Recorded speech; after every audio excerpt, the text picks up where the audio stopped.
に銀河に広がってく、それがいつか風となり消えて新たな日が始まる。越えてゆく時の輪の中で確かに刻みつけたきらめき、同じ空誰かが見上げてる信じたから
強く強く輝いて消えた流れ星ほら命が燃える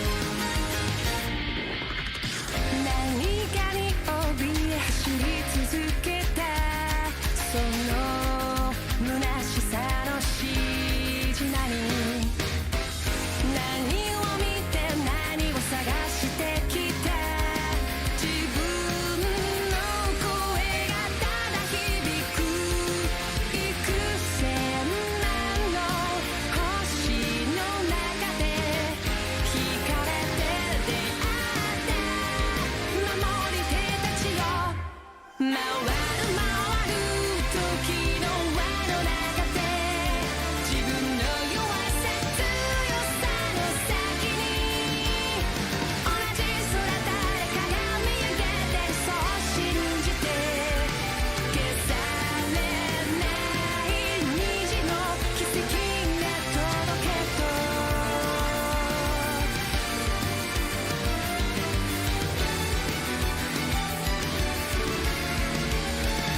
冷たい指で涙拭ったあの日にはもう帰れない水平線目指して飛び立つ自分の願いを抱いて幾千万の星に呼ばれ交わりすれ違う守り手たちよ回る回る時に抗って未来を願ってもいいですか儚さから目をそらしたぐり寄せる道の兆しの向こうかける希望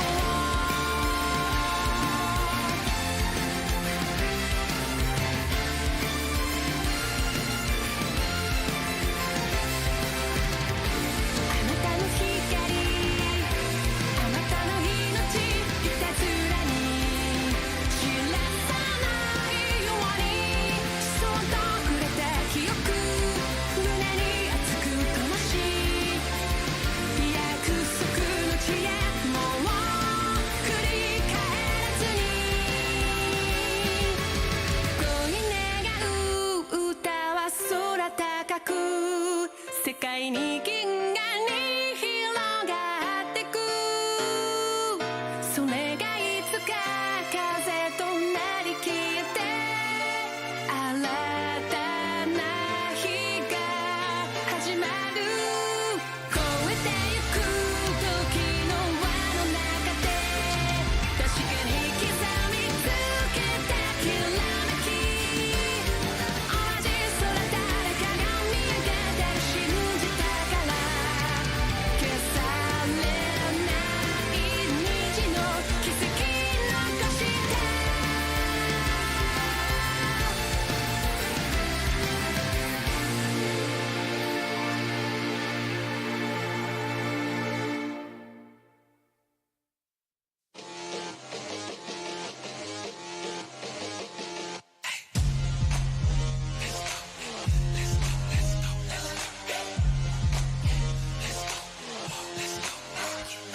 Ay, can't stop, won't stop till we on top.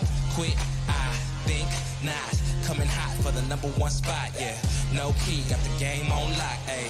Big threes when I take my shot, ayy. On the rise and we ain't gon' drop. On the grind, it's our time, just watch. If you want it, you can get it. Life gets hard, but don't you let it get you down. Go get the crown because our time is now. Ayy, we gotta get it. Gotta get up, gotta go, we gotta get it. Ayy, they won't forget us. Made it happen and we all became legends. We gotta get it, gotta get it, gotta get it. We gotta get it, gotta get it, gotta get it. We gotta get it, gotta get it, gotta get it. We gotta get it. We can't be contained when we leave the game. My name will remain. We don't need the fame. You can keep this chain. We broke free so things won't be the same. Nah, on the mission, gotta get it, let's work. You were raised on the net, I'm raising my net worth. But it ain't about the money, nah, it ain't about the cause. All that matters is the world knows who we are. Stars. If you want it, you can get it. Life gets hard, but don't you let it get you down. Go get the crown because our time is now. Hey, we gotta get it. Gotta get up, gotta go, we gotta get it. Hey, they won't forget us. Made it happen and we all became legends. We gotta get it, gotta get it, gotta get it. We gotta get it, gotta get it, gotta get it. We gotta get it, gotta get it, gotta get it. We gotta get it.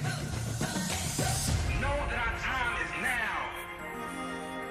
Yes, life can get hard, but don't ever let it keep you down. See, we are all kings and queens and we all deserve crowns. So don't wait. Get up, go out and get it. Now. Hey, we gotta get it.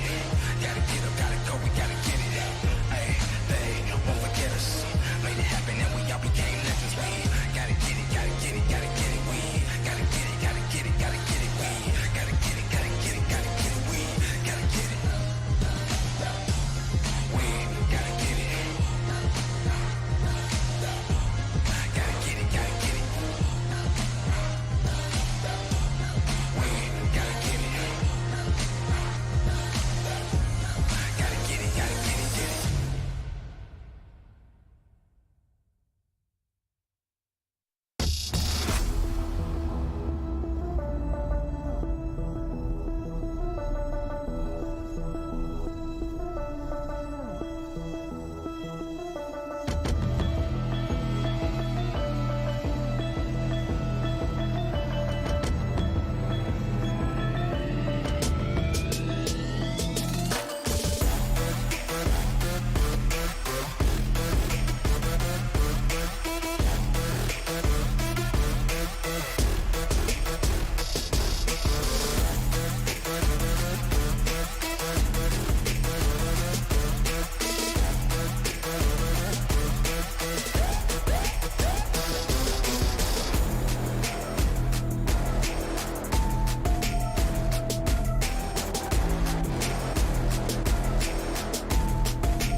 What's up, everyone, and welcome to the LCS and the LCS waiting room, where Jat is glued to his phone until the last possible moment. What's going on over there, friend? Spawn told me that I need to keep people up to date. Okay. Oh, perfect. We need to know. All right. Well, then, all right. So you have permission to have your phone out in class then today. Yeah. What is the most recent update? It looks like G2 just won a fight, and they were going for Baron, and they went to replay, so that usually means they got the Baron. Okay, there we go. All right, Oh, fair they enough. We need a Baron. ticker. We need a ticker. Baron of the and Jat Soul. ticker. Like, No, we don't need a honestly- ticker. We have it right there. He we have a just said Jat. words. Is the Yeah. ticker.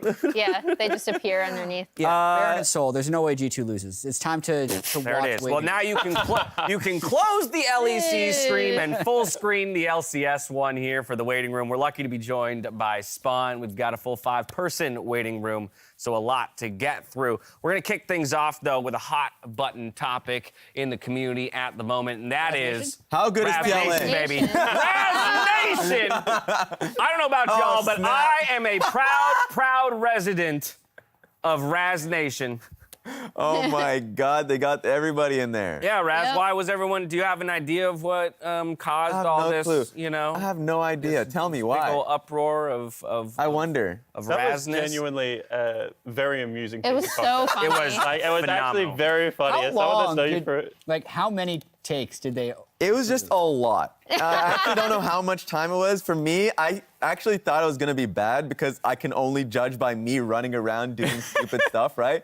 And so, literally, as you could tell, it was just me being in different spots and then casting off of myself. The piece where you're casting and you're doing the leg Yeah. bounce Yeah. thing, and I'm like, I've seen that so many times. I'm like, it's so brilliant. And then the oh my God, Goat man. is here. No, everything was. I just was like, I'm gonna full sell it, see how good it could possibly be, and then. I was right. like, and then Okay, funny but thing- this, Raz, now you understand that you are starting to kind of carve out a specific move as yours and only yours. You do realize that, right? This is my only dance move. Like, No, this. stop it. Nah, Move on. you brought this on yourself. Move on, This is how we let's move on. started the year. Yeah. And you were like, This is no how we're more, none of continuing this. the year. I'm done. It's not gonna happen again. And then boom! If I'm told to dance, I literally only have that and the crip walk. And What did it's not even Avilee good. do to you? I don't even know. What did Avilee do to you? Oh Look. my God. That's all you have in your Actually, arsenal. It was him. This was literally I was back. gonna bring this up. Yes, Yeah. Wait, literally really? back in the Peg Leg pub in Australia when I was told that I Throwback. suck at throwing it back. So I was like, you know what? No, gonna I get better. don't. And I literally, it was awful then. So I just worked at it to prove it Oh the my next God. time we were back in the Peg Leg. But the thing is that's not your only dance move. And I know for fact because Okay. I remember a certain LPL final where you're casting live That from was a good China. dance. Oh, yeah, that and your was energy, great. your That is energy a- is super low, Yeah. and the producer's like, we got to get some energy into Raz. Yes. And they're like, Raz, start dancing. And Raz doesn't know he's on camera at this point. Yes. And he just starts absolutely throwing down. It was amazing. It was also with that one song that you guys kept playing for Dodo both. did, yeah. Yeah, for both the Wildcard Invitational and all of LPL. Fun fact. When we were looking to bring new analysts onto the LCS, they brought clips of all the prospective Oh, of analysts course. to me. That was the only piece that they showed me of Honestly, Raz, though, and I was like, Jacket I'm sold. Get him on my That desk. Dodo Sin one was like, the reason why I was low energy was because I was super dehydrated. Yeah. Like I had hot pot the night after, and so I was like, I'm just dead, and we're going to game 5. So that was hilarious that it happened. When I was trying to bring Rusty into the clip. I was literally looking at Rusty Yeah, the I know. entire time. Yeah, but The the eye jacket came contact off. off screen Yeah. makes the dance more... That's Yeah, why it's yeah. brilliant, because it That's could be to great. anybody. Yeah. You just Yeah. imagine a scenario that you want Raz Oh to my be in God. that place. Either way, right, it was a phenomenal piece of content. Thank I want to thank you for going all out on that one. Now we'll turn our attention to some more relative, LCS news when it comes to the teams and the players that will be taking to the stage today. We're starting in the TSM camp. Guess what? More news coming out of their side. We're making changes to our league rosters this week. Shenyi will return to the LCS team, while Kaiduo will move to Academy. So, Spawn, where are you at on this whole TSM debacle? Okay, I'm not going to comment on the whole debacle. too much, but I almost got him, guys. What I almost got him. want to say is if they sent Shenyi to Academy to get confidence back, I don't know if you guys kept up to date with how he was playing in Academy, but he was playing like an absolute madman. Like, you could see that he was playing the game the way he wanted to play the game. When they played against CLG Academy specifically, flashing on Breezy level 1, just continuing to move forward. This is a guy that obviously loves to create action. I think he did it to the point where his team was completely not ready for it on the LCS stage and maybe weren't on the same page. But sending him back to Academy, kind of seeing how he wants to play, I think will give the coaching staff a much better idea how to utilize this player. And he's a very polarizing person within the North American ecosystem at the moment. Yeah. There's a lot of positive comments about him, especially from Champions Queue. And then there's also some players that don't like playing with him in his play style. So I can see why this would be a player that would be quite difficult to coach and trying to mold into what you need to be a little bit more refined to play on the LCS stage. Yeah, and for me, looking at the entire situation, from the player perspective, once more, reasoning came out talking about the pick ban situation in the upcomer article. I can understand that you don't As a want coach, that someone would tilt YOLOing you. a pick. If that happened to me, I would be very Yes. upset for context. Yes, and it's not just the coach thing; it's the players as well that are around you. And if you just lock in a hard champion without having that conversation, and the team's like, "Wow, what the hell is this?" Right? And then there's the difficulty in giving feedback. Yeah, it makes sense that there'd be problems coming after it. So I'm glad that there became a resolution, that we're seeing him back on the stage. I think a lesson for TSM afterwards is just having a frontward-facing figure talking about this, so there is a lightning bolt to a coach or a manager, that it isn't just the players who are taking it, so the community isn't just going in an upward speculating. And I think to your point, Raz, it took this upcomer article where we have a bit of a quote straight from Chawi on the move itself. It took till this article for us to really feel like we had a good grasp of what was going on. Yeah. And I think, we just asked for that information a little bit sooner. In my mind, there's no reason why anything that was said in this article could not have been said at the moment of the benching itself. So, I can understand they're trying to protect Shenyi by not divulging that information, and I think that's completely understandable. There have been many and many of announcements where they have somebody, a frontward-facing figure, that just says, this happened, we are not going to go into the details, and I think that's completely understandable. What people don't want is, just the tweet, right, from the TSM account or something. They want someone, the coaching staff or something, to come out and talk about it, because even when the Hotline League episode came out and it was the head of esports talking about it, he's not with the players day to day. He doesn't understand the context of it. So you want somebody who's there who can at least talk about it. Well, I think that's where it was really frustrating, because then what ended up happening is the blowback still landed on players from the community in terms of Spica, where since there was so little information, everyone is just trying to fill in the gaps, and then that kind of attitude starts snowballing. So I think this is good, but it would have been nice to have some sort of communication sooner because of what ended up happening afterwards. Yeah, I think it's impossible to know without being within TSM why they decided to make the announcement when they did. I'm kind of agreeing with Emily. They thought that the org could just tank it. Yeah. And when it became Spica that needed to tank it, well, then they needed to change strategies, which is why I think it took 2 weeks. But more largely, I think it's another signal. It doesn't surprise me that TSM is still making changes. TSM as an org has actually been someone who's always made changes. They've had years where they've won the LCS, but that didn't reach their goal, so they made changes because they felt like they had to. That was the original Sven Mithy lineup that they brought in. But now that they're in last place, they made another change. I think the bigger change is actually takeover for Kaiduo. Yeah. Right, we haven't even gotten to that piece. Because we've already seen Shenyi on the LCS stage. Maybe he'll be a little bit more refined. But if they continue to be in last place, I'm pretty confident this is not the final TSM roster for the rest of the split. And you do have to have faith in some of their changes, because, they played around with their jungle position for a very long time before finally landing on Spica, someone that now feels like a franchise player that you can actually build around. So this is a team that, as Jat's saying, is very willing to, take that risk and make the changes, no matter whether they're going into playoffs, which is, I think, when the speaker change happens, or whether it's, going week into 4 of the Worlds season. qualifier. Yeah, exactly. Yeah. The other interesting thing that came out of the interview is that Chai, and I'm paraphrasing because I don't remember the exact line, but he basically does hint that right now their first goal is to win games. Yeah. Right? And he's really upfront about that, where he's like, spring is kind of... He essentially said spring is dead. We're going to get as many wins as we can, but we're looking at summer. We're trying to make changes. We're trying to see what works best and start winning games. And I thought that was the first time I feel like I've seen that kind of attitude coming out, and we had a more clear idea of what development on this team is going to look like for their spring. Yeah. It might have been out of necessity, but I'm glad we finally got that so we can have a point of comparison going forward when we look at how TSM plays. It's a level of honesty that I appreciate, but it also, gives us the context now to evaluate them for the rest of the split and beyond, which I think is useful, to say the least. We'll obviously continue to track Takeover as he steps in for Kaido. There's a couple other things, though, I want to make sure we get through before the end of Waiting Room, and of course, one of those things is the return of Core. It has been quite the saga, it appears, as has been made, made a note of by the organization themselves to make sure that Core has secured the green card and is able to, remain in the U.S. He's back. Boom. Believe that's at the airport. But more so, what Korea last week. Exactly. So, but that's what I want to say is like more so what I'm interested in here than like rehashing the whole. Hey, Core's back. Okay. Well, obviously he's a great, very integral piece to TL's success. I want to know, with Core now officially being here and to the end of the split, is TL the team to beat? They are tied in first currently, but is this the roster? Is this the scariest, most threatening roster in the LCS? Wait, weren't they already the team? Sorry, I got confused there. I thought Oh my God. Yeah. maybe a big call at the moment, but I'll say one of. One of. Thank you. Weren't they already the team to beat in the LCS? Were they? Yes. They're already tied for first. They are already tied for first, but With- they've never solely held first.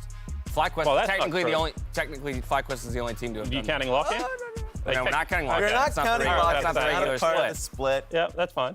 So I mean, technically they've never solo held first. Obviously, they're a top team. I don't think that is up for debate. It's a matter of establishing how much better we feel they might be. Because I do think general sentiment is that they are the best team in the LCS, yet they don't have a game separation over the second place team. I think despite record, right, there are some teams that if they're towards the top of the standings will always be the teams to beat. So, for example, whenever G2 is towards the top of the standings in Europe, they kind of just become the team to beat, automatically. And I would say those two teams at the moment in North America are Cloud9 and Team Liquid. Whenever they're towards the top of the split, teams assume they're only going to get better as the season goes on because they don't peak early very often. And I think that puts Team Liquid in a unique situation where they have like this trust that they're going to continue to get better. Core coming back is obviously going to be integral. It is very hard to scrim with one lineup, think that you're going to commit to that, then have to take a right-hand turn, scrim with another lineup, even if it is still a good lineup, and then go back to the lineup. It does create some like frustration, some speed bumps, if you will. I think the players have been great about it behind the scene, by the way. I think Andre is really, really lucky that he's got such a mature group of players to go on this journey with. But I would say, yes, those two teams, for me, in Team Liquid and Cloud9, regardless of wins and losses, are the two teams right now to beat in the LCS. It's that turbulence that is definitely making it pretty hard to like look at it objectively. I will say that I think even with Core playing 100% of the games, that they were bound to lose games in regular season just because they are a more creative team. If you have Whippo on the top lane that wants to play certain picks, right, wants to try them and test their limits, they're a team that wants to scrap pretty frequently with Core JJ in their lineup. So like there'll be games, especially with how competitive certain teams right now in the LCS are, that will take a game off them. I think what's scary about this team, historically with teams like these, how are you going to play a best of 5 versus them, right? With like the creativity, the fact that they can play through all 3 lanes, and then by the time playoff comes, Bjergsen will be like just at the top of his game. It's going to be really difficult to play a best of 3 versus or a best of 5 versus this team. And so I feel like right now in the regular season, when they can experiment, they will. And then when they get to the playoffs, like they're sweeping. That's my understanding of it. It's convenient that the two best teams are also like the only two on the top of the standings, because like the third place team is 5 and 4. Yeah. Everyone else is in the middle or the bottom. So yeah, it's very clearly to me like a 2-horse race. The interesting question I would have would be like, who's the third? Like, who is a team that could possibly beat them, or is that also closed? 100 Thieves would be my thought there, right? I think so. As much as at times they've not looked like, a top 3 team, they've also shown us many games where they've looked exactly like their championship-winning form. So on the right day, I think 100 Thieves is probably the team I would choose to beat them. Yeah, I would agree. I think that any team that has 2 clutch players, and in my opinion, FBI is a clutch player. Closer is undisputedly, like, I don't even think that's an opinion anymore. I think that's just fact that this guy plays well in big games. As soon as you have like 2 players like that, I mean, on the given day, you can beat anyone. They just have to show up to work in the right headspace, and they're a very good organization. Sweet. Well, we only have about 5 more minutes of waiting room to go and one big thing to get through, and that's a couple of tier lists. I challenge All right. Raz Have and fun. Spawn. I didn't know it was just me and Raz, because It's otherwise just mine the would two have of got you. even more outlandish. Okay. No, Well, what is this list? What is it even up? For this, we're going to the Top top lane. lane. We're going to the top lane. They'll appear on the screens crazy behind us already. here. We'll get everyone a look. I'm immediately curious, Emily and Jat's reactions to these lists. I mean, it's I pretty think you similar. have Jenkins a Very little similar. low. Yeah. Yeah, the Jenkins part. Yeah, I think for Jenkins. I was talking to Spawn. Oh my God! The moment I knew I had two former team, like two Team Liquid people, I'm Yeah. like, okay, well, Is it gonna be it's one or gonna be a two? battle. It's gonna be an issue. I want to hear your opinion first on Jenkins, and I'll go into mine a little. So, quick. like, the thing that I had to do with Jenkins, which is really hard, is Yes. I coached the guy for a year. And the other thing is, a lot of my opinion of these players is, like, from behind the scenes scrims and stuff like that, because as a coach, you watch them so much, it's actually impossible to, like, differentiate, like, what they did on stage versus what they did in scrims, right? And so what I would say is that there are 4 people in the LCS right now I would definitely take before I put Jenkins as my top laner. But then I have worked with the guy for a year. I had a lot of success personally working with Jenkins. Yes. I think that his role on his current team is he gets the least amount of resources in the league by far. Yes. He plays with a very bottom lane dominant team. And I think that Contracts in games has underperformed a little bit so far this year to where I would have put him. So I think that top lane is one of those roles. It is so hard to judge top laners past like the first 4 waves because it really just becomes That's so brutal. what the team gives you. Yeah. No, And it's he really gets true. nothing. And so I just have faith that if I had Jenkins on my team, I would be utilizing him well, and it's hard to look past that for me. The thing I'm the most curious about between your lists actually is that you put Summit first and you put Bwipo first. Yeah. I feel like everyone is going to look at those two as the 100%. two best. I had them both S tiers because, like, when I did the tier list, I had it as like tiers, and I had Summit and Bwipo in their own tier. So what I want is both of your reasoning for putting one over the other. Okay, I can go straight into that one, I guess, before we go into the Jenkins piece. For me, Summit's just had some really outstanding performances, and I would say recency for sure. If we're talking about a power ranking, he just had an insane super week, and even in the weeks prior to that, I thought that he was just a solid team fighter, consistent laning. I think between those two players, Bwipo will have games where he's willing to take risks, and sometimes it fails, but that's completely fine. Whereas so far on stage, I felt like Summit has been a real consistent force, especially the last 2 weeks. Yeah, and I would agree. I think these two guys are definitely the two best. I think that what separates Bwipo, in my opinion, is I think his X factor is insanely high. Yeah. And like I think if you did X factor of player within the LCS, you nearly have to put Bwipo towards the top of that list as well if you take into account any role. And I value a player that can go out and in Australia would say grab the game by the scruff of the neck and like win it by itself. And I think that we've seen that out of Bwipo. Like, he is a player that will go out there, and when the rest of the team is not performing, he can genuinely 1v9 a game. Yeah. And I just value that insanely high. And I'll quickly go back to the Jenkins piece just because I think our 6th to 9th area is always going to be the most difficult to kind of like figure out which one is better than the other. I think for Jenkins in particular, I actually mostly think positives with him. I think the situation that he's in is really difficult. I think a lot of the games that he's been in, he can be a difference maker in team fights, and that's the only thing that I'm generally like basing it on with him.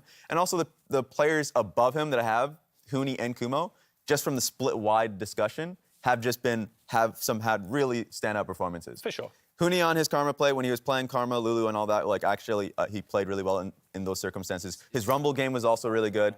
The team issues are dominating it, and so a lot of the times, especially if they're bottom lane focused, will look poor. Kumo, on the other hand, like going back to those support games, his Trinamir game would stand out. But a lot of the times, if I were to base off of like super recency, I'd have Jenkins over Kumo. Yeah. All right, Kumo's Spawn, I'm going to give you the currently final word before we for it. duck out of waiting. Well, I was just going to say, for me personally, Kumo is young and very streaky. Yes. So it's hard to put him on a list in like a concrete area. Yeah. Because like some weekends he shows up and he could be like 6th on this list. And then other weekends he could be very low on the list. And I do find streaky players are very hard to like quantify in any way. We also did some digging, and their results seem very dependent on either counter picks or him with a smite For top sure. laner. And so that's maybe something We'll we'll talk discuss about a that little bit later. later. Exactly, teasers. Okay, that's it for Waiting Room. Spawn, thank you so much for joining us. Thanks That's for having it. me. That's your whole day. Yeah, I got my passport. I'm out. We had nothing to do with that. That's it for Waiting Room. Let's roll that show open. And this roster really does look very scary. TL is absolutely terrifying. This is maybe the most egregious super team we have ever seen in the LCS. And it's Team Liquid, the team to beat in the LCS. Everyone kind of looks at them as like the big super team. Damages and that just yet blue though get assassinated by Han Summer and a great ult from Riva. Team Liquid cleanly win the 5v5. They thought TL is the better team the whole year, last year. What happened? The LCS Championship is going to be home to a new team, 100 Thieves. 100 Thieves, that's the one opponent I really want to beat because we lost 3-0 in the summer versus them. And I just want to show that we are the better team and we're the better players. On the Boom. Boom is just eating damage and Santorin just destroys him. You know, I want the salty run back.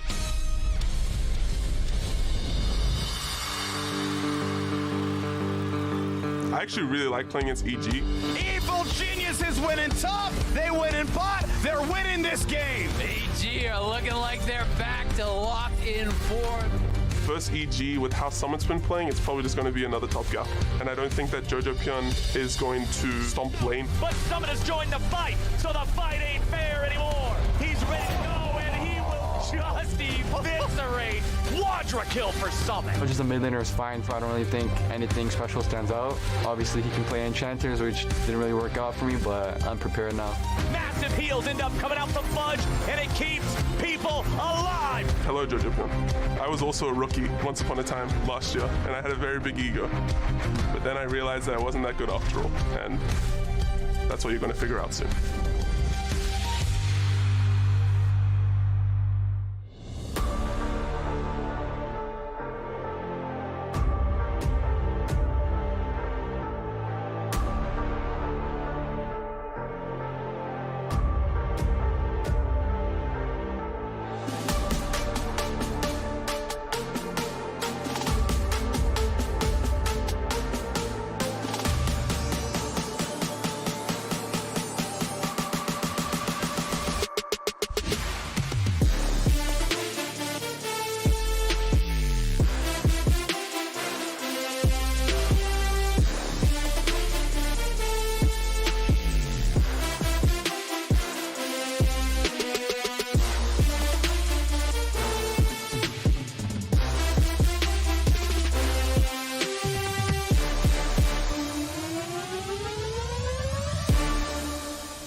What's up, everybody, and welcome back to the LCS. Ahead of a full slate of games, let's take a look at that schedule and see what we have in front of us. We kick things off with Immortals versus EG. Follow that up with TSM versus FlyQuest before Team Liquid take to the stage against 100 Thieves, Cloud9 versus Golden Guardians, and we'll close things out with CLG versus Dignitas Quantum Pay. It's a really good day. It is a good day. Yeah. It's a good day. Yeah. Do you agree, Raz? It's always a good day. Well, okay. Raz, you're just too positive. But this Now I worry about how positive. Okay, now today's a great day. There we go. I love it. You have to save that. Well, while EG prepare to face Immortals Progressive, Raz is breaking down some of their super weak playmaking in this edition of State Farm Neighborhood Tactics. Take it away, my brother. Run. Raz Nation. You can't tease Raz Nation. You can't tease me like that, Raz. Oh! Yes, so it's time to go in for a State Farm Neighborhood Tactics here, and you do need my felt pen. And I'm going to be breaking down a really creative play here from Evil Geniuses when they went up against FlyQuest. Now, don't be fooled by this, the 2-4 record. They're a team to be reckoned with, as I will clear the screen and go on and talk about the fact that in this game, they have a sizable lead. 2K gold advantage, and you can see the minimap as I blow it up. You can see Lee Sin deploying back on the map here to meet up with Rakan. They want to play around Cloud Dragon. They also have Danny in the bot side of the map, who's just going to be trying to hit plates. Just one plate left. He's pretty large. And so what they were expecting is FlyQuest to match them here, to defend the play. FlyQuest, who is behind, makes what seems like a pretty good decision here by saying, no, actually, go for Dragon. We're going to be on the top side of the map as they now pause, have vision them on the tri-bush, and to say, okay, we're just going to try and trade sides, try and deny cannon wave, two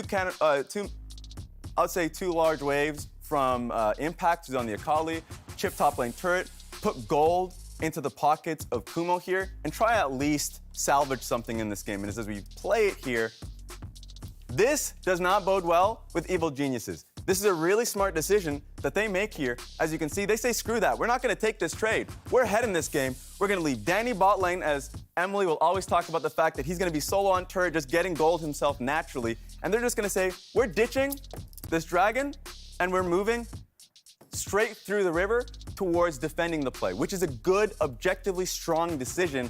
But there's the caveat of FlyQuest does not have vision on the top side of the map. They don't have vision in the river. That was actually dominated earlier before this play by Evil Geniuses. So they have Jojo Pion push up the mid lane wave.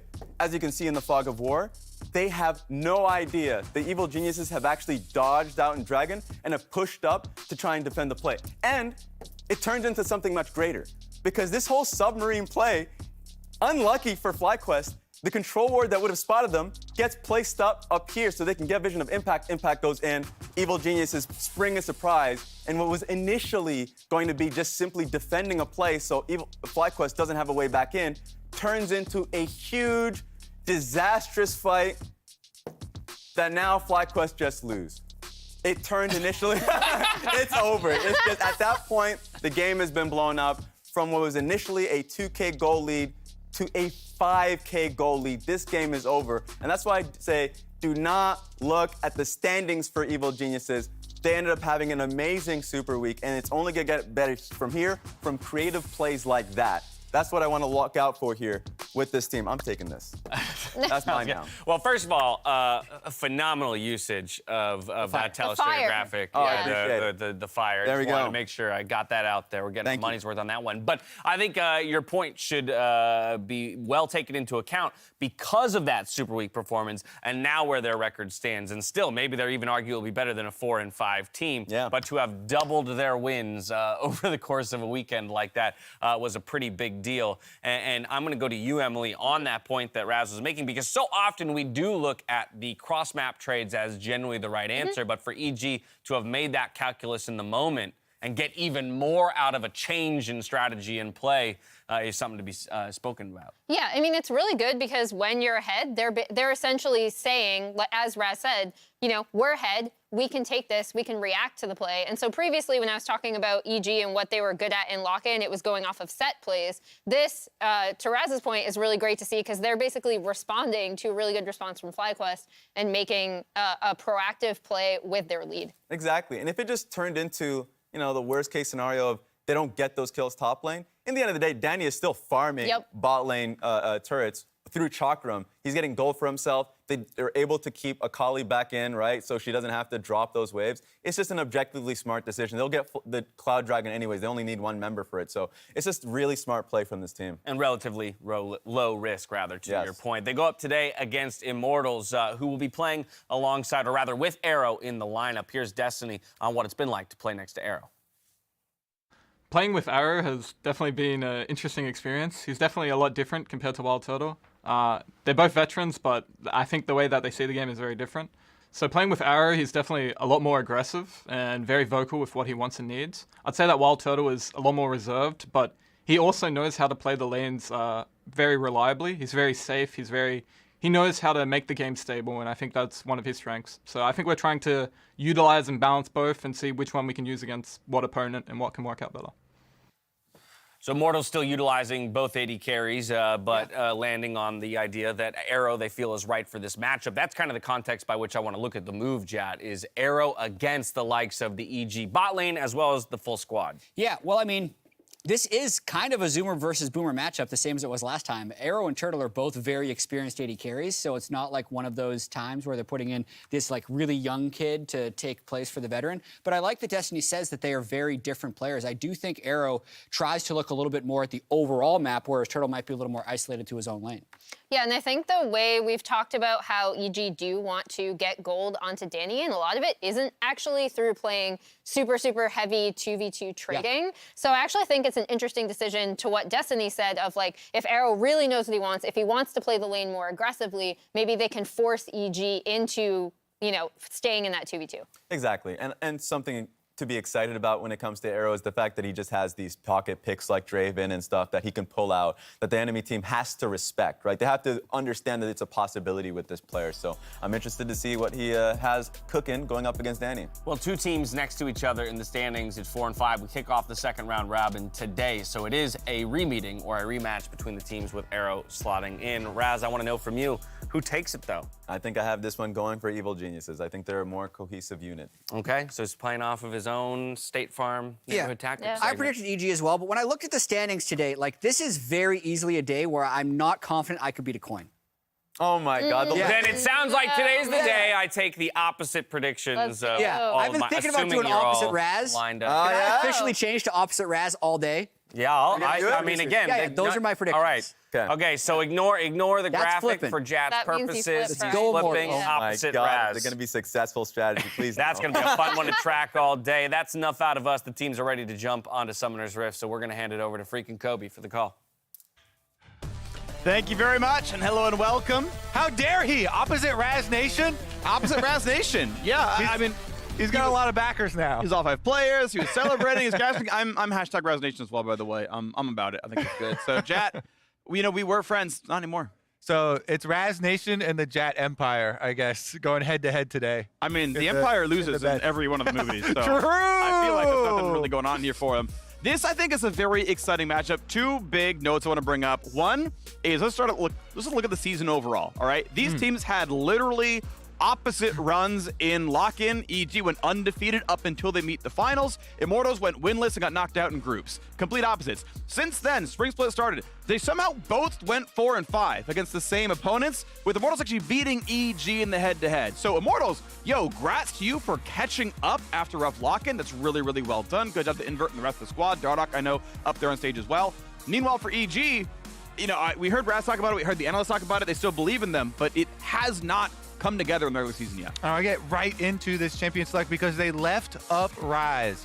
Ryze, one of the most sought after mid lane picks right now because of the mid lane mobility. And whenever you see a first round lock in here for Ryze, we're already thinking for EG, you want to get something like a Xin Zhao, a Lee Sin to pair with it, because the biggest strengths here, in difference to a lot of the other mid lane champions, is getting that early priority from mid and then roaming around to affect those side lanes. So EG are rewarded with the Ryze, but what you give up is with the predominant Jinx and Aphelios being banned out, which is almost 90% of pro plays are Jinx and Aphelios being traded. Because Immortals invested their bans in the bottom lane instead, they get the Caitlyn with the triple ban on AD carry targeted at Danny, finding this sort of advantage for their champ select. So they've traded mid lane roaming priority for bot lane pushing priority with the Caitlyn. I think that's fairly risky because EG, obviously JoJo plays a lot of his matchups really aggressively. And if now they lock in the Ezreal Karma, which is basically my favorite response to Caitlyn Lux, which I assume the Immortals are going for this pairing, because of the Ezreal and Karma extra range and poke for early on in lane, and EG have the Ryze to roam. I feel like this trade, is set up by Immortals, but is actually feeling more EG favored to me. Interesting. Yeah, I want to know what comes out of this one because obviously Caitlyn can bully lanes really hard. Karma can be attackable if she can't play behind the minions at all times. You can land the hook. You can kill her. Nautilus's CC chain is long enough that Caitlyn traps will fire. Compared to Jinx, Jinx traps arm really fast, and you can fight them on. It's going to be no problem at all. It's very easy to land those. Caitlyn traps, you don't always have enough time. Nautilus will do that for you, so you can one-shot a Karma here. And if Ezreal doesn't disjoint with Arcane Shift, you can maybe kill him too, so there is a chance Immortals finds that kill. We heard Destiny talk about how Arrow's a very aggressive player, wants to take the leads.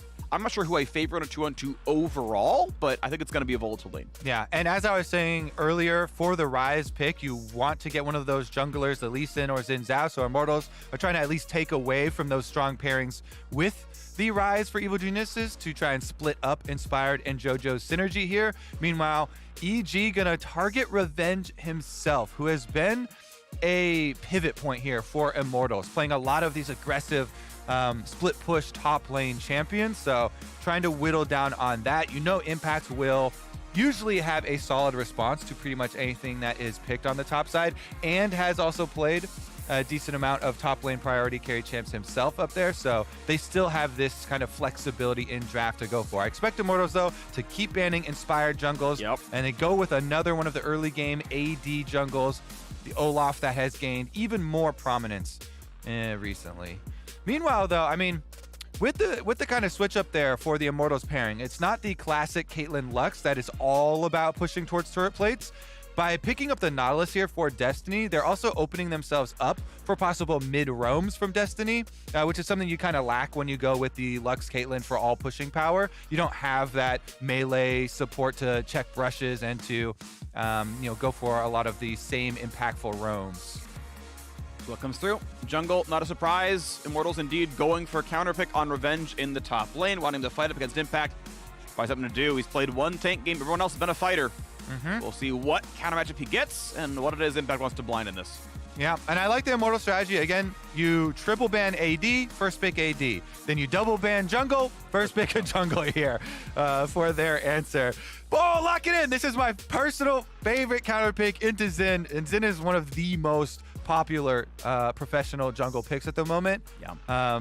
I love talking about Trundle into it. My favorite pick here. The pillar is so useful against this champion to try and get cooldowns out of him. And you can still red smite and hand-to-hand fight the Xin, especially once you get your ultimate there. Trundle can just bop him straight up. So it really sets you up for a lot of strong matching as far as jungle is concerned. And when you're looking at your lanes that already have strong advantages themselves, that's all you need as a jungle. So we'll see Inspire trying to mark Xerxes and try and shut down any sort of Xerxes plays affecting lanes, and then you get to be your Trundle for later, and you can ult on either the Nautilus or the Xin front line for later. So man, I just feel like EG rounded this one out really nicely, and Immortals are gonna have to add something nice and spicy, Freak, for me in the last pick. I wanted to see something even spicier like a Yone, but this is still good. I think the bans were pretty solid from EG. Gwen is the worst Scion matchup out there. You can kind of just like outrange the Q and then turn immune and just like ignore everything, or just dash around behind it. So very important ban there. Camille obviously very favored as well, because true damage is going to work pretty well in that one. You can mess with everything else. Graves still favored in the matchups. So Revenge going back to Comfort, but it is Comfort that is good in the lane here. It's kind of hard to find a top lane pick that's not going to get countered by something in a fighter pool. So, goes to Science. We can do something decent. Immortals looking to get the 2-0 record on EG here. Yeah, I mean, it does feel still like an uphill battle, but such an important matchup here. Both of them tied in the standings. It's going to be fun. EG Immortals coming up next.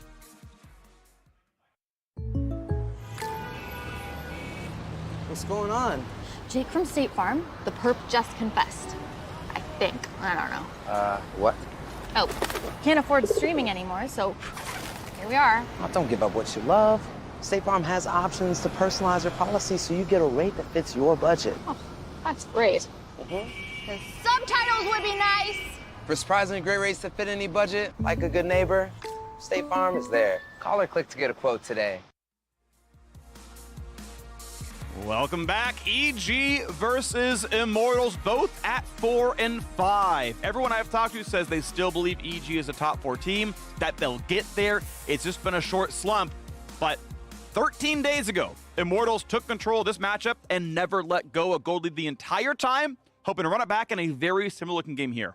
Also, just on an offhand note, I would highly recommend checking in on their team content.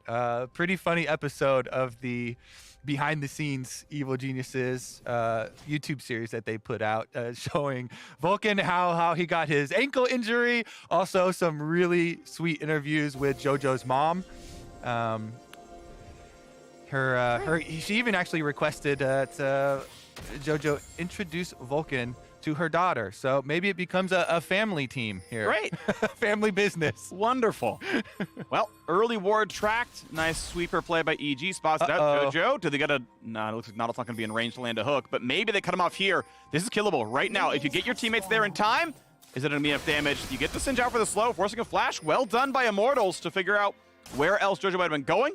Now we'll see if it's attackable, because, hey, you've got 5 minutes to kill this flashless Rise. Yeah, definitely going to look for some Xerxes follow-up towards mid lane here. The bottom lane kind of entry there from EG didn't end up paying out, but you can see what the idea was. Whenever you're playing against a Caitlyn lane, Trying to get some brush control, early information on the bottom lane brush is very, very beneficial, especially because Ezreal Karma likes to play the bottom lane with both of these champions splitting position, one towards top and one towards the brush there for the Karma. And then you kind of create this pincer of skill shots when you're throwing them in the 2v1 kind of range advantage there. But if Destiny can get access to the brush, then you always threaten the all-ins there with the Nautilus. And he's actually gone for the Glacial Augment on Nautilus. Some people still take the Aftershock for the all-ins for you to be more tanky, but the Glacial does protect your AD carry much more, obviously, than the Aftershock does, sacrificing a little bit of individual defense. I think that matters a lot because Trundle's in the game. If you took Aftershock and under like, well, I'll just ult you, and it's like, oh, well, negative armor, here I come. So, I think it does make a lot of sense, especially in this draft. But yeah, I think it's also defensible in other games as well. So, worth looking at that choice. Yeah, does make him more vulnerable for the lane. So we'll see if that actually comes to fruition there. Inspired, speaking of which, that Trundle does complete his red-to-red route. So this is one of the big things when we talked in Champ Select about Trundle marking the Xin and stopping Xin plays. You can do that through PvE. If we just follow his early route, it was very, very inefficient, but it does cover all these bases of the aggressive early Xin plays, and he knows he wants to play off the flashless Rise here, so he's there for the counter. Going for it, but you still can't stop him. There's nothing Jojo can do. The pillar didn't kick him off. It wasn't even cast until Xerxes landed every single skill shot. They had all the information, Freak. He was walking over the ward. I don't know where the pillar was, but we got to fight in the bottom side as well. Pretty good route, and they have some pretty good trades back on the Destiny. Great net backwards, some damage back. Pretty close in the bottom lane. That is a giant blunder from the side of EG. They had all the information. Xin just walks over this ward. They literally, up to the second, have the position of Xin closing in on the mid gank, and they can't effectively counter. That is huge for Immortals. Big props there to Xerxes. Even though his red is stolen, still capitalizes on the level 1 flash blown. And this kind of changes how the tide of the game for early game is going to go. We mentioned Rise, how important it is to try and get your early push, get your roams off, but the Orianna achieving first blood. Thank you, observers, because this is what I'm talking about. When they have perfect information on Xerxes, they have him warded every second of this early play, up to literally the pass through mid.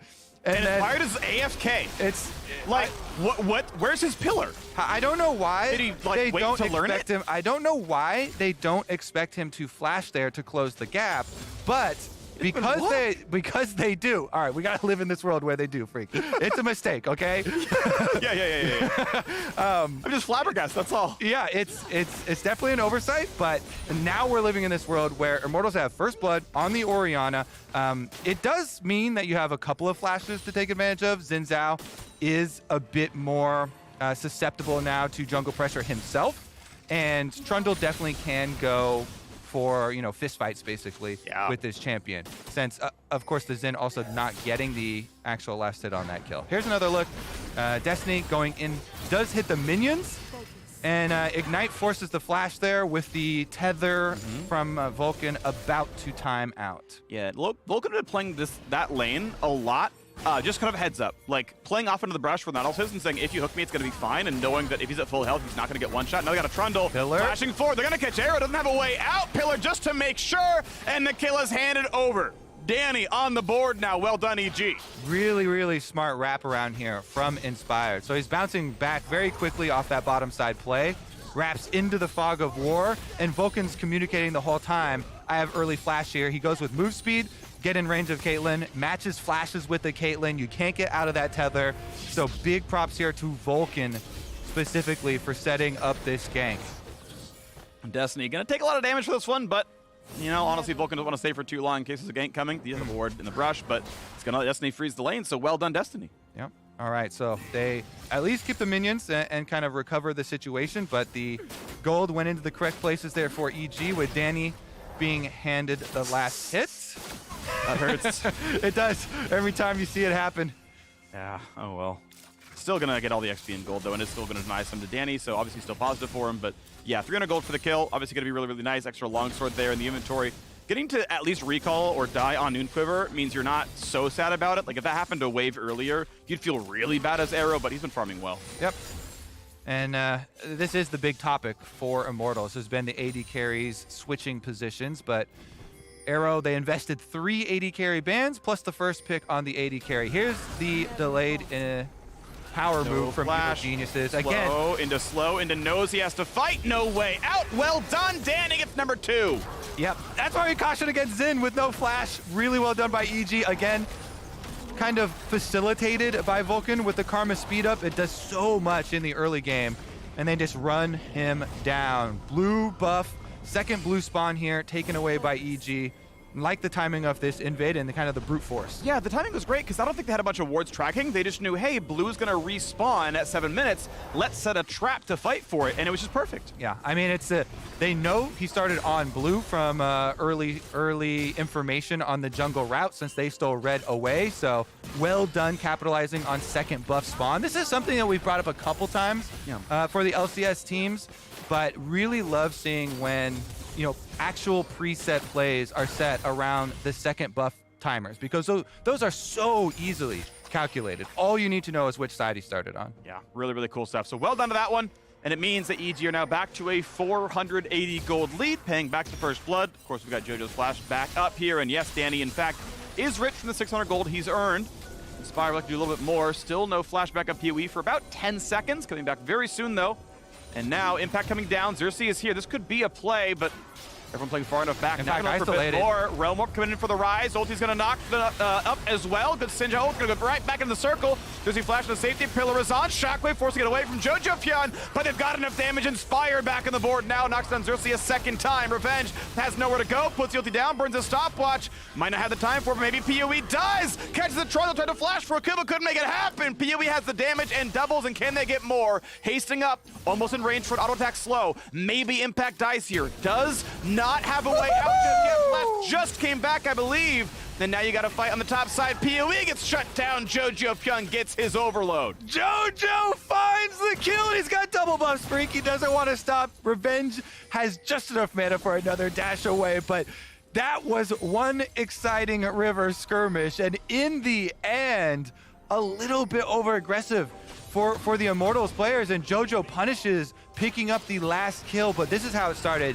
Impact is isolated initially, but the Realm Warp corrects this situation, and they can all get inside of the Xin ult to burn down Xerxes first. Very good double flashes there. Power of Evil forcing the flash out of Jojo by flash ulting with the Shockwave there. Necessary flash out of the Shockwave from Jojo.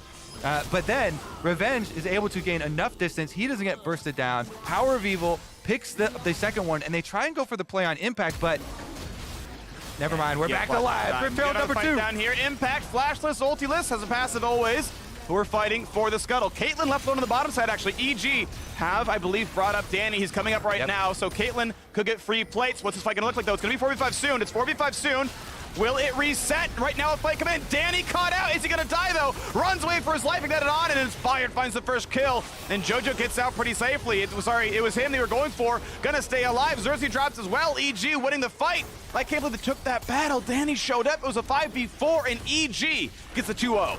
Revenge kind of poking around the outside, but there's no support for him. His ult still on cooldown here, so it's going to be a stretch to do anything about this. Even though Inspired is low, he's got Smite, can Smite early for Trundle, and they pick up the objective as well. Evil Geniuses with a 1.4k gold lead and the Rift Herald in their pockets. Yeah, looking so good right now. Yes, a wave or two is denied. Arrow shoved those in. Yes, Arrow got 2 plates as well.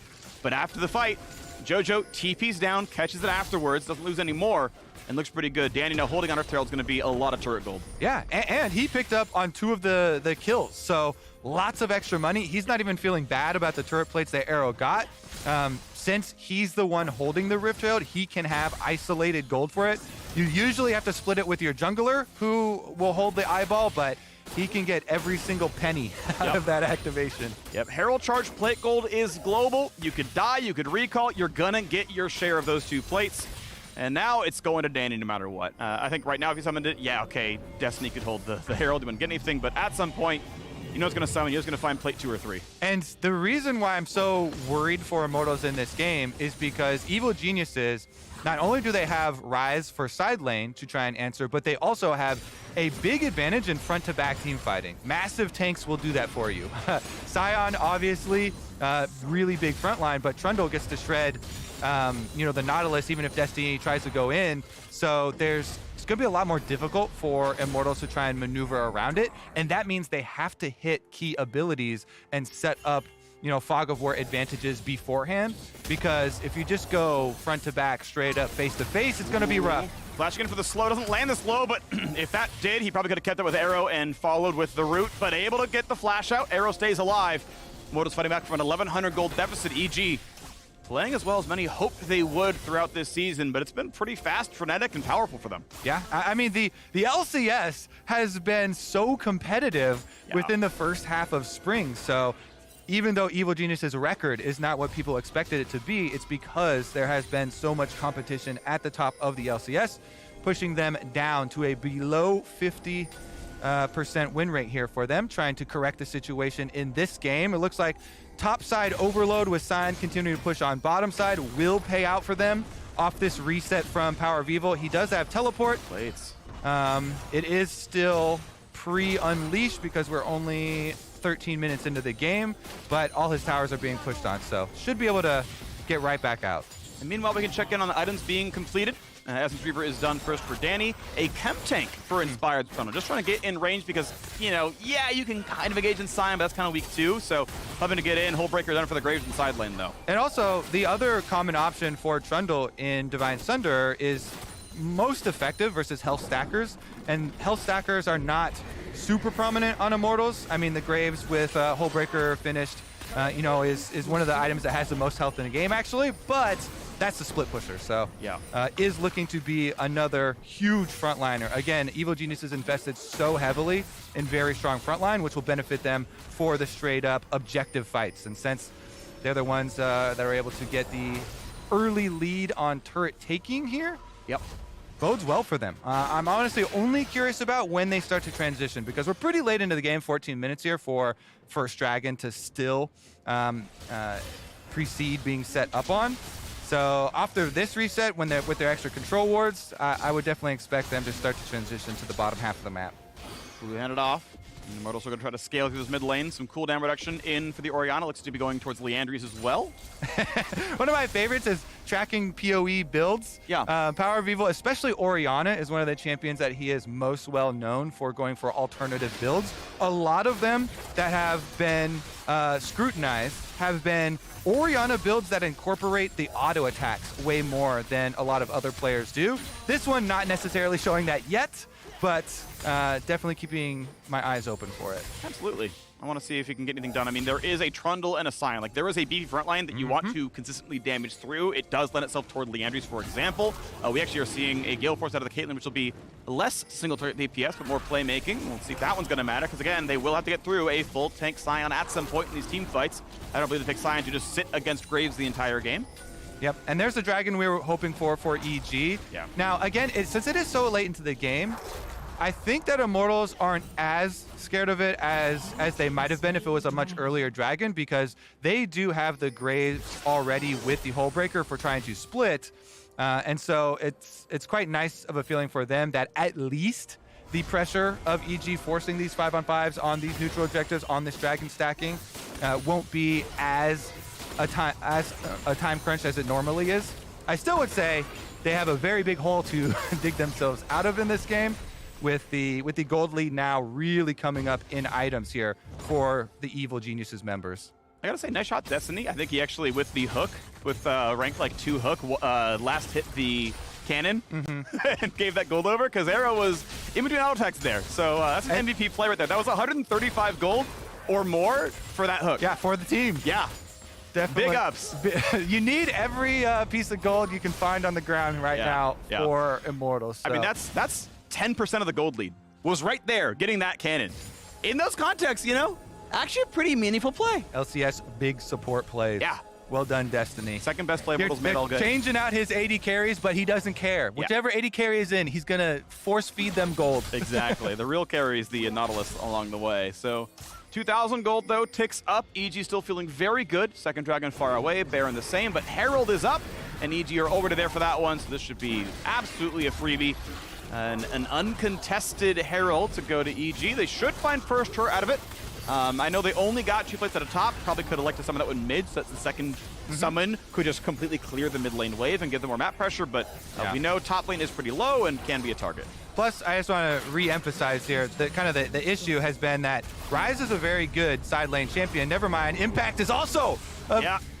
And we got the reinforcer coming here as well. TB showing up for revenge. A great pillar. Jumping over it there. Nice true shot barrage out of Danny, but now can they get the rest of it? Another slow is there. He does not have flash, does not have ult, only the passive, so Impact will be left to die. PoE grabs the kill. Time to walk away. Xerxes gets the knock, but walks out. So the cost for this is your top lane teleport, where Revenge actually teleports up to the play, away from answering this split push that we just highlighted for JoJo. And this Ryze getting more money is a very big problem for Immortals. They already know, all right, our team fights are going to be rough. You know, the front to back is their advantage. They have really big tanks, but maybe we can get something going with the Grave split push. Hullbreaker, you know, still extremely powerful item. The problem becomes Ryze has a 2-level lead already on the Graves right now and just got solo turret gold in the bottom side of the map. So JoJo should be able to handle the side waves as well. That was 450 for the first turret gold plus the global being on top, unless another turret was killed first. I think top might have actually been killed by Impact first. Either way, though, it's still obviously a big surge of money and more than the split 2 ways assist that Revenge got. So that 1v1 will be harder. Thankfully, Hullbreaker itself scales in stats, so maybe he holds up. And well, 2.2. You can see the gold that actually has grown since the previous play, so that has added into EG's favor. We'll see if Immortals can find the next move at some point, though. We haven't yet seen the second Herald summon, and that's going to be about enough health that I think mid-turret dies to just the charge. As long as someone's in range for the gold, that's going to feel really good. The world is just collapsing around Immortals right now. They've got so many problems to deal with and not a lot of answers as far as how they're actually going to win either a team fight or a side lane. And it starts to become the scenario where you need to either have the classic, surprise play out of Fog of War, or like you need to have a magnificent shockwave combination with somebody. Destiny Xerxes combining to deliver the shockwave from Power of Evil. Power of Evil, though, is building for getting through the front line, getting through the tanks. As you mentioned earlier, the Leandries, definitely a no-brainer there because of the big health stackers for both frontline members, but also following up with very early magic penetration as well to deal with the magic resistance inside the turbo chem tanks. Yeah, it's not going to one-shot their back line. No, and that's fine. I'm just still not a fan of Void Step second. I don't think it actually does the optimal things you want it to do. You actually need enough base of AP that it does something for you. You can check the math later, but I think in 99% of games, you can never Void Step second, and you're the only AP threat on your team. They're not buying more MR than the chem tank, so don't agree with this one here, but whatever. It's a very minor impact in a game that's already getting well out of hand and rapidly. You can see the items are still stacking up. Of course, we know it's actually a pretty tanky Ryze at this point. He's got Fimbulwinter, he's got the Merc Treads. Even the Mythic he's got has some health on it. So JoJo, sadly, not an easy one-shot. Yeah, they can try to burn him down and try to grind him out, but that's going to be a tough go. Yeah. Always really hard to catch Danny on this Ezreal as well, so definitely like the DPS build he's going for. Dragon number 2 should be very easy for Evil Geniuses to pick up. Again, Immortals have to play the harder side of this coin where since you can't go answer their 5-on-5s setting up at these neutrals, you have to try and trade on the other side of the map, try and force the other lane and get some split push advantages. So they send 3 members topside, but Impact can just hug the turret. Even with PoE trying to burn him down with the Leandries, he's still able to play it safe. You see him cautiously going to protect against the dive as well, getting some wards out for himself, making sure that there's no counterplay for Immortals. And they actually pass this whole timer where Evil Geniuses are able to pick up the Dragon on bottom side of the map and push out both those side waves, and Immortals get 0 counterplay out of it. And maybe it's a mix of maybe they should be a little bit more aggressive from behind and take bigger risks, but also it's good job by EG to make sure they get everything. So gold lead stays this 2.5 thousand thereabouts. Of course, second Dragon's going to feel pretty good. They're on pace for a 31-minute Dragon Soul. Cloud Soul's fine. The mobility's going to be useful. And Raz Nation is on pace for its first dub of the day. Ooh, true. Is he going to go 5-0? Is he going to go 5-0? The pressure starts to mount. All right, Evil Geniuses, though, have a ways to go to clear it out. But again, you can tell they're feeling so calm with their setup.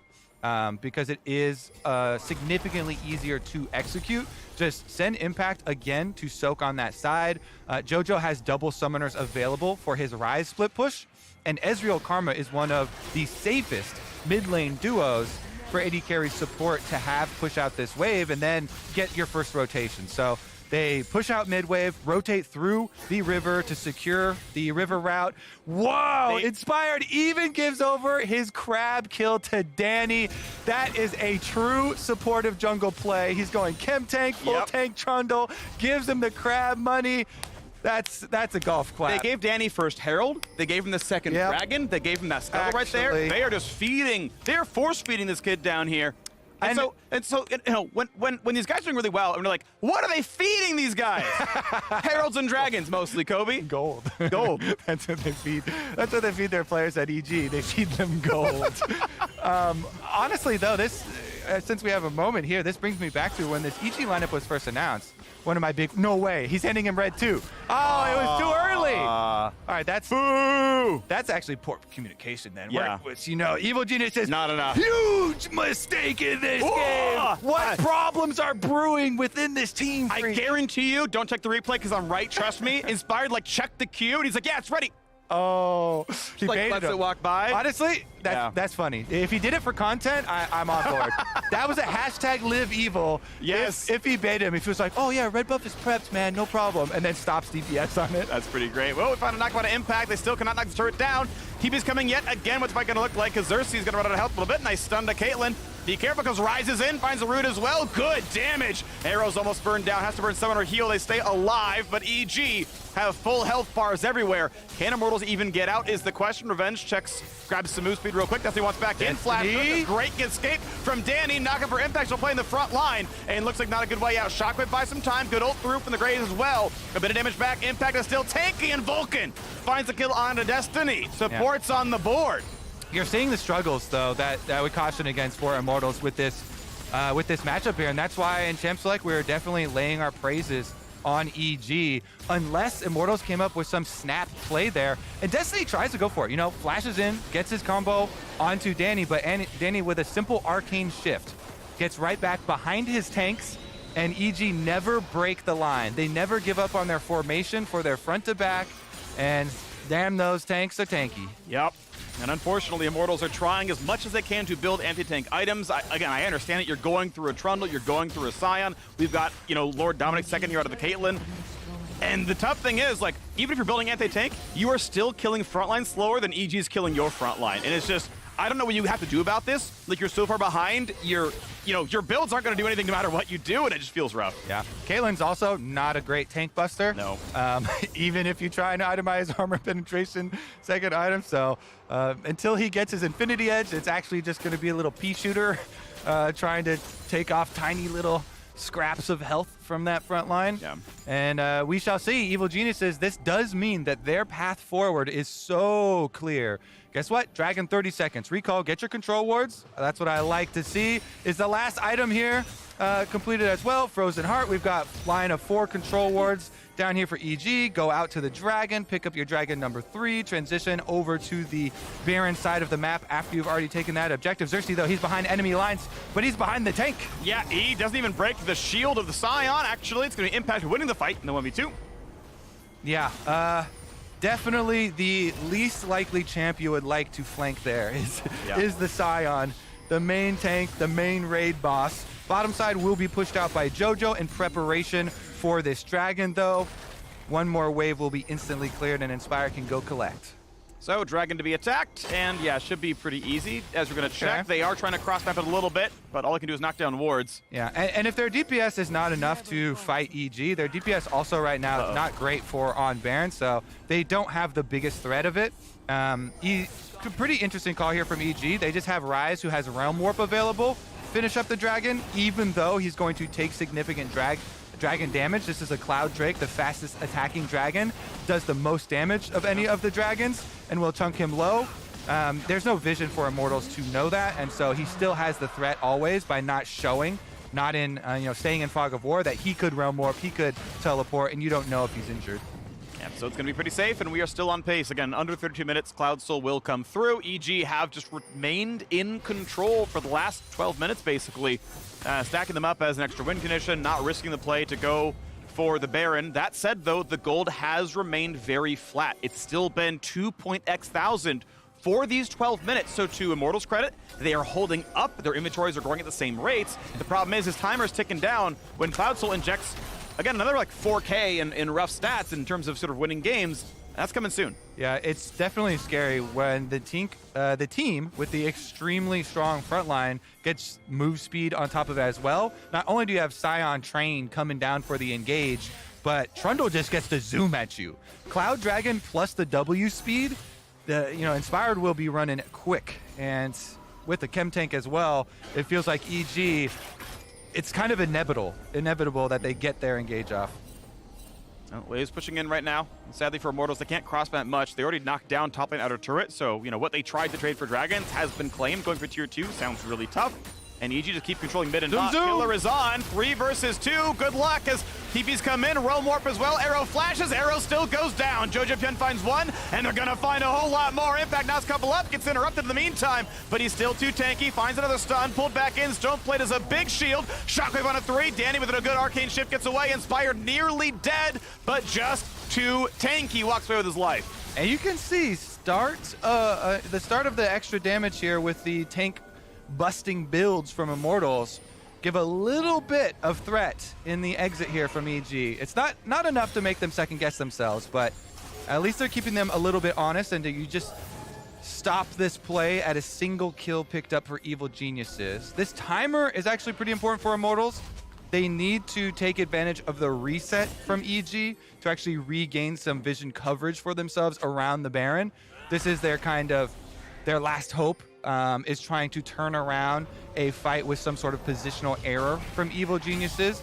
Maybe straggling recalls or something where the front line is not set up to protect their carries, and some sort of comeback window presents itself. 0.6, still the number, and 2.5 minutes until Dragon Soul comes online. Immortals have tried a couple of times to look at the Baron, hasn't turned on about just yet. Impact's to rid of the front line. Okay, face check. Yeah, they're gonna find a little bit of something there. Inspire gonna walk right back out. Wards are controlled. There's still a couple of brushes with vision, though, that Immortals have not claimed. And Xerxes, down to 1,200 health, does not make for a good front line. Yeah, I mean, the only front line they can hope to kind of get is with the ultimate from Xin. So your few seconds of immunity are going to be very precious to you. You get 5. You get 5 seconds where Xin Zhao doesn't get immediately deleted from soon to be 4, my friend. Soon to be 4. Next week it's 4. In pro play on live, it's already that number. And here we go. Baron has been attempted. It's fully on vision. They know about it. But will that even matter? 6k health left. Xerxes can W for vision. Okay, down to 6 again. A flip is what Immortals want. Evil Geniuses, they should not flip this. They He's have got flash. He's got smite. Caitlyn sniped with a little bit of something. Jojo Pyun in danger a bit. They keep it at 3k. Controller comes down. This is full vision unless Scion wants to knock down that ward. Okay, good. No way they get rid of the vision here, so quick snipe from Arrow. A couple of 100 damage, not bad. So what you need to do from EG's perspective here is set up your turn, a more threatening turn off of Baron, because you never want to flip this versus Immortals. That's the exact play they want to try and get back into it. Xerxes hits that Miracle Smite, they win the team fight, they run through your base that way. So EG, they need to threaten their engage much more significantly than this setup. And it is a little bit difficult with the Caitlyn traps being set up from Immortals and them kind of defending well on the objective. But if you want to get anything out of that Baron setup, it has to be off of turn, not flipping. I need to know how much money this Caitlyn has, because Arrow is nowhere near. He is, I think, 400 gold shy of being able to afford Infinity Edge. And that means he's not going to get the spike, because Dragon Soul's in 30 seconds. He ultimately cannot really earn that money in time. There's not really a good way to do so. So he's going to be without the threat on the spike, just barely. Sadly, has to kind of bypass that right now. And this should look really good for EG. Flash, they're going to find Jojo, forcing the Flash away. He'll be far enough out, even with the slows, that they can't catch him. Flash down for Flash, not that bad. Yeah, I wonder if Immortals even give the soul. Because, okay, Destiny doesn't actually complete the recall, so they're gonna have some sort of counter instead. They're not just gonna give it. Threaten on the Baron. They've got a blast cone. They've got a controller inside. EG have sussed it out though. little bit of scariness there as Xerxes jumps over the wall, but he's going to be okay. Dragon indeed will be taken. Immortals, I think they should take this fight if they can. Hook's not going to land, though, even though Vulcan kind of baits him in. Rise can be there soon. They know they have to be desperate from the side of Immortals. They know that they had to force the play there. They tried. Valiant effort, you know, the multiple flashes used, trying to get the engage, but EG just too solid. Nice rotation of the Rise again over to pick up Dragon, and everybody else just has to defend that Baron play, defend that desperate play from Immortals, and now you've got the rewards to show for it here from EG. Well done from them. Controlled game for 31 minutes here, soon to be 32 from the side of Evil Geniuses. And Eclipse through for Danny, now Sorota's Grudge as well. He's ready to kill basically everybody, no problem at all. Very, very good spellcaster build into this one. Finds an interesting way to weave a lot of damage into that one, as the gold lead is now 3.5 thousand. It has grown by 1,000 over the last 15 to 20 minutes. And on top of that, a Dragon Soul to boot. Sadly for Immortals, they have not found their way into this game. They found ways to tread water, but unfortunately have not found picks, have not found much to cross-map. And it's been just playing to EG's tune. They're happy to sit and scale and get to late game Sion, where the front line's better, the back line's better. And they're going to find a little bit more now. Xerxes, you can see, loses about 20% of his health from a single Ezreal Q, and that happens every single time. Certainly does. All right, EG setting up again with a much better turn. They've got the Dragon Soul. Sidesteps it, ult comes down to block some damage, and he's hopefully gonna get away for now. They can't get right back in, but as they burn out the ultis, the second half could look good. On the Jojo, isn't enough damage. The question though is Flash is down, and they find him with a shockwave. 1 for 1, Inspired is low, but Inspired survives. 1 for 1, well done to Immortals. PoE has high ability haste, can get his spells back soon, but they found him. He's flashed, but he's rooted in place, and Impact's here for more. Danny jumps in, finds the kill, chases in for more. Thank you for 3 extra kills, and they're in for the rest of it. Arrow left alone. Arrow can run for his life. Stop the recall. But the Immortals base cannot run. Nice dodge there from Vulcan. He's using the move speed, but he's gonna go down. Arrow's trying to finish him off. He just wants to stop the recall, freak. Yeah, the root was there, couldn't land the net. And you know Vulcan's gonna stop him again. Well, it's actually Inspired this time. It won't look too bad, the pillar's there, but the base is dying. Inhibitor turret is down. Inhibitor itself is gone as well. Vulcan would love to bait him in. Pillar's not up for a little bit though, and Arrow's gonna play by the wall to jump on that one. Hits a Scryer's Bloom, and here comes TPs for a bit more. So the game will not end, but Arrow will lose his life. Pillar not timed quite appropriately. They may still get the chase down. I mean, there's no way out for him. It's just a question of how does he want to die. He wants to die getting gold. What's your last meal? Gold, please. I would like some gold. Thank you very much. 63 added to the coffers, but that time is so rough that it's a guaranteed 5v4. Everyone's ready to go and fight for the Baron. I love gold. Who knows that reference? Is that really old now? Austin I don't know Powers? that one. Oh, I've seen that. It was also poorly done, so maybe. Yeah, that was one of the worst Austin Powers movies. Well, I was referencing my actual imitation. There were better Austin Powers. Here's the really good turn onto Jojo that actually opened some hope for Immortals. They actually used the shockwave to finish off the kill, and then there's like, oh my god, we actually have some hope. Inspired flashes away, though, gets away with 100 HP. He's able to get off the reset, and it's about the re-engage from, again, Vulcan has been magnificent for them this game. So many of his tethers and then flashes on Karma to make sure the priority target still gets rooted. And once you get that advantage, you can just run your Scion forward. Ezreal back through. Yep. Nice copium there. Yes, at least it's only Dragon Soul and Baron and another teamfight victory. Yep, and there you go. Danny did some damage in that fight. A decent number right there. Obviously, PoE put on a pretty good amount, but yeah, not enough coming through for Immortals there. The gold lead now 7,500. Dragon Soul's on, Baron's on. You're going to look at a second inhibitor kill now. Here comes the Siege, decent damage. And oh, by the way, yeah, the shield on a Scion, yeah, it blocks the entire Caitlyn trap combo. So that's not too effective. And the turret keeps taking damage. No, I mean, Scion is ridiculous at this point because Impact also has a Warmog, so even if you manage to get through his giant shield and manage to put a dent into his armor, he can just back off and heal up off the Warmogs. It's such a strong combination with your Gargoyle Stone Plate because you get a massive item shield on top of your W shield. It's a good build. I'm a big fan of Warmogs and Stone Plate in every single Scion build. I think they're appropriate. They're pretty much optimal. And Xerxes can't get his ult in time. Danny finds the snipe. This has got to be the base at this point. Jojo's gonna get low, will be stunned, but far enough away that they can't answer back onto him. Destiny flash to safety, double stun comes through. Danny, now legendary, jumps in, finds a tripper. Will he get all 5? Looking for the last 2. The poor revenge on his turret will get none. Health bar getting lower. He's ignited, not healing for very much. And that's the stopwatch. What a bait. Well played. Gets a kill on the board. Immortals find number 5, but they will find loss number 6. EG get their 5th win of the season. Well done on the victory. I love it. Respect the attempt into the fountain there. Flying a little bit too close to the sun, though. Yep. Doesn't get the penta. Regardless, gets a big win for Evil Geniuses and brings them back to dead even. 50% win rate here for the Evil Geniuses.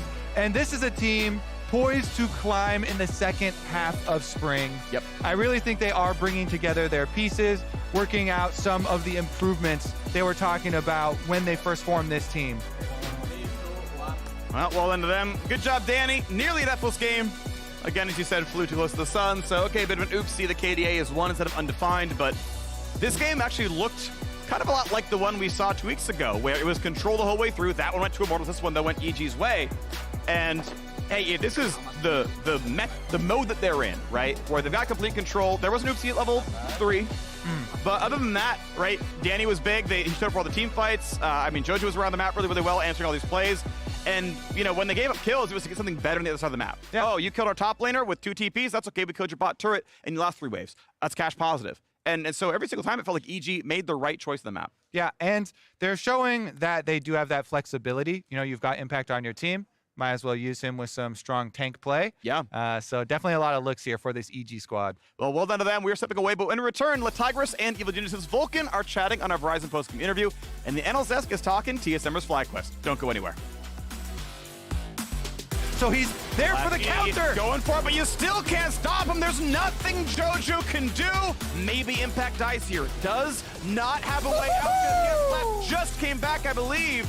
And now you got to fight on the top side. PoE gets shut down. 3 versus 2. Good luck as TPs come in. Realm Warp as well. Arrow flashes. Arrow still goes down. Jim Impact's here for more. Danny jumps in, finds the kill, chases in for more. Thank you for 3 extra kills. And they're in for the rest of it. Arrow left alone. Arrow can run for his life.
everyone, to the LCS. We are here for our Verizon post-game interview, and I am joined by Evil Geniuses support player Vulcan.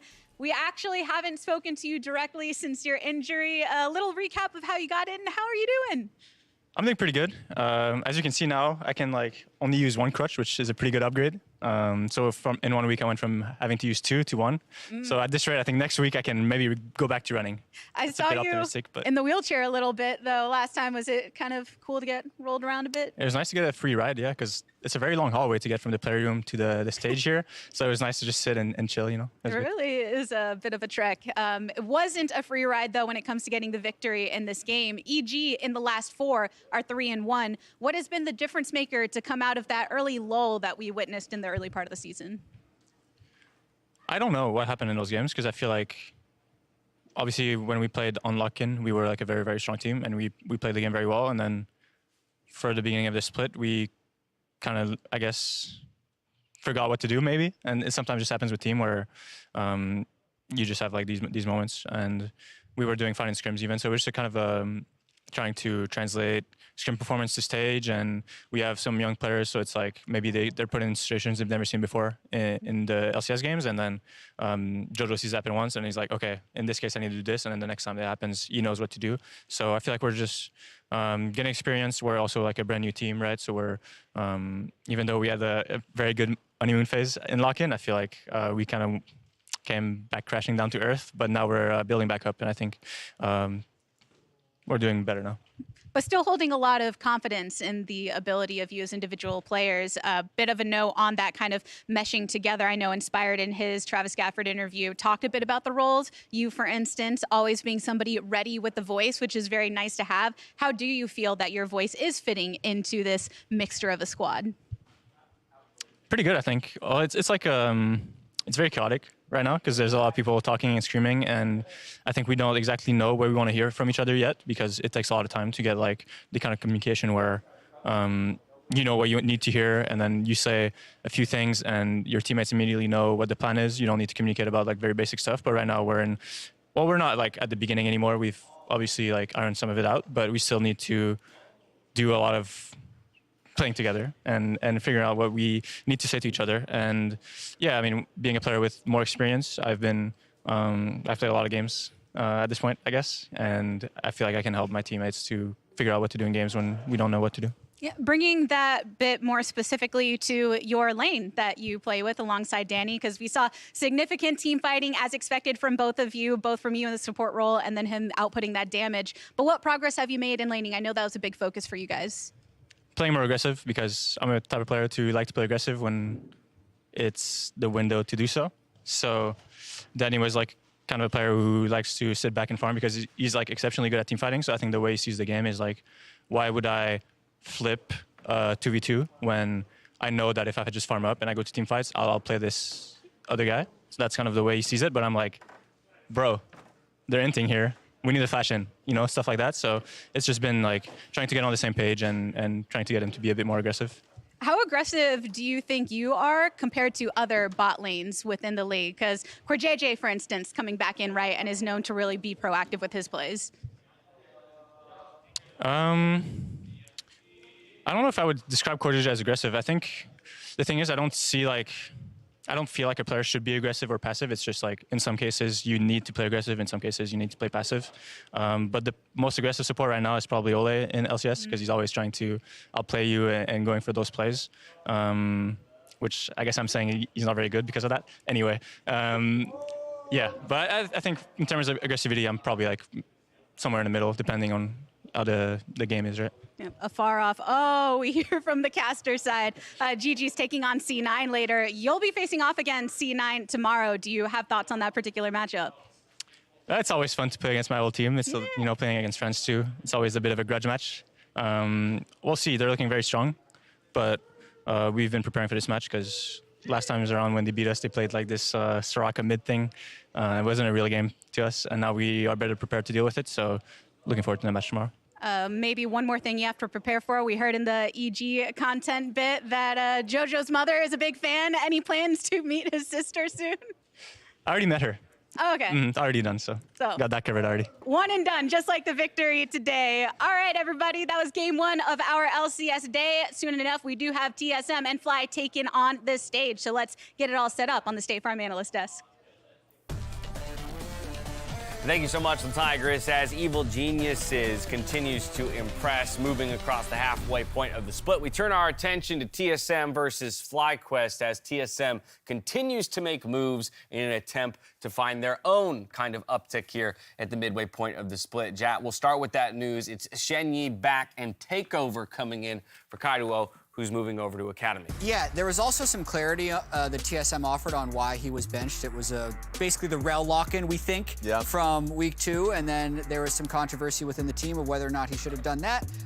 But he is back now, and also they brought up Takeover from the Academy team. So not a huge surprise to me that they are continuing to make changes since they are on that 4-game losing streak and do currently sit at 1-8 in the standings. So we'll see if it's a fresh start for them. I still think the talent on this team is better than a 1-8 record. Exactly. Like, if I look towards Huni and Spica, you expect them to pick wins just based off their performance alone. It's going to be interesting to see Takeover as a player because whenever you watch Academy, he is the type of person that wants to scrap. So I think he fits into this roster really well. I love his Silas play usually, but I think his Rise and Ari is something that he will play pretty frequently. So I'm interested to see how he'll slot into the team because Kaido just hasn't been performing. I think his last game was probably his worst, his Silas one. So I definitely am interested to see the 2v2 mid. Yeah, the unfortunate thing for TSM though is it's hard to look at this and say that Takeover is this huge like overperformer in Academy or that Shenyi was dominating the league when he went down there. TSM's Academy team is also at the bottom of the standings. So they are doing these moves because they're just hoping something works by mixing things up. Exactly. It's the same thing. Like that Academy team also has Vipers. They have talent. It's like the LCS team. They have talent. It's just making it work, being on the same page that they need to get in order. I mean, forever unsatisfied with poor placing in the LCS. We expect TSM to be making moves like this until the whole tide turns for them. But from here, I want to jump over to the FlyQuest side, Emily, and we promised the viewers in waiting room that we would dive a little bit further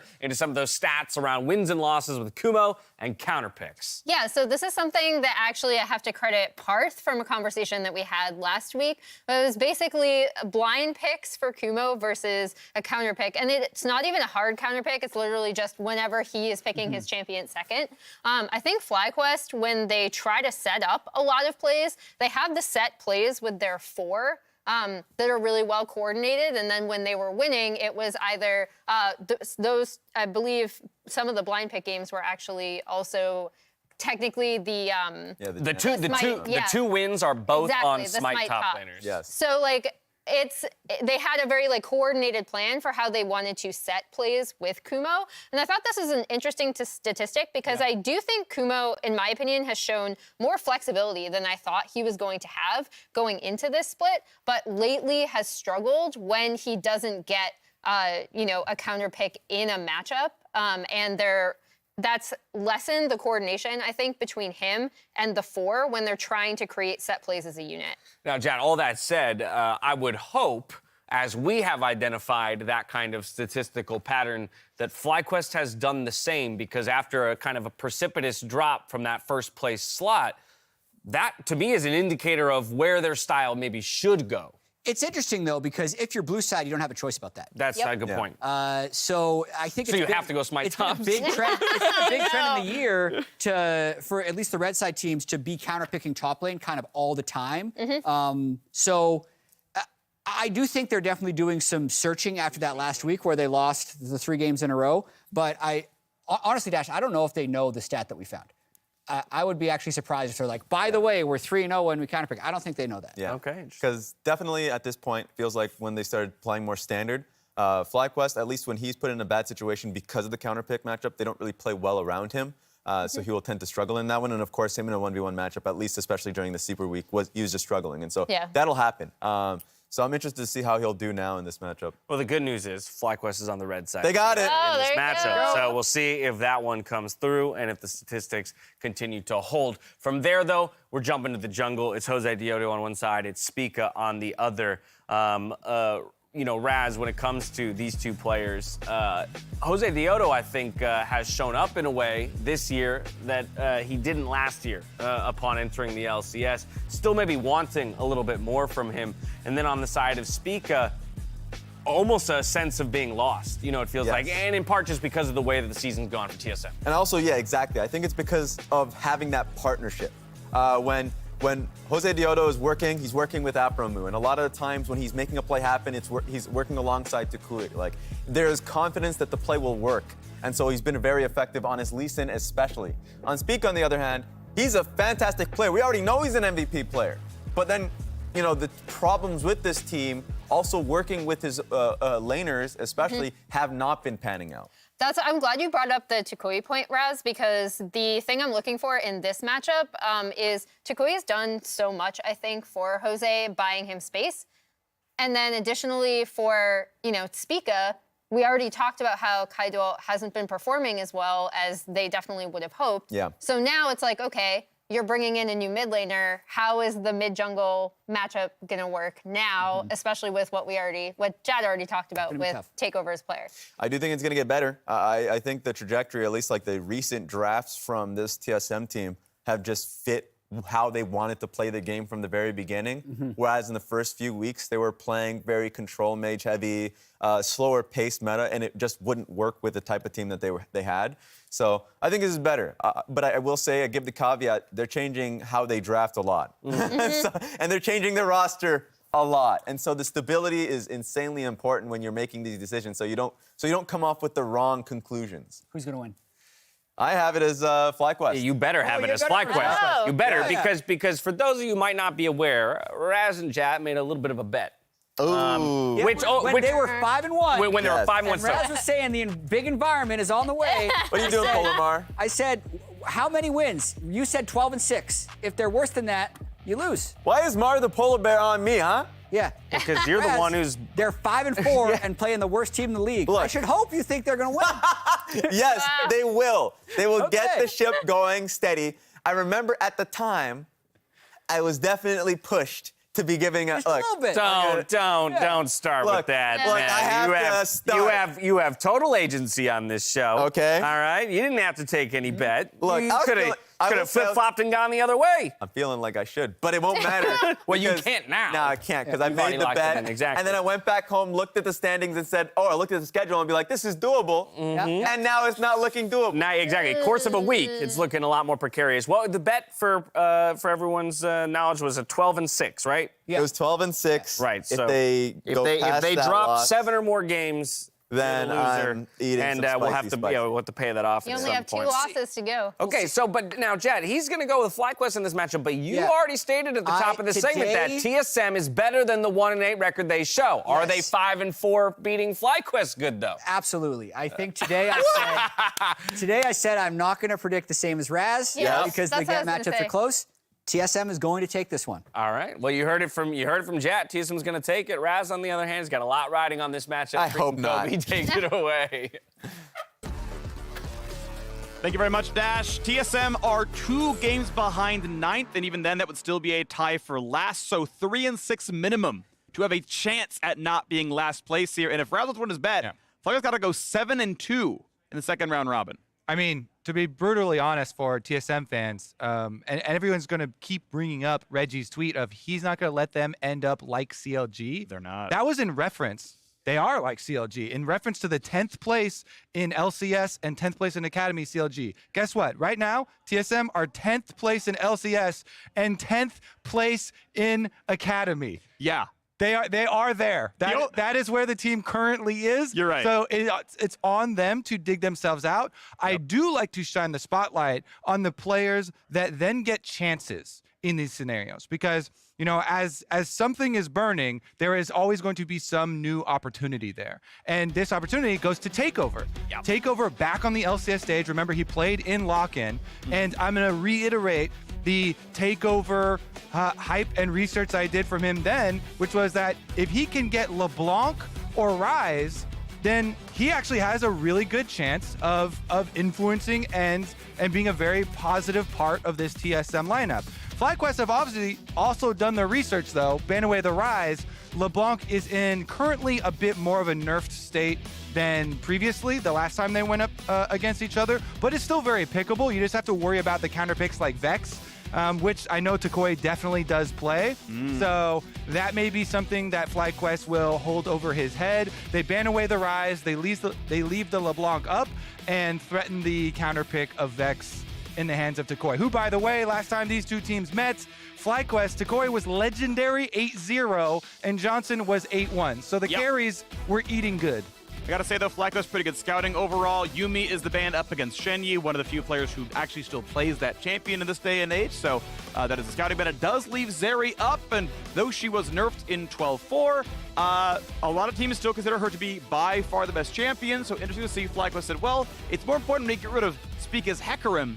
Let's take the Zeri. And I will say, they have spent a lot of draft resources every time to get Johnson Jinx. In 14 games, he's got 10 of those on Jinx. If you figure both teams want the champ, you get half and half or a bit less with bans. Nah, 10 out of 14, he is on that champion every single time. And it means they can wait to pick it on 3, unless they want to go somewhere wild. And to me, it's not too wild if you do want to give up Zeri and then take the Senna route. I still think, and this is one of my favorite picks into it, because of the Q slow being added to it, because of being able to play the early lane phase through minions and try and abuse Zeri by poking her, getting souls off her, and not allowing her to hit you back with your Qs. That's an option if they do want to show that, but they already locked in Nautilus, so we shall see. Ahri and Rek'Sai, so much early playmaking. Rek'Sai is such a rare champ for pro play, but so good for solo queue. This is my current main in solo queue because you can spam ganks with this champion like no other. There's so many routes over the thick walls behind either bottom lane or top lane. You can come from behind your opponents at level 3 very early on into the game and pull off some very rare ganks that no other champion ever goes for. So I want to see that. You can also tunnel over the back of Raptor Pit, abusing mid laners like the Syndra that we have here, who has no dashes, no escapes. So I am so excited. Spica Rek'Sai. This champion also is the preferred counter pick into Lee Sin. If Lee Sin lands a Q on you, all you have to do is attack move the ground. When Lee Sin comes in, you will auto unburrow and you will deny the second Q damage. You will also win the 1v1 at that point. If your timing is correct, you can even get your ult off and immune the kick coming in. So there's so many little things you can use to try and play against the Lee Sin. The kick one is the most difficult. Timing has to be perfect, but... Yeah. And I want to bring back the Rek'Sai tech talked about when last time we saw Brox bring out this champion. 3 points Q, max E is the build of the Rek'Sai mains. You can tell if they know how to play Rek'Sai by the skill order on the champion. I want to see Spica do it right. Yep.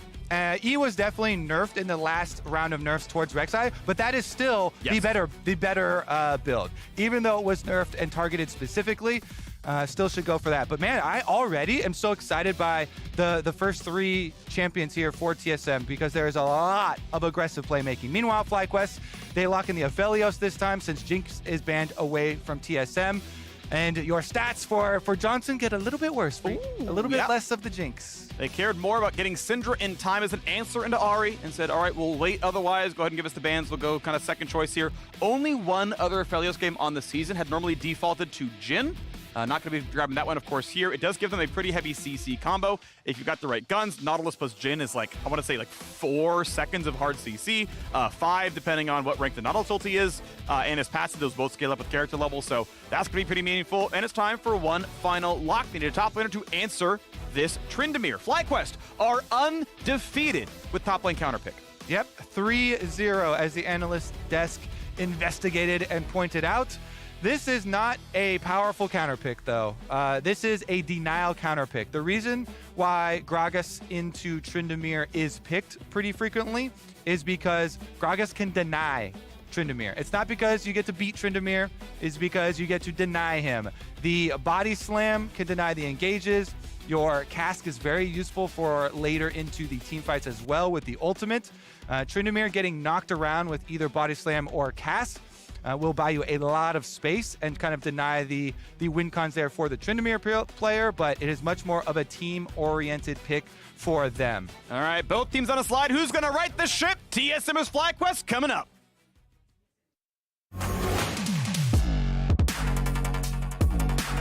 This is the sort of pride that gets you in those big moments, allows you to take down giants.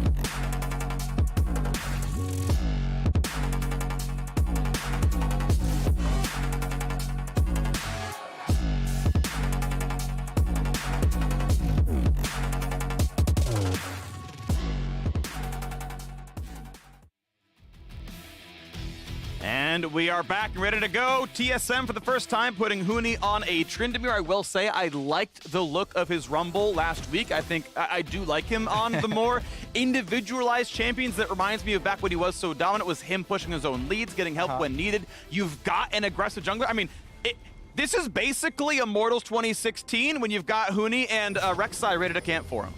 All right, well, we'll see if we can channel the rain over.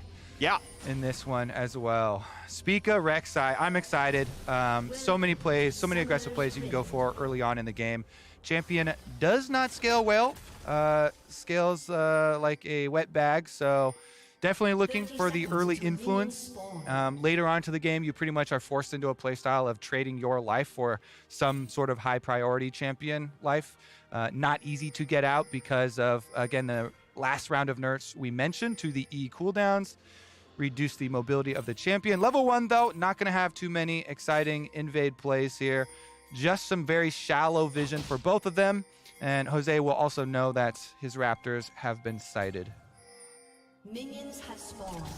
We get a little bit of a scuffle down here. They can fight for this ward pretty easily and take it down. Double sweepers, too. So Spica also starting with a sweeper here for TSM. So heavy investment in the vision denial. Already pays off with the early ward kill. There for tactical. Tiny bits of extra gold, Freak. Okay. Start of the Miracle Run. A 4-game losing streak for TSM, a 3-game losing streak for FlyQuest, both of which had rough super weeks. Let's see which one's going to make it happen here. See a FlyQuest buff of some kind. Good luck. Definitely a revenge game here for TSM as well. FlyQuest kind of stomped him last time around. Both FlyQuest carries performing really well. See if Spica can get some early influence, though. Red quadrant clear, it looks like, for him, so wants to get up to influence either top or mid lane. Rek'Sai, you have to get level 3, though. It's not a Jarvan-style champion. Level 2 does nothing for you because you will not have your tunnel to be able to pull off the ganks, so should be a full red quadrant clear for the Rek'Sai. It's very easy with the innate AoE of your Qs. Yep. Takeover doesn't get anything out of the early level 2. Shared in the ward XP from the one sweep, but didn't manage to find a fight. Nice job by Huni, though. Does the exact thing on his 2. Gets a spin and an auto. Kuma can't do much about that. It's going to be not a big deal. Of course, Gragas has plenty of sustain. With Doran's Ring, if you damage a champion, you get some mana back, and you can just keep funneling that into your passive. Yeah, exactly. And again, this champion is picked for denial on Tryndamere. You body slam him on his engages. You can get your grasp auto off. That's all you need. Yeah. You deny, you stack up, you get very, very tanky. Makes it difficult for the Tryndamere to operate or chase anyone down. Team fights also get more difficult for him because the Gragas is adept at pushing around these melee carries. Will double for pretty useful versus the Rek'Sai as well. Interesting recall here. It was the bottom hover for Spica, fishing around for possible engage here on the bottom side, but Aphromoo does not take the bait. And if it's not Aphromoo moving forward to force the fight, then it is too risky to force the fight on the side of TSM there. So he goes for the recall, very early recall for the Rek'Sai, just gets the long sword and goes up to transition to the top side of the map. I do like hovering and spending a fairly small amount of time as a jungler for possible very big rewards, though.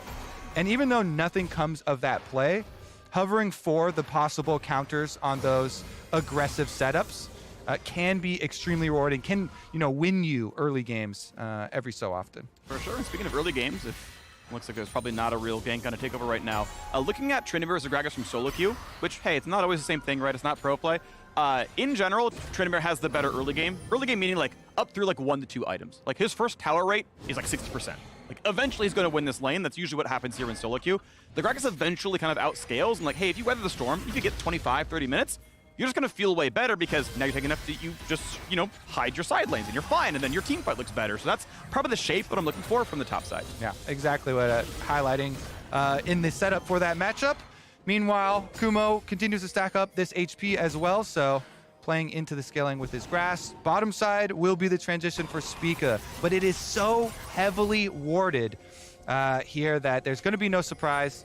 Passes over the ward here, pull right back for it. I think FlyQuest pretty happy with the opening here. No specific early plan has been able to gain value for TSM. Going for the long route around the Scuttle Crab, though, to gank that bottom lane. And we did kind of talk about this long wall being a possible point of entry for Rek'Sai, but it's also a mid-roam, and the mid laner went right over that Scuttle, so... But they're pushing up for the wave, getting it off the tower, so they're going to flash for the play, cleanses it away, will they get Johnson out, flashes back, still knocked up by Spica. They'll trade one back on a Shen Yi, but not looking too bad. Afro's still alive, Spica's low, Spica almost has the tower! He's got 100 health, and Tukui's on the way. Does he land the Scout of the Week? He can't really go through tactical. Maybe he can. Hook is going to land. Ooh, Is it going to be enough? He trades back, but they're going to get it all the same. Meanwhile, what you're paying for this topside invade, you see Lee Sin and Gragas pushed in the Trymir, big wave, they take away the jungle, and they themselves are looking for payment. He won't be 6 off this wave. It's not the wave you get. So do they land the skill shots? Has to flash away. Kumo flashes the same time Huni does, gets out. Good play there from Huni. He got most of the experience still from the top big wave that was built up on him, and he outplays there. Ghost early for the distance gain, and then flash for flash. So on the weak side here for Huni, he's able to evade the counterplay from FlyQuest. Here's another look at the forced dive, though. Spica went all the way around, Takeover went over the Scuttle Crab, bottom lane pushes in the minion wave, though, and they get Johnson's flash out very early, so that then Takeover and Spica can answer it. They pull off that kill. Aftermove flashes away, and so the heated up turret with the fully heated up 4 shots already charging to full value there does a lot of damage to Spica and means that he can't join this 2v2 that is then forced by Aftermove, hitting that hook onto Tactical and getting the kill trade. Thankfully, Tukui gets himself the kill. It was his Ignite on the Zeri, so able to get the 300 gold on the right targets. You can see Takeover and Tactical, 300 each, so I guess 1 for First Blood. Sadly for FlyQuest, Afro did have 1 of those kills. The first one, he had the burn down on Shen Yi, so gold not in the ideal place, but still a very close game here. FlyQuest pushing in the bottom lane. All right. Yeah, should be no play off of this wave. It's not super big. Single wave being pushed in on Tactical is going to be transitioned over to the Dragon instead for FlyQuest. Much less risky. Like this call from them. Recall timer on support means Jose can just start up this Dragon, and Hextech will go to the side of FlyQuest. Meanwhile, Spica invading on top side and should look to be able to get red number 2. Counter jungled here, so can at least pay for that Dragon with a red buff. There you go. Well done by Spica. Problem is, this Gragas already off of first purchase. Single best item you can have versus double AD auto attackers on top side. You really have a hard time dying. With Warden's Mail picked up, Grasp and passive healing for the Gragas. That's really a non-factor as far as TSM trying to gain leverage on top side with the 2v1. So Spica just takes the red and then looks to try and play off of Takeover here, who we're trying to highlight. Back in on the starting lineup here for TSM on one of those kill pressure champions. So once he has access to the ultimate here with the Ahri, is trying to pull up those more aggressive plays that he is known for. And look to fake a roam toward top. Not going to do anything, though. They both kind of walk back through it here.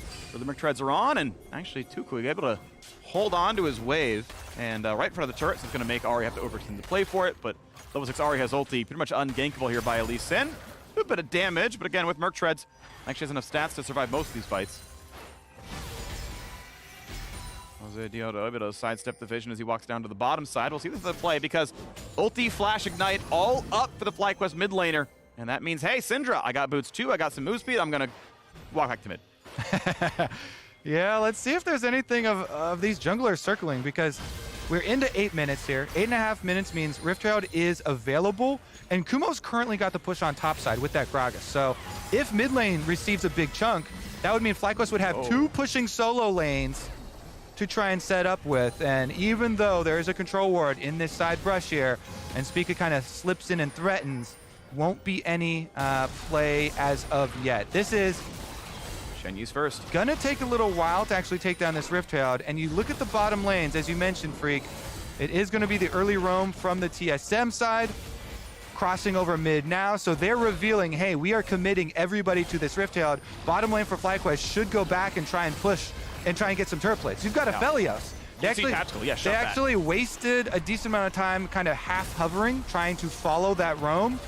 And instead of getting Aphelios up to the turret, which is one of the best turret takers if you've got your white gun, they're going to have a hard time pushing before Tactical even gets back here. So Tactical won't even lose any minions. Johnson, even with the white gun here, with Afromu trying to help him push, won't get paid for the time. I mean, that's really rough, right? That's just like FlyQuest not really knowing what they want to do at that time. They don't go to the Herald. They don't do anything with it. It's 2v0 in the lane, and they deny 3 CS. Like, if this is EG, Danny's taking half that turret down. Yeah, definitely out macroed by TSM there. TSM with the early priority on bot. They roam first, and they make good use of it. So, well done by Tactical and Shen Yi. Yeah. Shen Yi being back in the lineup, of course, is going to have a magnifying glass on himself. All of the controversy surrounding the benching in the first place. And, you know, props to the TSM coaching staff this time around, coming out with some more thorough explanations as to what went on, but also stating that they feel like he has made the necessary improvements in Academy and has improved on the communication there. And well done to Kumo. I mean, he got half a level lead because of the gank that went on. Like, Huni got some of the XP, but he obviously missed some. He's, you know, still 8-9 right now. Top lane's going really, really well. A 20 CS lead for Kumo, but now in the bottom river, a fight going on. Ulti's gonna come across. Afro ignited, but able to walk away. Do you take it? No. Not able to get anything more done. Shady flash the wall, doesn't want to be anchored in. So ultimately, hey, a trade of summoners. Well, actually, just trade of ultimates. FlyQuest holding out every single summoner spell. And this is the tanky boy Afromu. He's got his aftershock, so he turns around, hits the ultimate, gets a summoner spell advantage out of the attempt here from TSM. And this is right ahead of the dragon. You've got 1 minute is usually the super like safe recall for neutral objectives. That gives you plenty of time to go get your control wards and get back out onto the map after a reset. Pushing out bottom lane first so that Spica can move in. Spica does not reveal his position, lets his other teammates clear out the ward. They don't know that the extra one is in front of Dragon, though. Stops the recon. Nice play by Huni. A little bit of damage back, but not going to mean too much overall. So, yeah, chilling right there. Gold still tied between these teams. Good side step. Takeover gets away from the Syndra stun. You play to the sides. You don't get, you know, E'd from the early queue. You don't get the trade. It's going to be just fine. So, pretty much chilling down there. Still going to be a CS lead. And once again, Kukui gonna try to roam to the bottom side. Dragon's up in 12 seconds. As Johnson clears into the tower, Afro's gonna find Shen Yi. Decent damage here where they find the rest of it. Puts the W down. Gonna take damage for a while. And they're gonna save. Actually burn the ulti, but it's enough to find the kill. Jose Diodo now on the board with number 3, and that should mean Dragon. Yeah, that's a very timely pick there for FlyQuest. They move first into the Dark River. Well done by FlyQuest. Afromu, always the leader here. Pulls off the quick play onto Shen Yi. No flash from the Leona because they burned it last time around at the top river play. And FlyQuest, 2 dragons. Kumo, can you get out of this one, though? Scott? The outplay, explosive cast, but right back in is the Ahri. That's got to be everything landing. Yes, indeed. That was great by Huni. He flashed in front of the body slam, and there was nowhere else to go. One on the board for the top lane. And they've got the damage to pull off the kill because Takeover with the roam up here to top side. All that AP damage strikes right through the extra armor that was invested in by Kumo. Is this going to result in a lot of tower plates on top side, but it's being traded for turret plates on the bottom side? And Afromu goes. Flash ulti, Tactical out of dashes, no flash available, so now you just go right onto her. Nice stopwatch buys time. They got to reset the tower, and it is back in the tower. Tactical comes back into range. That is a tactical decision, Summoner. That is a mouth I've ever seen one. And now Shen Yi's next up. Once again, Afro pulls the aggro. He should be able to drop that tower right here, and that's kill picked up. What a tower dive from FlyQuest. What a cross map from TSM. No respect for the purple gun, Freak. Where's the purple gun respect? Gets into range. Johnson hits the root, and it's a double kill for FlyQuest on bottom side. Yeah, the towers are kind of traded, but FlyQuest pick up the extra kills. They don't finish up on the tower, though, so TSM, they still got the gold for the entire tower there and are now ahead 770 gold. So despite the dragon lead for FlyQuest, which is significant at pretty early 2 dragons, TSM do get something back for themselves after their top play. Here's another look at it, though. Aphromoo hooks into the wall first to take some damage. But because they brought down Syndra, they just can force this play. Aphromoo walks up, flashes, forces it onto Tactical, who flashes out early to gain the distance, but then goes back in for his teammate, does not respect the purple gun in hand from Johnson. And Johnson, quick punish there. You love to see it. Auto into root. Takui follows up, and they've got the damage to finish off. Then they can go back for Shenyi later. Aphromoo getting to the edge of turret aggro as well. Nicely done here, juggling the tower aggro. Yep. Nobody in real danger. They didn't have time to push down as many turret plates in the aftermath, though, because they did take a while to take those kills. So that's going to lead to the slight gold advantage here for TSM. Yep. And 2 Dragon disadvantage for them. Oh, good job there by FlyQuest. Yeah, 900 gold for 2 kills, and just the first tower itself is 650. 2 plates, that's, well over 900 already, and anything more than 2 plates keeps adding to it. So yes, TSM got more gold, but now we have another look. 2.5 minutes till Dragon. Shenyi able to sidestep right at the range of Cinder Q. Well done. They found us on an Afro. Easy target. Charm that just does nothing. Well set up, but it's a 1-for-1 as the Leona goes down. Johnson left alone, flashes away. Oh, he may just live. A double kill in. Juki finds 2, and he's looking for number 3. Tactical kicked right into range. A triple, and he's on for more. Jose Cito is the big man on campus. A quadra kill. A quadra kill for Tuki Tuki Nation. Jose, oh my goodness, he is a wake freak. Quadra kill for the Lee. My goodness, he is popping off to Stylen with the flash there. What a play from FlyQuest. They clean up in the river. Yo, this is where you say jungle diff in all chat when you're Kumo. It's like, I'm just chilling against Trinivir, man. I'm building tank items, I'm scaling. Give me that teammate. Let's get into it. Jose, Pro View. Lee Sin comes down. All right, so he's got an extra control ward in inventory. They're fishing around. Aphromoo goes for what I've got to assume is the bait because he instantly dies. He gets popped. But then it is salvaged by the rest of the FlyQuest players. Johnson flashes away from Spica's flash. So what? Jose is allowed to follow with his Q there. What flash is that? Then he flashes forward on takeover to get in range, make sure he can slow, and he knows with his red buff afterwards. The flash and the charm was sick. Yeah. I don't know what Spica was doing, but whatever. Oh, we got another one. Hey, takeover. Hey, buddy, your sweeper saw Lisa and a Nautilus. Run away. Jose, 3.5k damage from the jungler. Yeah. That's nice. That's just really well done. That was a really, really good play right here. And so FlyQuest back ahead in gold. Now, TSM still going for what they can, though. Keep in mind, they still got this area. They got the Herald Summon. Will nearly knock down this tower. I believe it might be just enough. Depends who's going to be in range. Oh, they burn it! Despite being summoned in range, they couldn't fight for control, and they get nothing out of the summon. Yeah, meanwhile, TSM still hoping that the Tryndamere split push is going to get them some more advantages because they're losing on the other side of the map. Takoi just bullies takeover off. Ultimate here, traded for the pressure, gets the tower, gets the wave in, and it's just the Tryndamere pushing for TSM that is going to leverage them any sort of advantage because they lose the other 2 lanes worth of push. And FlyQuest now slingshots ahead in gold, 1,000 to their name after the quadra kill and after the 2 lanes. Dragon 3. Yeah, that's going to be a 23-minute Ocean Soul, Kobe? Jeez. Like, yeah, this one, like, the scoreboard doesn't look absurd right now, but it's going to be really absurd really, really fast. And you can see FlyQuest, they let Jose last hit the Dragon. Their priorities are on the right spot. Thank you, thank you. I will take the extra gold. The big environment is indeed out to play today. FlyQuest trying to make their record versus TSM 2-0. We do have a quick pause here, but man, Jose coming up big. And since we do have time, we can explain the Tuki meme because I too was so confused and never knew where this came from, but they had a good video coming out on it. And Jose was talking about when on his stream, he would basically use it after he made a play and would say it to the effect of like, easy, you know? Kill someone, Tuki. Exactly, easy, gotcha. Done. And so now, whenever on his stream, after the plays pop up, that's why you get all the Tuki spam. Yeah, like he had to be informed that that was what he was doing because it was so subconscious. He's like, why is my chat spamming Tuki at me when I get these kills? It's funny because he even didn't know at the beginning. Yeah. It's like, oh, okay.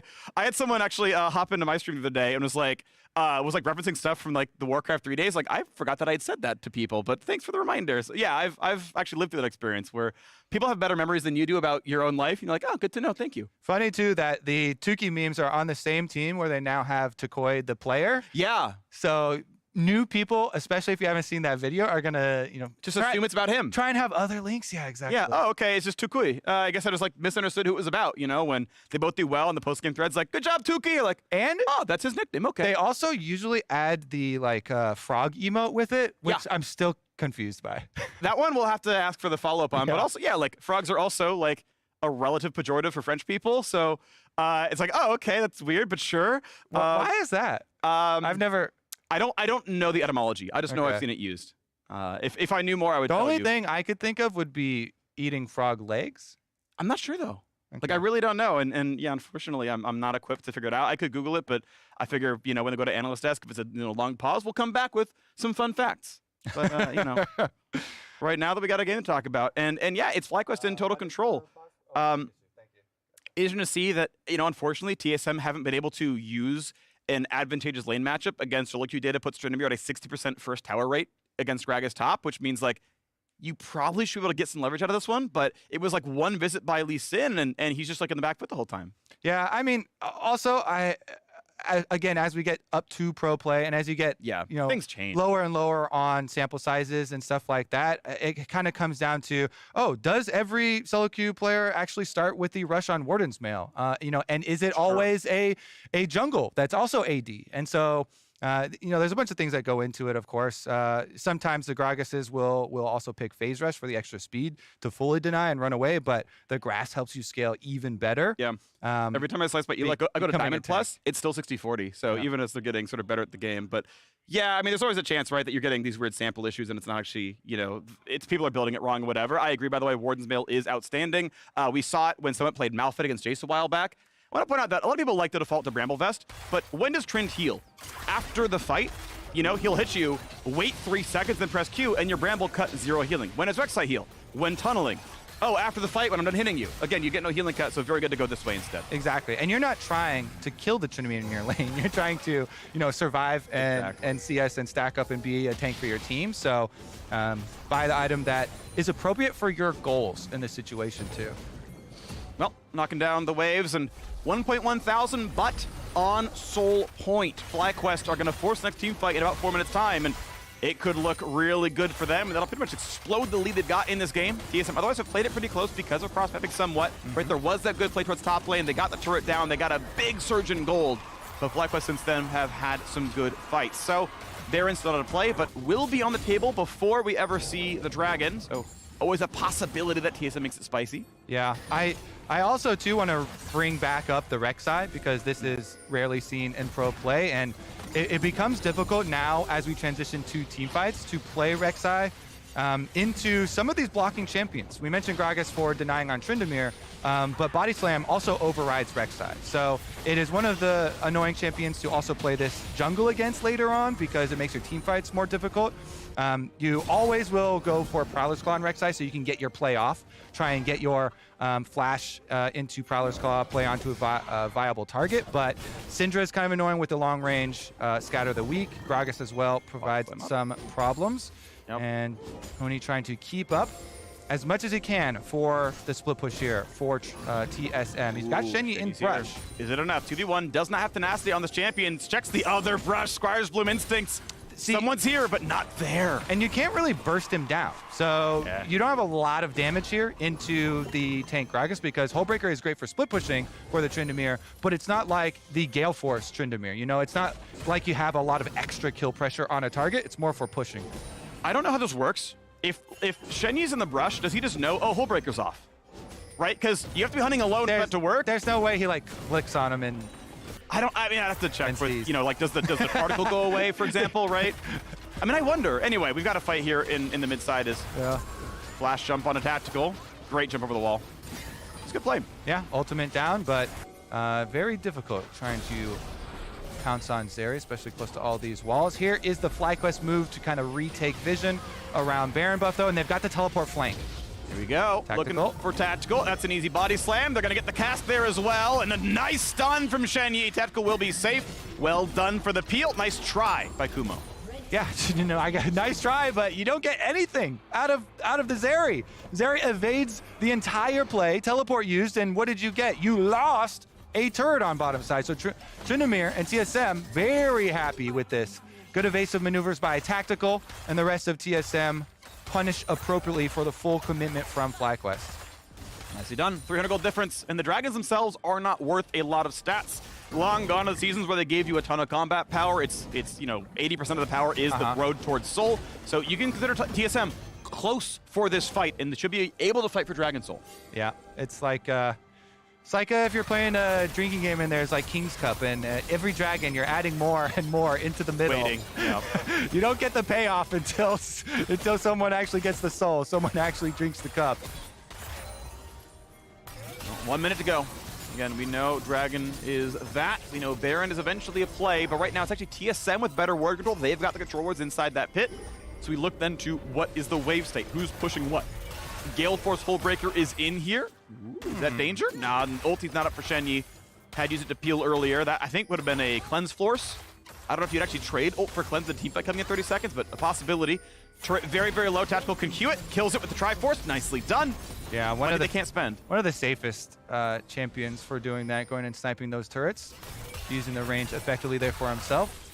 Nice laser through the remnants of their turret too. Those things can still be dangerous, still counts as terrain. Here we go, 15 seconds on this play. They're going to look actually at the Tryndamere first, but he's going to jump around. Has Ghost, has Flash as well. Gale forces away, holds onto the ulti, holds onto the Flash. But with no commitment really, except their time, FlyQuest get 2 cooldowns out of the Tryndamere, and now they can run for the bottom river. But can they get there in time? They are rushing Dragon ASAP. This can get burned quickly. Does Jose get in range? He can potentially smite. He's stunned by Shen Yi, but it won't burn in time. Here comes the fight, kicks him out of the pit. Flash and Dragon is claimed by Jose Diodo. What can he do except just win the whole time? Thank you very much to get the kill on Shen Yi. FlyQuest own everything. Tukey. There was 46, I believe, HP on that dragon. FlyQuest are wearing the Ocean Soul. The most thematic and appropriate FlyQuest Soul buff for themselves. That also means they can transition over to Baron. Not only do they have 1 member advantage, but the sustain of the Ocean Soul allows you to start Baron as many times as you want. You've got White Gun for Johnson, burning through it, building up the chakrams. You look at this mini-map though, Leona's coming from base, joining for TSM to try and get there. Tryndamere has no teleport, so they're just poking around. The best they could hope for would be some sort of pick or steal, and they give up on that. Yep, Kumo sitting over the wall, has cast, once again has body slam, checks all the brushes, no one's here, thank you very much. Baron claimed, and FlyQuest look to stop the losing streak, looking to push TSM down to 1-9. All right, reset for FlyQuest. Item completions coming in. Bloodthirster on top of an Ocean Soul. Johnson is going to be a very, very healthy Aphelios. He's also got Gale Force and Stopwatch in inventory for the playmaking. Attempt here from TSM to try and burn down this dragon, but Takeover's pretty far away, and it just comes down to the jungle smite fight because while Jose kicks him out of the pit, the dragon still has enough health before he gets back in. 946. Got it exactly there. Jose picks up the last hit on it. Speaking of E-Smite, was just 50 damage too shy, unfortunately. Good attempt at the combo, though. Yeah, I mean, it was timed appropriate. It was just, again, 45 off, which, like, if anyone autos one more time, that's the smite, right? And you get it, you stop Soul, and, you know, just the way it kind of went in this one. Top lane now under fire. 4 members of FlyQuest ready to go, and they're going to share some turret gold. Afro's going to even get his cut. Thank you very much. Turret goes down. I'm going to go for a bit more as the gold lead keeps going. Tryndamere going to keep the silent split push going, is going towards Armor Pen. Kind of needs it pretty desperately to cut through this Gragas. Shen Yi puts a ward down to try to track the movements toward mid, but top lane tier 2, pretty much a formality here. Yes, sir. And the Teemo emotes start coming out. I've actually seen this meta evolve in Champions Queue Freak, by the way. Oh, yeah. Everybody's getting in on the Teemo thumbs up. It's the new hotness. Closer literally spams it every single 30 seconds, I feel like, in the Champions Queue games, even when nobody's streaming the game. But this one, definitely appropriate as FlyQuest. A pretty good handle. With this Baron buff, they've got a full minute left to use it. That is a full 2 more minion waves, 30 seconds for each wave to push with. And Kumo doesn't take damage. He's just in his lane, unbothered, moisturized, Gragas, flourishing. Yeah, I mean, he is positively glowing. I don't know how he got skin this good, but it's looking pretty good. As the base falls down, it's cool to see. You know, we got RTS players who spam clicking their workers. You know, you got some people who just hit all the F keys, look at their lanes. You know, let's just hit the emote wheel constantly. You know, that's the nervous fidget for League players right now. I think that's a positive situation to be in. I would like to see the EPM, emotes per minute, and, you know, graph that against win rate, because I feel like there's going to be some really tight correlation there. Yeah. I'm going to say causation right away. Then you also have players like FBI that just spams tab incessantly. If you watch his stream, it is always on. I feel like that one, actually, you get into some issues with wrist problems. So, like, sometimes, you know, having that, you know, extra key to hit is comforting, does keep you warmed up. But, man, can definitely be another cause for some of the most prominent issues that plague gamers. Do your stretches out there, everybody. Do your stretches. Here we go. Stretches. We'll do some right now. Put your right arm out. Take your fingers and pull them sort of gently back towards your elbow. Very gently. Stretch out the wrist. If we could get a shot up here, maybe. Switch hands. Here we go. Let's count to 10. FlyQuest have again. Don't push too hard. Don't push too hard. It's just want to feel a little bit of tension. There you go. This way. Stretch them out. Yeah. Get down. There's another one where you do each stage like this. Oh yeah. I don't really know the exact. I don't know. Technical execution of it, but it looks like that. It looks like that, more or less. It's pretty solid. Anyways, back to this game. FlyQuest with this Ocean Did you see him? He's going to almost one-shot Shenyi! And the stopwatch is there as well. Zeri dives in, and will Zeri dive out? Jose has to get right back out. Health bar's low. Can he find the ulti? It's Kumo getting one from over the wall and back in for number 2. Goodbye to the bottom lane. And TSM going right back where they started with another L on the scoreboard here. FlyQuest pushing to get more done. Baron buff may be over. They got a lot out of the Red Bull Baron power play, but now it's time to maybe just close the game out. 30-second respawns. Looking for bottom lane here. Here we go. FlyQuest. Nothing's going to stop them now. Kumo could easily tank this turret.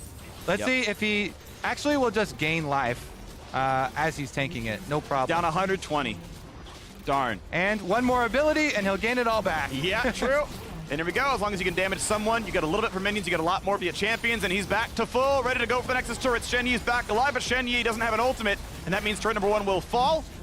Cask is down, Flash is down, so FlyQuest say, okay, collect the mid wave, maybe it's going to be reset. Keep in mind, Elder Dragon up in 20. They have to cross their T's to authorize to play this one correctly because they haven't spent off that last fight. They are down some ultis, and TSM, I think, have to try for this play here. Yeah, I mean, that is really the only hope that remains. Spica gets caught. Down, able to jump away. Nice damage to the backline. Shenyi low, so is Takeover. And Huni can't get much done, sadly cannot punch through the front line here. Dragon now alive. Yeah, it's hard to even dent. He could have smited a minion. I know he's gonna get second smite back up, but like, you're still playing for Dragon. Fair enough. Let's get to that Dragon. FlyQuest started up. TSM, as you said, this is their last hope in the game. Make the team fight happen. Steal away this Elder Dragon. You get an objective bounty if you can do so. Oh, it's deletion. He's just gone right away. Another one in for Jose Dioto. Burns a stopwatch and the stuns. Gets right back over with a jump. And now going to go for round 2. They might kill the Lee Sin, though. He's burning down. He will die. Well, Nahuni finds one on the board. Jumps back over. Looks for Tukui. Can he get him? They're trying. And they do find it in the end. Not bad for a team fight. TSM go 2 for 2. However, everyone is outside of the pit, and unless Shenyi pulls a miracle, they don't have a smite. So if any TSM member could get closer, they would have had a chance at a steal. But Kumo comes to make sure the way is clear. You know, even like a Zeri laser could have stolen that, getting really close there. So even with the junglers both dead, FlyQuest zone them out. They pick up that Elder Dragon. That should be full priority to transition to Baron. And with Baron number 2's pushing power, FlyQuest will march on TSM's strongholds. They need to go for Baron, they can. Keep in mind, Elder buff is only on 3 champions, but that is, as you said, going to be the map. Watch that fight. Spica just gets one shot. Yeah, I mean, FlyQuest are looking for the jungler the entire time. They know it's just going to be the possible steal. Takoi ends up hitting a magnificent stun over the wall onto both members, so they immediately take out Spica, but then Huni actually pulls a lot of it back and is able to finish off Jose, take over with the all-in, gets the burst damage, and then Takoi barely gets his last Q off just as Huni's ultimate times out to get that counter kill. Make the 3-3 on the map, and now with Elder Dragon claimed, it's going to be an easy road. Good job, an uncontestable Baron. Number 2 now on the board for FlyQuest. Yeah. Taking some time to close it out. I mean, TSM are fighting valiantly. FlyQuest have felt in control from about 12 minutes on. Yeah, they've got plenty of time to reflect on the current standings here. We had the discussion on the analyst desk between Raz and Jat as far as where this team is going to end up. And after a rough super weekend for FlyQuest, dropping all 3 games, they're trying to correct course here versus TSM. Yes, it's currently the 10th place team, but the road starts here for FlyQuest, marching right back up those standings. Indeed, the fight for playoffs is definitely going to be really, really tight, honestly. Going to 6-4 keeps you in that position for now. And wait to see your other 8 games, but another turret to fall. This is the last inhibitor turret, and it is now dead. FlyQuest have complete reign over the base. We'll see if they can take over more than just the enemy mid laner. Is Huni going to wait for his next play? Kumo shoves in mid lane, shepherds that one with the Baron buff. Should be pretty easy here. Next inhibitor to fall. And at what point can TSM fight? Maybe at a Nexus turret because of the power. Elder Dragon also timing out in 20 seconds. I think it's good to wait until that happens. But Huni gonna lose all his cooldowns. Has to burn the ulti to not get killed by the Elder Dragon, but they're gonna get the next fight. They get sucked into a battle. Not in front of turrets, not in front of anything, but just to get the kills. Not gonna dive into the fountain. Looks for the calf, looks for a kill. There you go. Clean them up. TSM are sent back to the fountain, and they won't even respawn in it anymore because they're all gonna drop, they're all gonna die. One traded back, but the Nexus falls. FlyQuest takes down TSM. FlyQuest rack him up, and Jose knocks him down. Quadra kill for Lee Sin, steals away the dragon with 46 HP. The man came to play today. Yeah, that's got to feel pretty good. I got to give a ton of credit, though, a ton of credit to Jonathan and Afro for playing that first dive well. It was a hard 4v2 that can easily be 2-0 and a walk away. They stepped up, cleared the wave, landed CC at good times, made TSM play the fight long. Went 1 for 1, and then mid lane came down to make it a 2 for 2. Like, that was really, really well done. And that does so much, right? Because that's where TSM spent the effort, and it became a neutral play. Flag up at the upper top lane, and Kuma never looked back. Like, Kuma was crushing one going the whole time. He did so much. That was just really well done. So 4-0 now, where Kuma gets counter-picked top lane, where he likes the matchup, can play it pretty safely. They can spend effort elsewhere. Good job. And I also like that it doesn't have to be a one-dimensional counter-pick. When people think of counter-pick, just being picked after the opponent champion, it doesn't have to be this 1v1 ego game, okay? Drop the ego, play some tanks, play some disengage, shut him down for the team. Yep, well done. Good job, FlyQuest. We'll see if they can get any more. Now it's time for a step away, but on the other side, it's Tuki with Jose Diota, or Tuki time with Jose Diota, rather, and Latigris in our Verizon post-game interview. Don't go anywhere.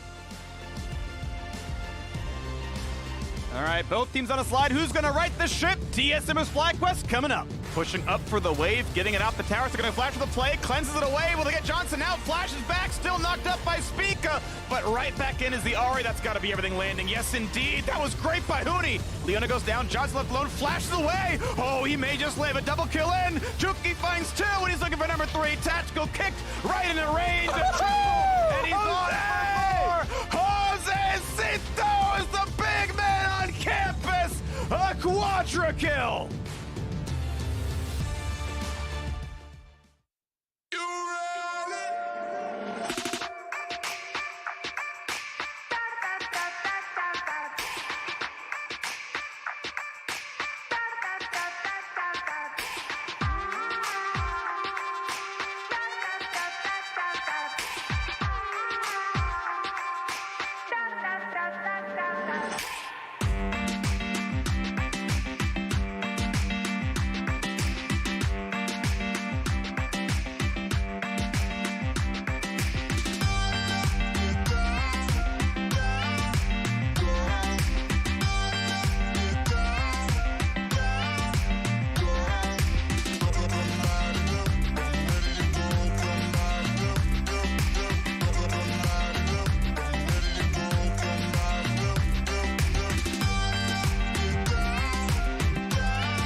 Welcome back to the LCS for the Verizon post-game interview. Following a FlyQuest victory, we've got Jose Deodo, the jungler, by my side. Going into this matchup, though, TSM had some switch-ups on their roster. Did that affect at all your preparation for this game? I mean, I think it only changed the way that they're playing the game because we expect them to fight 2v2 mid lane, so that's why they go for Rek'Sai Ahri. But we were ready with Loic. We practiced a lot this weekend for 2v2s, so we were kind of expecting them to do that. Also, Shenji, we knew he's going to go through mid a lot, and we were expecting all. So we matched every play they were trying to do, and I think it was really good. One thing that people weren't expecting, though, was a Lee Sin quadra kill to happen early on in that game, the Dragon Steal later on. How was your Lee Sin feeling throughout all that? I mean, I think I'm really comfortable with Lee Sin all the time. I mean, it's like my best champion, I guess. Also, I think the fight I played really well. I think Rek'Sai didn't have to flash on that one, but happens. And then the dragon, it was like 50-50, so I'm not like happy about it. We should be in position to fight like before it spawns. So I think we should be ready more than for the fourth round than them, but happens. So. In the end, that play specifically led to you getting player of the game, very strong throughout that. How is everyone feeling just on an individual and team level? I know there was some difficulty coming off of the Super Week. Yeah, I mean, first of all, we come from 0-3 this weekend. Like, I think we know our mistakes from last week. We didn't have the best preparation for everything, and we just practiced a lot for this weekend. We tried our best to improve a lot, and that's it. So what's the #1 focus thing, though, when it comes to that improvement and tackling these games? I think we focus more on scrims, on like practicing a lot 2v2 mid. I think it was our best prep, and we were kind of ready for everything today. And I don't know, we had a lot of drafts for today and a lot of like strats for today. I think we play our best draft for today, and it worked. Yeah, FlyQuest has been doing a great job of having a lot of things in the bank throughout the season, that's for sure. Thank you so much for joining me for the interview. Thank you. Clearly, everyone's getting hyped on the stage for the next match, but we got more to break down on this one between TSM and FlyQuest. Let's head on over to the State Farm analyst desk. Okay. Yeah, what was that, right? Anyway, big win out of FlyQuest there. Great to hear from Jose Deodo as he picks up player of the game in that one over a TSM that was struggling. However, had moments, right? Because I think it's important to note that at multiple times throughout the earlier portions of that game, it was relatively even. Then you get the big old quadra kill out of the Lee Sin and things look a lot better. But let's start in draft because Zeri's been given up, and a lot of times as soon as that champion's left up, we start to question, okay, what's the plan against it? Yeah, I mean, they just locked in Aphelios, so typically other answers we've seen that may have worked, may not have worked. Tristana and Kai'Sa were brought up. The big thing, guess who got to pick his champion last? Hey, Kumo. 4-0. Boom, 4-0. Yeah. The stats Red side. true. Yeah.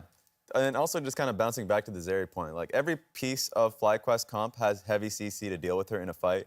Like Nautilus, Lee Sin, Syndra, Aphelios if you're counting the Gravitum, just using the purple gun, and then of course like Gragas. So like I can imagine that in a perfect world, if she's able to duck and dodge, then she can stack up pretty quickly on her ulti.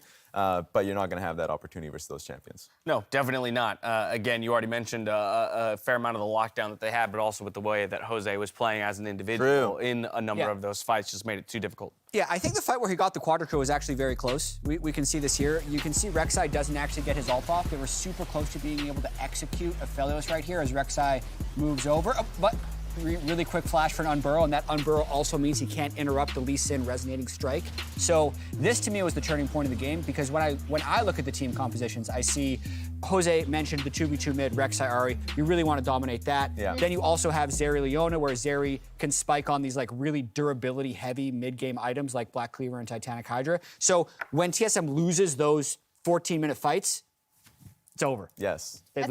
I think we also saw a little bit of payoff in terms of the mid-jungle 2v2 that we were talking about, right? Like Tukui and Jose work a lot better together than Takeover and Spica, just based on the time they've been able to spend playing together. Like, that's not a dunk on TSM, it's just literally they've been playing together all season.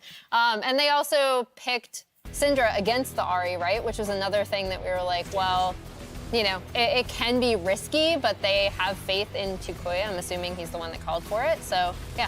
Yeah, and this was just the killing blow. You know, Spica was able to get back into the pit to contest, but it was like at 40, something damage left, and so he was still able to steal it and clean up on the fight immediately afterwards as TSM's backing away. And just off that, you get Soul, they push up, they go for Baron. Yep. That's way too large of an advantage for TSM to really handle. So if they had, it's just the slimmest of margins. If they were able to delay the game for the next Drake, TSM might have had a chance. No, that was definitely a massive play there to pick up the Dragon, plus the kills, then the Baron, put them in the driver's seat, and ultimately able to close out the game. So things are looking a lot better for you with that win there. Maybe I got time. Breathe a sigh of relief. I think the question remains what happens when they go back on blue side. That's what we're gonna have to really track is the next time they're on the blue side, all right? But as we look ahead to our next game, 100 Thieves and Team Liquid, as we look at our next game, 100 Thieves and Team Liquid had some choice words for each other before they clash on the Rift. Check it out. I hope it's going to be an exciting match versus TL. Everyone kind of looks at them as like the big super team. I look at them as not that much of a super team, but just kind of very predictable team. They just pick some super standard scaling comms, like the old grandpa mid lane, Victor, Orianna, a horse in the jungle, or sometimes a troll that like tries to impact the enemy lanes early. It's just, it's just the same as usual with TL. I think 100 Thieves is a good team, and I think they play the best when they just have a lot of go buttons, like when they just go fight. Because they're really good at fighting, they're really good at skirmishing, especially someone like Closer and Hui. They're just really good at just going in. I think when it comes to like macro, I feel like we're just a better team because the way they play the game is very fight, and we're more like, okay, we can like rotate, do this and that, and so I think here's I'm going up against them. Like the main thing to be scared of is like the team fighting, because you gotta really be like ready because this is what they practice all the time. Last game versus TL, I think we kind of played our draft. It was like a slow game, slow and steady, and then we fought better than them and basically won the game. Hopefully this time there will be more fireworks. Hopefully we can blow the game up early. Well, it's defending champions versus lock-in champions, and the team that's currently at the top of the table in Team Liquid. I think we said choice words, but it was definitely a little more targeted on the 100 Thieves side of things towards Team Liquid than it was. I think this is why, though. Okay. Like Abadage, you may see he's 5-4. That's not good. The 4-0 against Team Liquid in the last 4 they played against him is good. So this is, I think, what's in his mind's eye when he's choosing those words. Yeah, and just hearing from Abadaga saying that they're predictable, he's just essentially talking about the type of picks that they play. Bwipo's not. Bwipo's not predictable at all, right? And sometimes, like, if we're just talking about how they play the game, playing stock standard, playing to your vision and all these types of things is something that they should be doing. The caveat will always be, now they have Core JJ.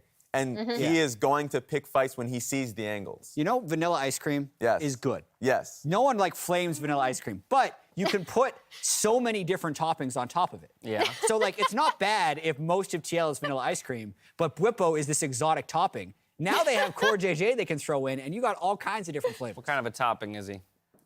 I like a lot of time Reese's peanut butter cups. Caramel drizzle. So you're giving me just regular vanilla ice cream with Reese's peanut butter cups, and you're trying to sell me that's the best ice cream in the league? It could That's the best ice cream in the league?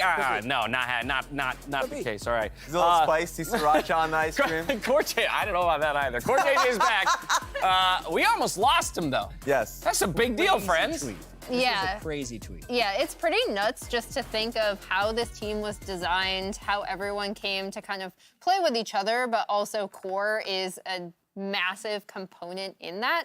And it was interesting having Parth on the desk last week when he was talking about Bjergsen and how he's had to do so much historically for TSM. Coming onto this Team Liquid team, he doesn't have to do much because of the existence of Core. Core doesn't have to do as much because of the existence of Bjergsen. Bwipo doesn't have to do as much as he did for Fnatic on this team. So I think it's a really, really interesting group of veteran players who all see the game differently, but are obviously very good at coordinating together. And I do think a lot of that starts with Core because he has such a massive voice on and off the Rift. Yeah, and I mean, he's just the most influential player in the league in how he works through development with players. Before Champions Queue, there was, the in-houses that he had really pushed for, and he's always been incredibly helpful to the players around him in impactful. So the fact that there was a chance that he could have, just off that move, could have retired,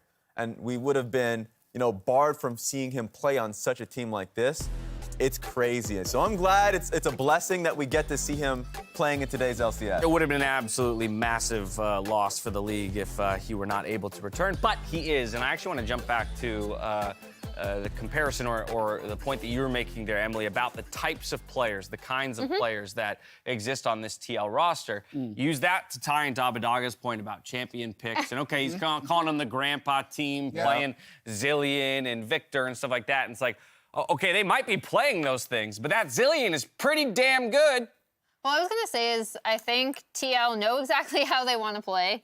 And they have, in my opinion, a lot better understanding of side lane pressure than 100 Thieves do. Now, I think the reason, and Jat touched upon this before, is that 100 Thieves have kind of recently had a pretty good matchup into them, is that if they're able to make the early game volatile and force them into skirmishes, especially those bot lane dives that 100 Thieves really like to do and are still trying to play around even post TP changes in 2022. I think that is where 100 Thieves kind of find their footing and then snowball the game from there.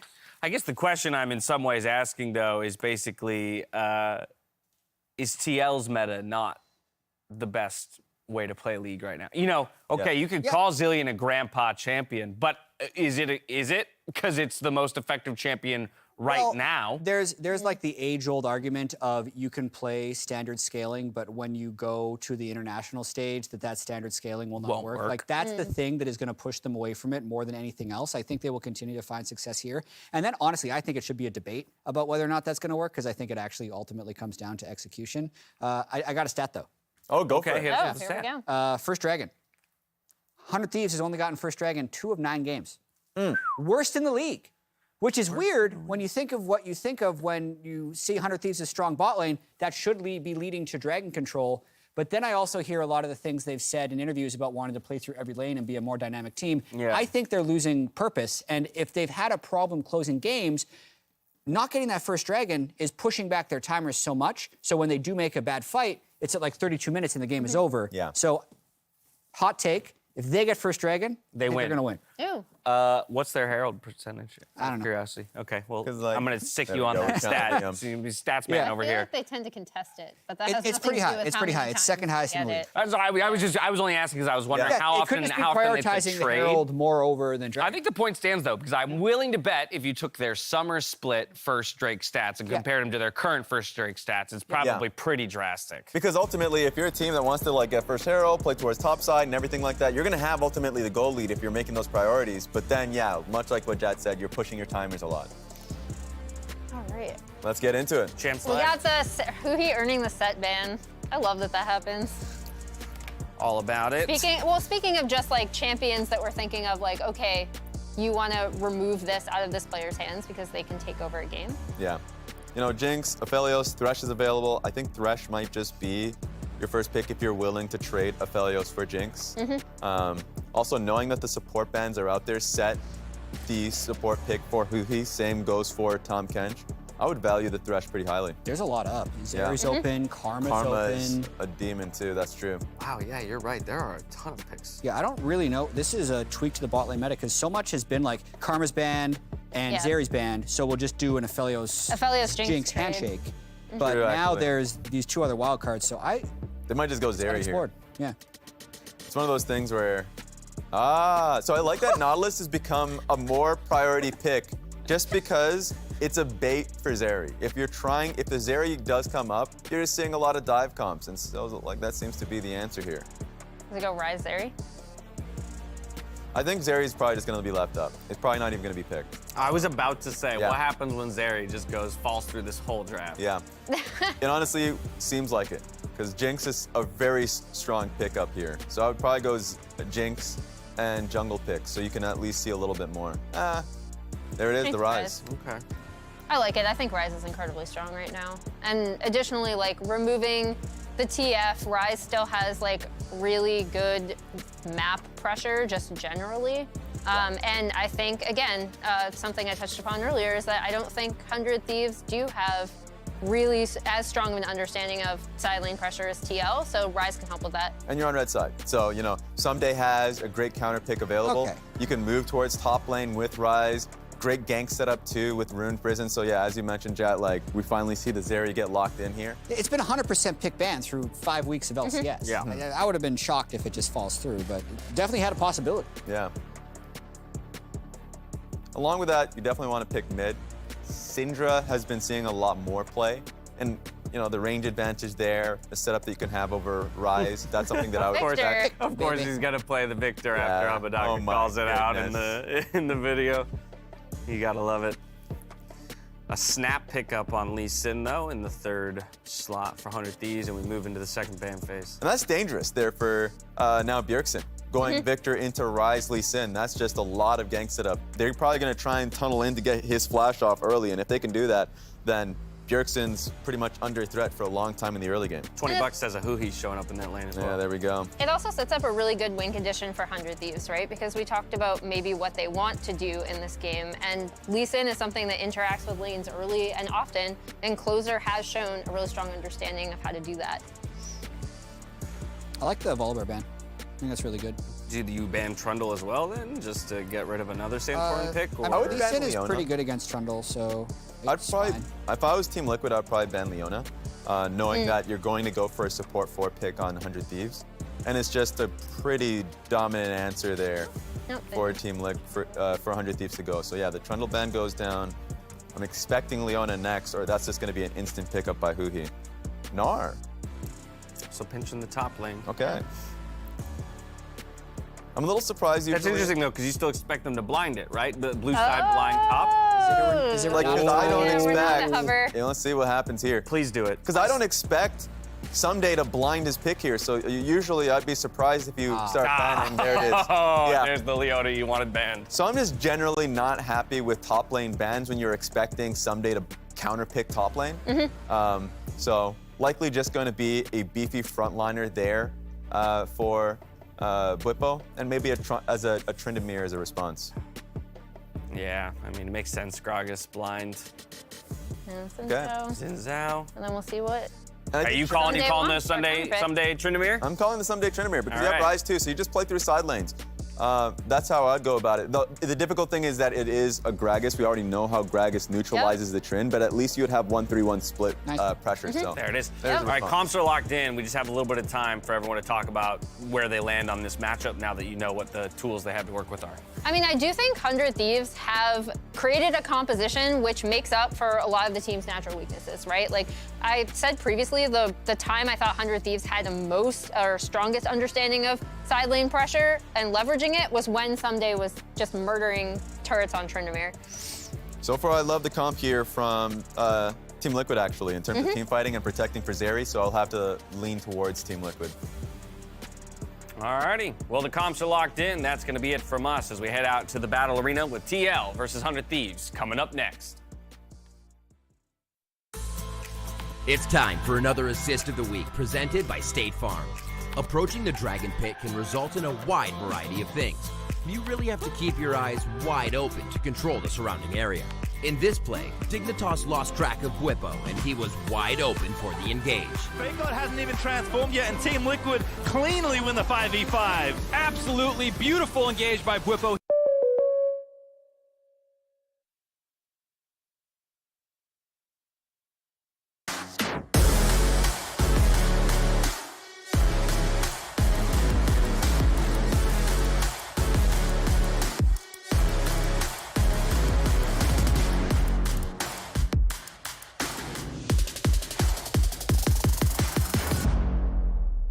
Welcome to Summoners Rift. We've got the defending LCS champions on the red side, and stay tuned, the future LCS champions on the blue. And Kobe, the 100 Thieves haven't looked quite up to Team Liquid's level so far this year. Someday is undefeated on Tryndamere, and I got a pop quiz for everyone at home and you, Kobe. What's his KDA in this champion? It's too easy because I casted both of the 100 Thieves games where they picked Tryndamere for Someday. It's a whopping 22. That is correct! KDA for this man. And in Spring Split, it is also his most played champion with 3 picks now for the Tryndamere, 2 for the Gnar. if you're only including Spring and not the lock-in tournament, and he has looked so good on every single one. I popped off for him every single game that he has picked this champion. He has split push so effectively, but he has also played his lanes extremely well and earned himself advantages in all of the matchups. This one, though, is much more difficult. Team Liquid, I'm 100% sure we're expecting this pick from them. That's why they blinded the Gragas, knowing that it's going to be guaranteed counter pick for 100 Thieves on red side anyway. And so they try to deter him with this matchup, which is very effective. And we just saw demonstrated in our previous match, Gragas can handle the Tryndamere by disengaging, body slam, grass procs. I will say, I'm glad we're getting more data on it, though. And we kind of had this discussion last time where you were talking about the solo queue stats leading up towards very advantageous early game lane phases for the Tryndamere, getting CS lead, getting some turret pressure. Yeah. And yet, now we can push it to the extremes, because Someday is for sure a very good professional Tryndamere player, as we've seen demonstrated already this year 2 times. 22 KDA and basically winning his team those games entirely. And now we get to see it played between him and Whippo in the Gragas counter matchup here. Yeah. So very excited to see if there are any differences this time around due to the players than previously. Also, jungle ganks are obviously always different in each data point that we have too. So both junglers with opposite paths here, because Someday has, as you can see on the minimap, his Lee Sin pathing up towards the top side. This gives you pressure for this lane. Meanwhile, it is a blue side clear for Santorin, and he will reveal himself in mid gank first. And of course, he already 3v1 Abadaga. Your days are numbered, and that number is 0 and 1. First blood goes through for Bjergsen. Thanks for the 3v1, everybody. Woo! Bjergsen gets the kill credit on top of it. That is so painful. Cannon minion does go down, though. Teleport for Abadaga should actually be saved. It's so early in the game. Level 3 here can just run right back out. So you do want to just try and shrug that kill off, but man, it will have a lasting effect, because Victor is one of these champions that, while yes, you want to scale early on, and your big focus early on is usually around minion waves and just trying to push there and try and keep the Rise from getting too many roams off, you also get accelerated with your augment whenever you get takedowns. So getting an early kill onto the Tryndamere, not only can he get the gold, but also helps out with getting the augment early. So Bjergsen very, very happy getting the 3-person treatment here in mid lane. Okay. Got the demolish off on one of the towers. Sadly, it is still very early on. Towers are fortified in the top lane, so you don't get the most out of it. It is running relatively normal stuff in trees. Demolish is not a common pick for the Tryndamere, actually. Normally they go for the sustain options, but saying, no, I've got pressure here. I'm going to knock down this tower, so taking a more aggressive line to drop one of the defensive runes and resolve to earn his gold from just attacking the tower. Yeah. And it has shown in his previous games with it too. Early tower pressure, oftentimes taking some sustained damage under turret in order to get off his demolition proc. Meanwhile, the hover on bottom side is scouted out by this ward, so Closer's not going to get anything here.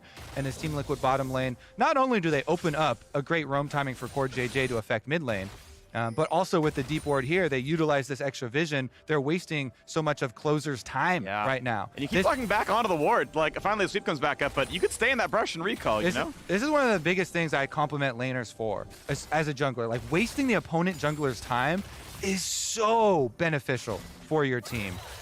Knowing where Closer is, wasting his time down here, not only is he not clearing camps, but also your other lanes don't have to worry about it at all. So Core JJ is back, Freak, and already in the first 5 minutes, big influence. Yeah, and even though Lee Sin is now back on his camps now, off by a bit, the actual timing is so tight. If you want to do another full clear on your third clear, you're not going to sync up all the camps. Like, you'll get blue, and like Gromp won't be up in time. And as you're seeing on screen, your payment for bottom side revealing on that ward is your Raptor camp. So you actually lose a whole camp there as Santorin plays off of the communication from his bottom lane. Well done by the Team Liquid squad. Yeah, there's no deep wards here, so at least they don't have to pay against that from Santorin, but he claims top scuttle on the second round around, and I mean, even his first recall's looking good, right? He's got the Iron Spike whip, so TL really well done. Obviously, the first gank looked nice. They're, getting more jungle clear doing as well, so all beautiful things. 700 gold lead to the team. as, you know, waves go back and forth. It's 500 for a very early first blood. You don't get full assist credit really, really early on. Now, what's going next? CoreJJ is walking up the fight for the little bits of chickens, but half the camp taken away. Cask into the tower, Someday 6. Saves the ulti, able to get back out. And nice shot there from Whippo. Someday is on pace there with the slight CS lead, though. Has almost a full minion wave of a lead as Whippo's going to push that one back out. And he should be able to get back to turret to catch the bounce back on his wave. But my main takeaway thus far from the early game is that Santorin is honoring CoreJJ. Not only did he come and ensure that the first gank was successful and track enemy jungler, you just saw there, he even defended your Raptor camp for you. After you stole Raptor camp, CoreJJ on the support recall timer goes and defends his Raptors, chases Closer off of it to ensure that Santorin can then reverse clear his own jungle. Oh, nice try. Good reflex, Abadaga. I believe that flash came from Fog, and he just saw CoreJJ out of nowhere, was like, I gotta get out, and was correct to get away in time. Saved flash from the level 2 kill, and on the map. As a mid laner, when you're playing against CoreJJ, you have to be in a constant state of stress and be ready to hit that button. Another efficient trade from him. And the biggest thing for me, Freak, is that bottom lane has not been able to punish FBI for all of this influence that CoreJJ has had on the map. Yeah, I mean, Hans is doing wonderfully, right? Like, you know, it's Hunter Thieves who haven't been able to... Ooh, that was close. Yeah, I mean, the one ward they got right, like, they almost had the chance to 3v1. Nah, dog, Lee Sin's on a ward, and Hans is, like, chilling, you know, not even in range of anything. So, sure, you're actually down CS, you're down in roams, you're down jungle camps, you've got a bit of top pressure. We had a pretty safe recall out of Someday, walks back, collect his wave.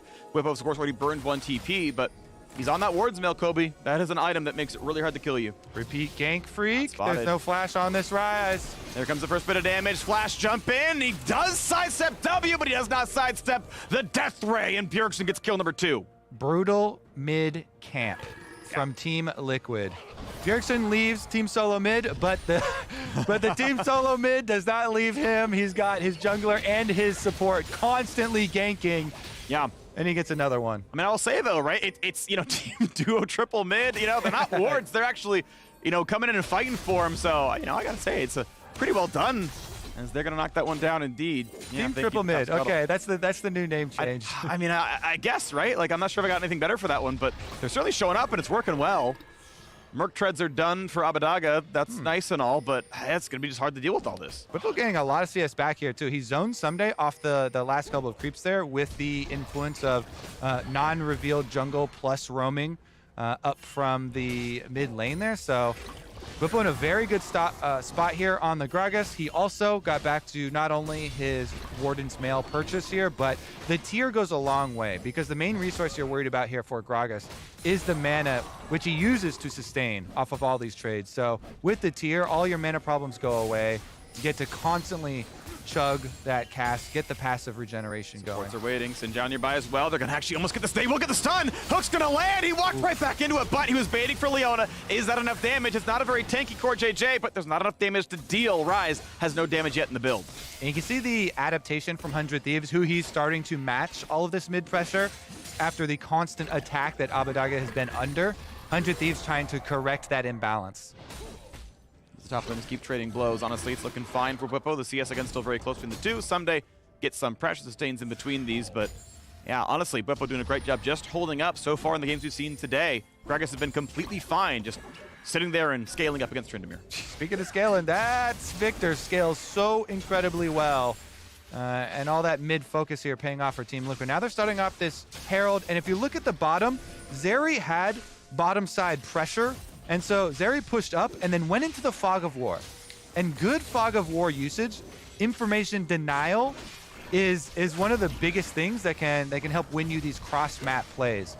Here we are. They are going to commit to it. Realm Warp goes out too. They find Huhi behind the squad. Flash going to get the stun, and Bjergsen's enough. Herald's going to be claimed. There are 100 Thieves as well. And a lot of damage comes through for Victor, but they will trade him down. Trin has ulti still. How about the team fight, though? Rise down. Victor is the same. Both teams now missing a mid laner. 4v4. Herald encloses inventory. 100 Thieves walk away with what they wanted. Yeah, well done there by Closer. Secures the Rift Herald, and then the 1-for-1 trade with both mid laners down is to their advantage since the bottom lane roam was matched. No extra turret plates given over. We got to push now towards the tower as Whippo gets a big wave. Reinforcements are here in case it's going to be a tower dive. They know it's a flashless, ghostless Tryndamere, or sorry, an ultless ghostless Tryndamere. That's an easy tower dive target. And here comes the reinforcements. Core JJ's on the way, but first, they've got the rest of the squad. Cass comes down to push away Huhi. Somebody tries to bait it up, burns a flash for it. Meanwhile, on the bottom side, Tactical's able, or excuse me, Hansama. so many Zeri associations I have with him. Hansama is able to move back down to the bottom side, push that wave out, and should be able to force the response here from Abbedagge to pick up the side wave. Once again, Trinity Force build for the Zeri. Definitely the best one-item power spike build you can do. Overall, the slightly strongest one. Okay.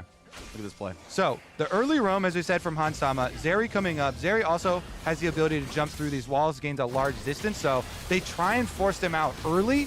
With the Realm Warp, they get the flash play here onto Ryze, but it's still the 1-for-1 since they burst down Bjergsen. Closer moves in, goes back to pick up the eyeball while they turn to get the extra kill there. And so they will have Riftchild in hand. We get a hull breaker through once again for the Someday Tryndamere. This is the build we're seeing today right now. We are seeing AP out of Whippo, though. He's got the Lost Chapter, so maybe Everfrost in the build here. Could be Crown, I doubt it, though. And, well, here we go. What did Jat say? He said, if 100 Thieves get first dragon, they win the game. Not going to happen. Team Liquid going to claim it. Obviously, also doing pretty well in the game. 900 lead there. They're winning elsewhere as it stands. Yeah. They're outscaling in top and mid, as far as I can tell. Looking pretty good. It's a funny thing. Just the dragon. How to use stats, yes. Here we go, though, off this continued invade. Team Liquid want a bit more. 100 Thieves. Blast Cone over, though, to get some alone time. Big damage on to Leona. Hansama gets away. Huhi is dead. Huhi's going to find a stun. Cleanse, maybe not needed, but who cares? Actually, can they even chase this one down? The reinforcements not too far away. Laser going to land. The shield's in. The flash follow. And Bjergsen gets kill number 3. Nice step to block the rocket. No casualties for Team Liquid. And that counterplay was because there's a big discrepancy in information available. If we had the Fog of War toggle, you can see 100 Thieves taking that cone over with the risk.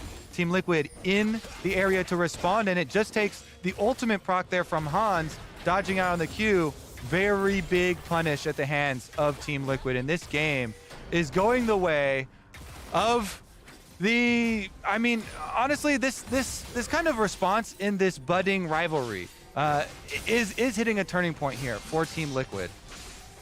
2,000 gold lead, dragon to their name, despite the current lead of 100 Thieves in the recent matchups. Team Liquid looking to get their revenge, get their response here, as they are rank 1 in Spring. And it is fun to see Team Liquid kind of back on form. Like, they had won 4 titles in a row. They were, like, the most dominant era in LCS. I would say 4 in a row hasn't otherwise been done in the LCS, so to me, I kind of give them that as the biggest era. And then a drought for 3 splits. One of those splits being in 9th place. They were a 9th place team after winning 4 in a row, and it's been a while till they've clawed their way back up. Yes, lock-in titles are good, whatever, but for banners up there, it's been a couple of years. 100 Thieves, theirs is currently highlighted. They got one just now, just at the end of last summer, so TL on the way back up, stepping over 100 Thieves to do it. Obviously doing better in lock-in, doing better here in Spring so far, being up in first. Right now it feels like it's the only team that can contest Team Liquid is Cloud9, and 100 Thieves have to kind of level up to that 2021 form. See if they can correct this game. Everybody going up to Someday's lane with that hole breaker, trying to push down this tower. Yes, everybody else is near him, so you won't get the full value out of it, but that's enough to brute force this trade. They leave Hansama once again down on bottom side. Hansama able to push through that tower, push through the extra wave here, all the way up into secondary, and 100 Thieves trying to just do cross map at the moment. Oh, mid lane tower will go down. 100 Thieves going to find their second. Core JJ not going to be in range to stop Abbedagge. Looks for wards and just gets on the way out. 2-1 on tower. Spot lane gets shoved in, though, by Hansama Zeri. And of course, she gets solo gold, which is pretty nice to keep scaling. Someday catches up most of the wave. Drops a little bit. Sadly for him, the cannon wasn't in range to tank the shot, so does lose most of the melees. Still, though, able to get farm. Now, let's see how this split push actually develops for them. As far as Whippo trying to get to his first item completion, you mentioned maybe it is the Everfrost coming out for him, is going to look for a lot of these team plays, these collapses. Someday it's just going to hard commit to that split push. Try and get your leverage going this way. Hope that the rest of your team will be able to get away and avoid the engage from Whippo, not kind of expose themselves to some of these flash plays. That's a very difficult task, and you have to put a lot of faith in the rest of your team to play that other half of the map correctly. But currently, Abbedagge pushing on top side, Someday trying to use this hole breaker to break into the tower. Whippo punishing a bit on the trade here at tower. He can easily hold any waves at tower and is not in danger of being dove. However, doesn't have the first push on side wave. So it will always be Someday getting first move out of that split push and trying to either join the team or get deeper vision for his team and try and get something done with his time.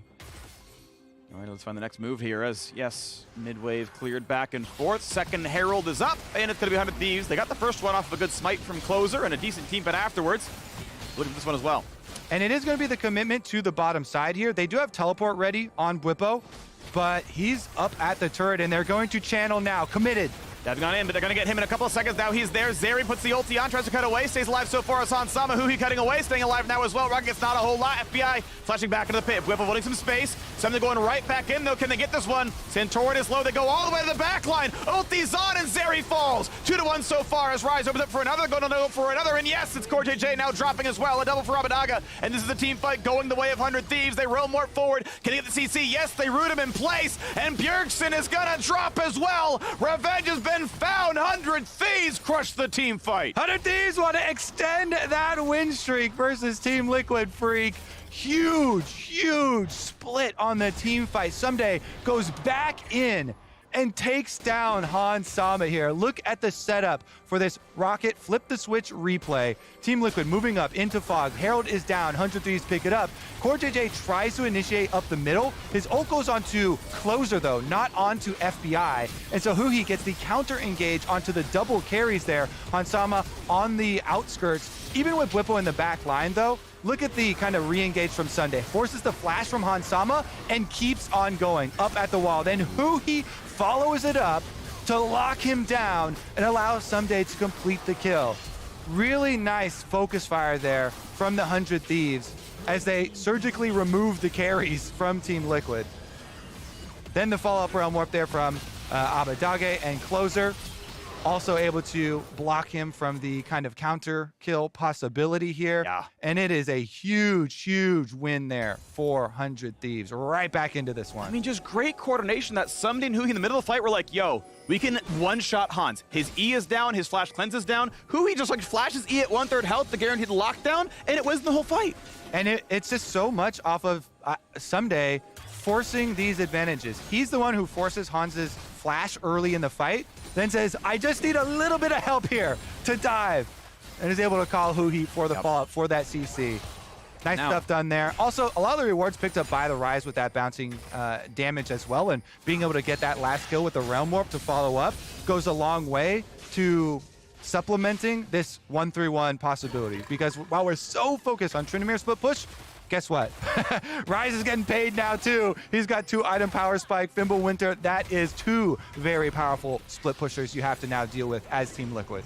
I'm going to hope that TL can find some way back into it because 100 Thieves have now tied the Dragon score. They're temporarily up in gold. I will still say I actually slightly favor TL's scaling, but not by enough to say, oh, they're winning this game. It's going to be a real fight here. So they're going to battle for the blue buff as well as actually hitting Whippo. It's going to be the Everfrost putting him in place.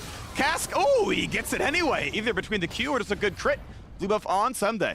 All right, double blue buffs here at 400 Thieves as they try and push this bottom side all the way into tower. They want one more minion wave for Someday here, so trying to just screen for him, allow him to take out that cannon wave. It might cost them, though. They're going to dive in a CoreJJ Rocket to land for a bit of damage. Will they get the kill? Oh, it's going to be Santorin building some space. Ulti comes down, but left alone, and they're going to drop. A good stun towards Closer. Low health bars. 100 Thieves may not be able to keep this fight going. They're going to get 1-for-1 again. It's a 2-for-2 overall fight, and Abadaga will be stunned and will be killed. This team fight going really well. Team Liquid +1. Zeri is so good at chasing down stragglers, but they don't have anyone close enough to tie anyone down, and Team Liquid are able to punish 100 Thieves for a bit of an overreach here on that last cannon minion wave, trying to screen for Someday, and pretty good defense. Let's take a look at how they actually take the initiation here, because Huhi does use everything on that ward to get the ward kill. So then he goes back in with the E ultimate, but the damage isn't there. Look at Abadage and FBI. They're still so far away, and so you have to get inside the Xin ultimate to be able to get down this first kill. So even though FBI gets the reset for Excited, Hook from CoreJJ finds him. Once again, he takes down the big threat on the side of 100 Thieves there. CoreJJ finds the hook, even though he sacrifices his life to do that. With the Jinx down, Team Liquid could push through, get the extra one. Yes, Herald will summon to the mid lane, but sadly, 100 Thieves never had any chance to use it well, and so it means quite literally nothing. 25 gold handed on Summit instead. I think that fight really illustrates why so many AD carries are really frustrated with Xin specifically, because you have to go inside the ultimate to be able to get that kill, and then even Jinx with the excited move speed can't get back out, can't get back to safety, and CoreJJ punishes, finds that line onto him in the backside, taking out this carry. What a response. I mean, this is definitely a battle of two of the best of the LCS. Oh, yeah. A finals rematch, maybe many more to come. Here we go. Mid lane wave under fire. Team Liquid going to push this one. Will they get much of the tower is the question. They've still got most of the wave. A flash play. Bwipo just spots him out of fog and deletes one. Under the tower is going to be enough. Turret will fall. That fight is going to be easy. Thank you. We'll take both bot laners. 2-for-1 deal. Plus the tower. It's a fire sale on gold towards Team Liquid. Bwipo Gragas engaged around this mid-turret freak. Where have I seen this before? He finds another one. He played it. Honestly, this is going to be very tricky for Closer to try and steal. 100 Thieves, only 3 members up, and Team Liquid have the turn! What a play. CoreJJ finds the team fight. They're going to get everybody. This is going to be a complete crush right now. Stopwatch burn. Jump over the wall. Well done by Closer, but they will still catch up. Adaga doesn't have a good way out. Slow one more time. Santorin claims another kill. It is not a Baron, but it is a kill and answered. Yep, 2 more over here. Team Liquid now can transition to the Dragon. Number 2 Mountain Dragon will be picked up. No big responses available to 100 Thieves, so they'll just take the rewards here for TL. 5 kills now on Bjergsen. He has a Zhonya's for these team fights as well. And 100 Thieves need to double down on their split pushing. Team Liquid team fights getting out of hand, but 100 Thieves still have Tryndamere and Ryze free. They still have possibilities to try and 1-3-1. Try and get themselves an advantage through pushing the side waves and looking for those collapses, looking for those members to split up. Well, items are still stacking up. Obviously, we know with the Gale Force in, Tryndamere has some really, really good backline access. He can go for the one-shots. It targets lowest health, so once you get someone down to half, Gale Force will hit them for another 400, and you can kind of complete that kill. But you got to make it happen. We're on the way towards Rapid Fire Cannon for FBI to get that first reset, help the team get the burst damage across, but they don't have that many long-range tools, right? Ryze himself is mid-range, so they don't really have the 1200 range one-shot potential. Yeah, and we also just saw Bwipo illustrating how difficult it is for the other group of your team when you're split pushing away from them. For them to avoid engage from Team Liquid is way easier said than done. You know, Bwipo from Fog flashes with the Gragas, finds the engage onto FBI, and it's a huge teamfight victory there for TL. 2,000 gold, up a dragon, and of course map control belongs to Team Liquid, and Zhonya's is in for the victor. Void Staff is up next, kind of covering his bases, and on the way downwards as they will look to spot Bwipo, and can they kill him 2v1? Double root is in, good damage, but he's Baron. Only so tanky. He's armor stacked, so Ryze can burn him, but yes, on the other side, we watch for that one. They will try to find that kill, heals up, and there we go, there's the burn. TP is up for the Ryze. When will he show? As honestly, they're not able to go for Baron anyway. They chased him off. They tried to start Baron in response, but 100 Thieves sussed it out. They chased them off the Baron. They complete their double split pusher kill on to Bwipo. Exactly what you need to do. Play into your win conditions here for 100 Thieves. Play into the split. And they don't have to use that teleport. Such a big cooldown available here as they really can open up this map and try and get themselves back into this one. Play the entire map. Push in both top and bottom. Continue to even try and fake some of these double split pushers where you have somebody trailing the Tryndamere. When can you go for it? When can you actually just hold at tower for Bwipo? And to add context to like how good that play was, the kill is 450, the tower is 500, the wave is another 100 that you denied.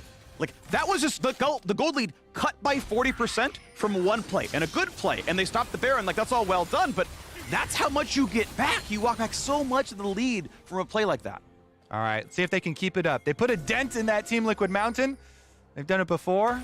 See if they can do it again. FBI heading right back down middle. They showed 3 members just while Tryndamere is single pushing here, so they know Ryze won't be threatening on top side of the map. And Bwipo actually goes for the recall to reset here. See what he actually picks up. Does himself have his teleport ready to answer. Nice slow by Hans. Make sure the hook was going to land, so it forced the flash out of Huhi, and it's not a Hex Flash Leonos. That is actually several, or actually just a very big tool missing now from that toolbox. And it's all Fog of War there. They've got to try to find it. They know what's going on. They're going to find that route. They know she's a target, and she's going to get burned down. But can they trade back for JJ? No, he's too tanky. The locket is there, and he's going to be just fine. But a kick flash finds one more. Hansama may just die. They get him, but it's going to be traded back by Santorin. So is it enough now for the Trinity to dive in? They kick in. FBI, beautifully done, but it's not going to be enough. Something gets right back out, but they do finally get that kill. Jinx is down, but Trin's back for more. Road warp to safety. Bwipo cannot land the body slam, and Sunday's running for his life. What? Abadaga just throws the Q wide, and can he trade back on Santorin? No, he drops the aggro. The tower dive works. Beautifully done by Team Liquid. What a trap from Team Liquid. Out of the Fog of War, they get it again. This time it's Core JJ to start out the engage. And even though Someday was flanking around behind them from the backside, Team Liquid brute force right up the middle. Take a look at this. So Someday starts moving, if you look at the minimap, to go for this flank. But Team Liquid, they channel the teleport while Core JJ gets the initiation onto the front line. Huhi is down. Then they go for the teleport to try and defend against this flank from Someday.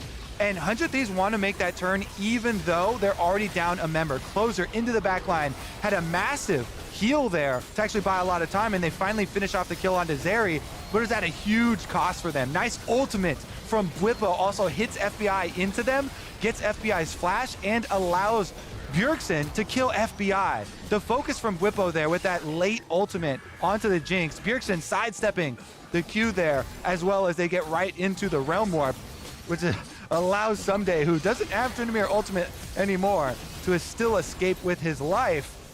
Wow, these fights are so exciting, Freak, with the small sidesteps and the re-engages and these clutch ultimates onto carries here. Yeah, two sidesteps, two overload sidesteps, one missed on the route of target, but wouldn't have killed him anyway. It's important to dodge those things. Who looks for the play, can't find it. There was there a re-engage. Santorin wants in. Be careful. Abadaga slow, but gets out.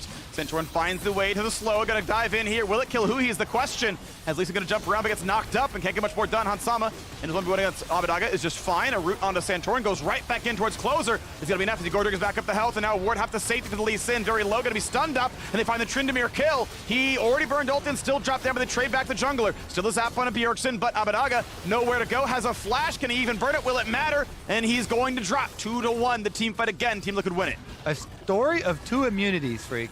It was Santorin trying to zone the rest of the carries from 100 Thieves with the Xin ultimate and buying time, and Someday trying to deal with Bjergsen and Hansama with Bwipo peeling him during his Tryndamere ultimate immunity. And it's Team Liquid that, even with the extra duration there, pull off the kill onto Tryndamere. They take down Someday, and they're able to take down this dragon as well. Soul Point will be their rewards. The margins of these fights is pretty small, but now it is just ballooning for Team Liquid. It is going to be 3 dragons, Soul Point, and a 2.7 thousand gold lead.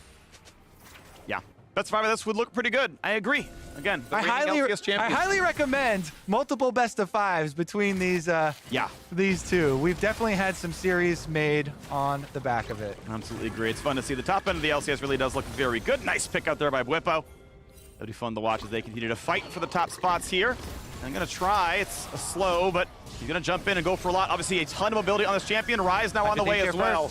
Bwipo's got to be a pretty reliable target for this one. The question is the cross map, because you can see TL are running that way as fast as they can. Bwipo tries to buy as much time as possible. As wide as he is, they can't see where the rest of the team is going. And can they get it to happen? Closer's on the way out. They burn this one. They can burn the TP now. As Abadaga, can he show up? 6k health on the Baron. They know what's going on. Rise ulti, it's a rocket. Not going to kill it. Smite's going to be claimed. Yes, as the TP finally comes across, Victor ult was burned to kill it faster. And can 100 Thieves cut them off? The answer is no. Same exact play as last time, except for this time, the timing for Team Liquid is so much better, and they actually have the DPS to pull it off. Bwipo buying time on the bottom side. 100 Thieves trying to pick him off with multiple members, and it's a huge punish. They don't have the resources this time around to stop that Baron, to chase Team Liquid off of the Baron. And so that one is a good death for Bwipo. Yep, you got more out of it. Well done. You can kind of sending in your jungler made that really tough to pretend you could steal it. And you can see even they burned the Chaos Storm to kill it as fast as possible. And down it went. Next dragon up in 3.5 minutes, and that will be Mountain Soul for TL. All right. They definitely have the strongest position they've had all game long right now. The luxury of this Baron buff does so much against a split push team. Allows you to keep your waves under control and be able to get over to the bottom half of the map for that dragon in time for setup. When you've got Victor, it's also super easy to set up vision control and then cut off these small areas because your gravity field can cut off either of those two entrances. Very, very secure setup for Team Liquid. 2.5, basically. TL able to push in the bottom lane. Right now, they're going to start adding to that coffer. 1,000 in the Red Bull Baron power play. It's going to be 1,800 when this turret falls down. Pretty safe there. Can play it at max range. Shoot out the Triforce Qs. Not going to be much of an issue. Someday poaches away one of his own camps. Doesn't want to give that one to TL. 100 gold back to their side, but more will happen soon. Top lane left alone. No one's playing for it. Whippo going to look towards Someday. Finds the root, but they're not going to find much of a kill, and that's fine. It's a pretty minor cooldown. New wave comes to the mid lane, looking to now siege mid. Is this one that 100 Thieves can fight? Looking pretty risky. Well, they're going for it now. Gragas is far. Gragas does have TP. Will it be enough for them? They dive in looking for the first kill. Leona is tanky. Abinaga safe for the sideline, but first, it's Zeri getting 1 for nothing. Diving in for a bit more. They can't kill anyone, though. It's 2 for nothing, and Hans Sama will knock down another again. A double kill, a dive over the wall. That is going to be the clean ace. 100 Thieves tried when Bubba went top, and they failed. Team Liquid, Bud Light ace, 5 for 0 into the base. What a rivalry. Team Liquid will end their losing streak versus 100 Thieves. And yes, sir, Freak, those Nexus turrets don't stand a chance. White flag comes out, you know it's over. 32 minutes, the time for every game we've played so far today. A banger for sure. The barns have been burned, the slobber's been knocked, the Nexus has been killed, and Team Liquid alone in first at 8-2. Excited to watch the progression of this team. Core JJ back in the lineup again. And they get that win over the Thieves. Already getting into discussion as well.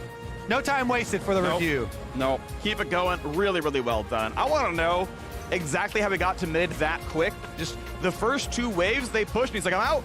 See ya, Hans. Like, I'm going to go kill a mid laner for us. That worked really, really well. Yeah. I will say, Someday's Tryndamere still looked good. He is good at the champion. I think 100 Thieves can play through that reasonably well. Again, it does look good, but the fact that Hans is like chilling 1v2, no big deal, as the mid laner dies and more happens, it's like, I do want to see those 100 Thieves dies themselves. Yeah.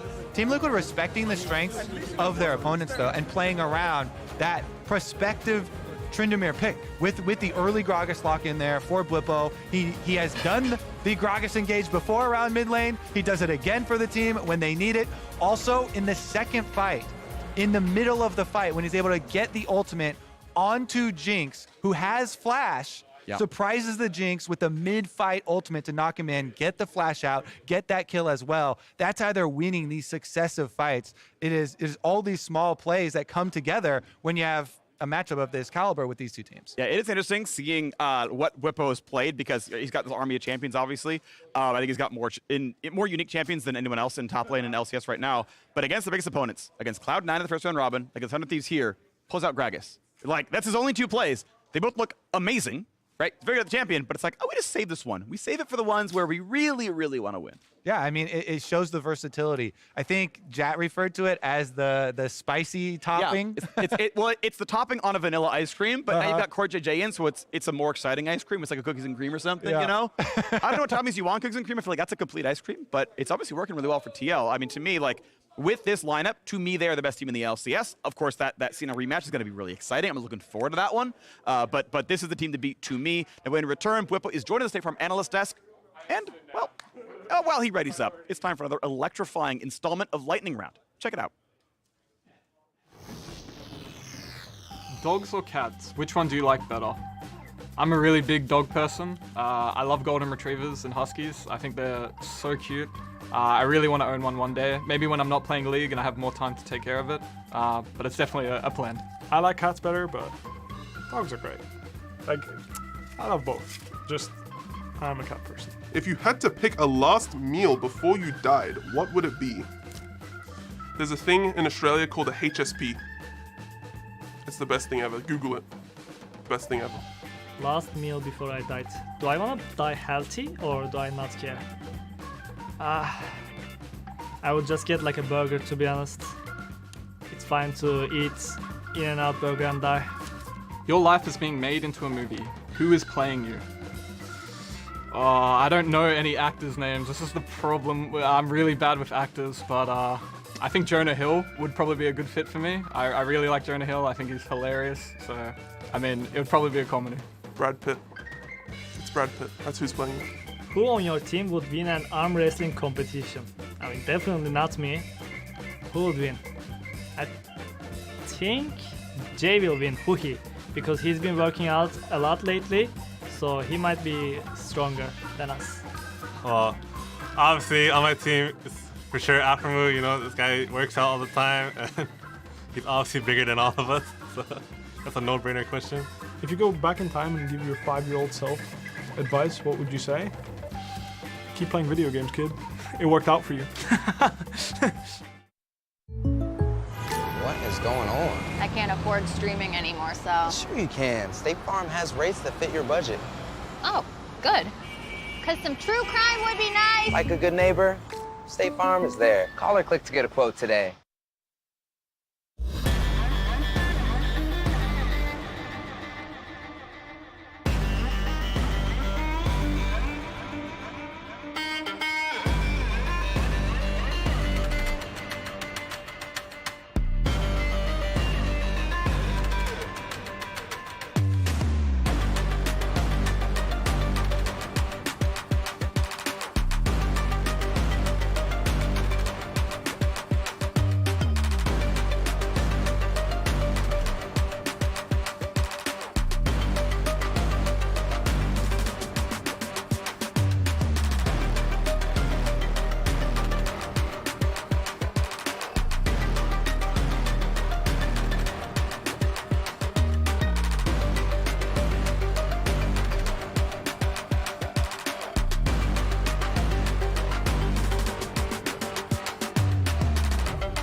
Hello, everyone, and welcome back to the LCS, where we are joined by Bwipo after a very solid victory over 100 Thieves, moving to 8-2 now for the Team Liquid squad.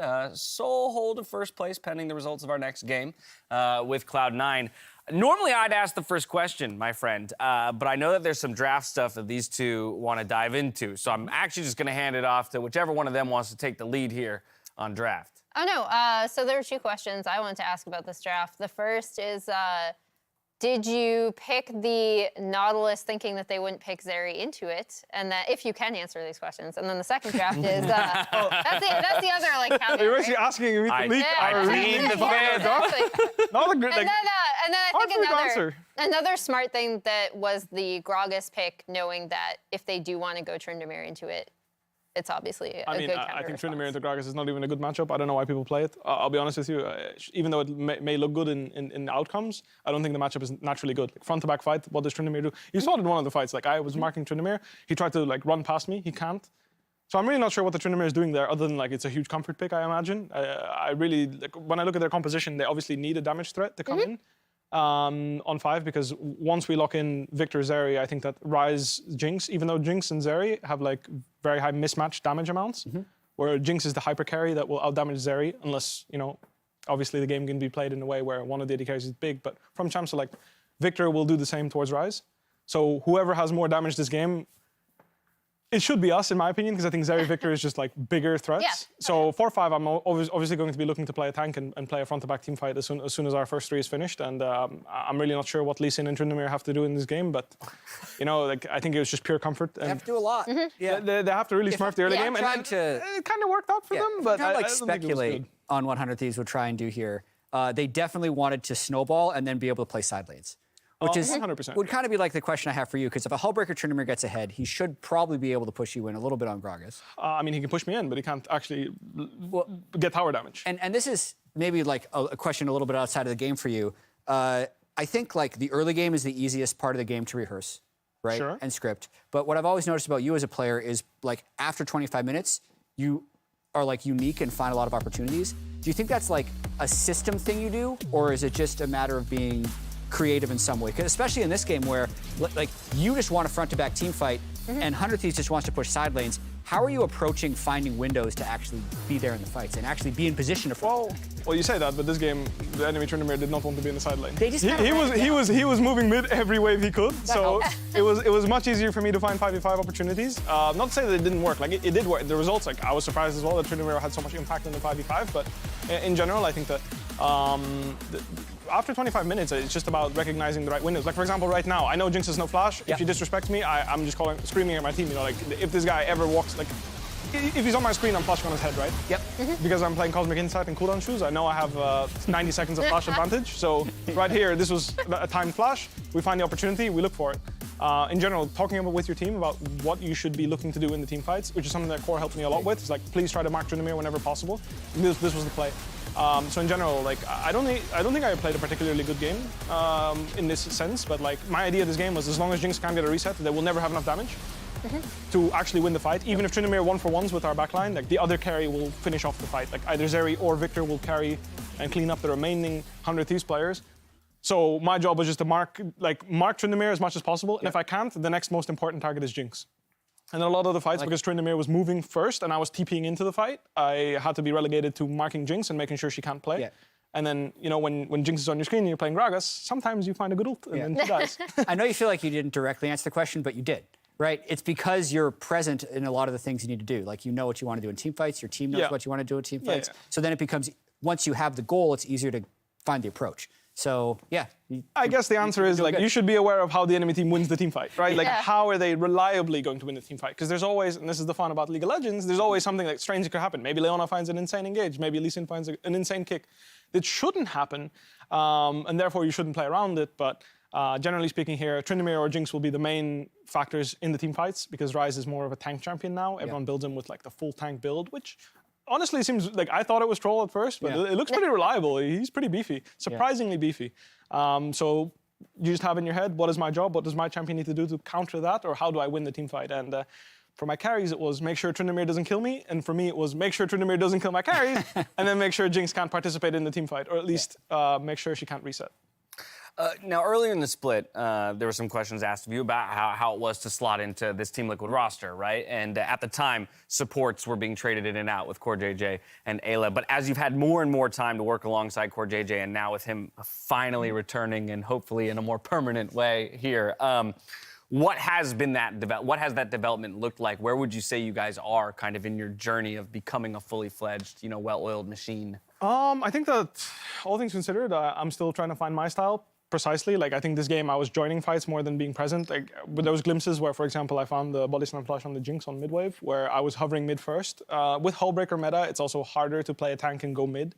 Like, by yourself. Like, it's very rare that you have an opportunity to hover to a side yourself, right? Like, Hullbreaker existing in the game is creating a situation where even if you pick tanks that want to go mid and fight there, you're relegated to teleporting into the fight, which does make those tanks worse. This is just the way it is. You don't really have a way to stop the Hullbreaker champion from pushing you in. He's just going to push you in and run away if he wants to. It's hard to kill him 2v1 because they're really beefy. So I'm not 100% sure, because that was my OG style, right? I play Ornn, Aatrox, I walk mid, engage a team fight, let's see how it goes. We did it. That doesn't really work out as well anymore, but still, I think that Hullbreaker isn't strong enough to actually provide a win condition. So even teleporting into a team fight, a tank should be good. That said, I played a lot of Graves, farmed a lot of creeps, and that worked out pretty well for us too. The Hullbreaker So strat. I think it goes both ways. I'm still not sure which is the best way to play, but I think in general, going 4-5 and finding a good draft for me, or finding a good pick, will always result in good results for us when we're playing with core. I mean, anyone. Who is the most aggressive person on the team, and who is the person who's pulling back on the leash, for lack of a better analogy, of like, all right, everybody, slow down, let's take a breath. Okay. The interesting thing is, I think that no one's pulling on anyone's leash. Okay. Which I actually think is not a great thing. I think having players backseat is actually very good, as long as it's in a positive sense, right? Like, so, for example, when we're playing an outscaling comp, we fought the second Herald, we thought we were stronger. Well, if we just wait another 10 minutes, we're definitely going to win that fight. Yeah. There's no pressure from Soul, there's no pressure anywhere. And I think that if we just pulled each other's leashes there and just like, guys, it doesn't matter if we're stronger now. If we wait 10 more minutes, they literally can't play the game. They have no win condition. They can't 5v5, they can't win side. We're just going to win. Yep. And I think that having that is actually pretty important. That said, Core described it as, if there's a 50-50, I will take it no matter what. I will take a 50-50 chance to kill someone if I feel like it. If I feel like I can kill someone, I will try to kill someone. How good are his fingers feeling that day? I guess is the question he's asking himself in that moment. That's actually so funny, though, in some senses, because I feel like when we look at this TL roster, most of the time we think Bwipo is the X factor. In fact, that's been said, right? But it sounds to me, the more and more that you talk about the team, that the feeling is that anyone on that team can be that. I agree. I think so. Definitely me and Core are like the guys that will take a 50-50 if we feel like it's good. The others, they're a bit more composed. But I think it's really important to have that balance, right? Like, I don't mind being pulled on my leash and being told, like, don't take the 50-50 now. It's going to be a 70-30 in 10 minutes or like in 5 minutes. I made a really dumb analogy before the game because we had a feature where Abadage actually like trash talked. He said you guys were like, they played this like boring standard style, like just pick scaling. The grandpa like, champs. Yeah, but I'm like, the middle three, like Hans, Bjergsen, and Santorin, I said they're like vanilla ice cream. But then you and Core are the things that add the flavor to the ice cream. Like, both are good, but in combination, it's better. For which I sufficiently berated him, because I was like, are you basically saying that Team Liquid is just vanilla ice cream with some Reese's peanut butter cups on top? Like, to me, that's not the top of the league. That's an acceptable dessert. But that isn't the best in the league, which you guys are right now. I mean, the Dame Blanche sounds nicer, no? And high quality vanilla ice cream is some of the best ice cream in the world. Oh, get this man off my desk! We got some really good vanilla ice cream here. I don't like it. Bring Raz back. Bring Raz back. Okay, I want to push this forward real quick because we're lucky enough to have you on the desk to help preview our next matchup. We're turning our attention to the next one. It's between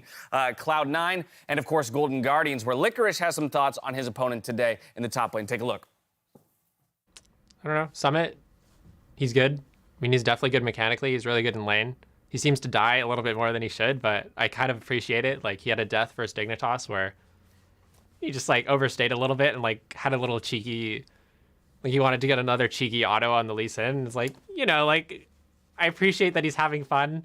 Maybe, like, I wouldn't want... Like, personally, I wouldn't want to die there, but, like, I kind of respect it in a way. So, I don't know. I think he's good. It'll be good to play against him.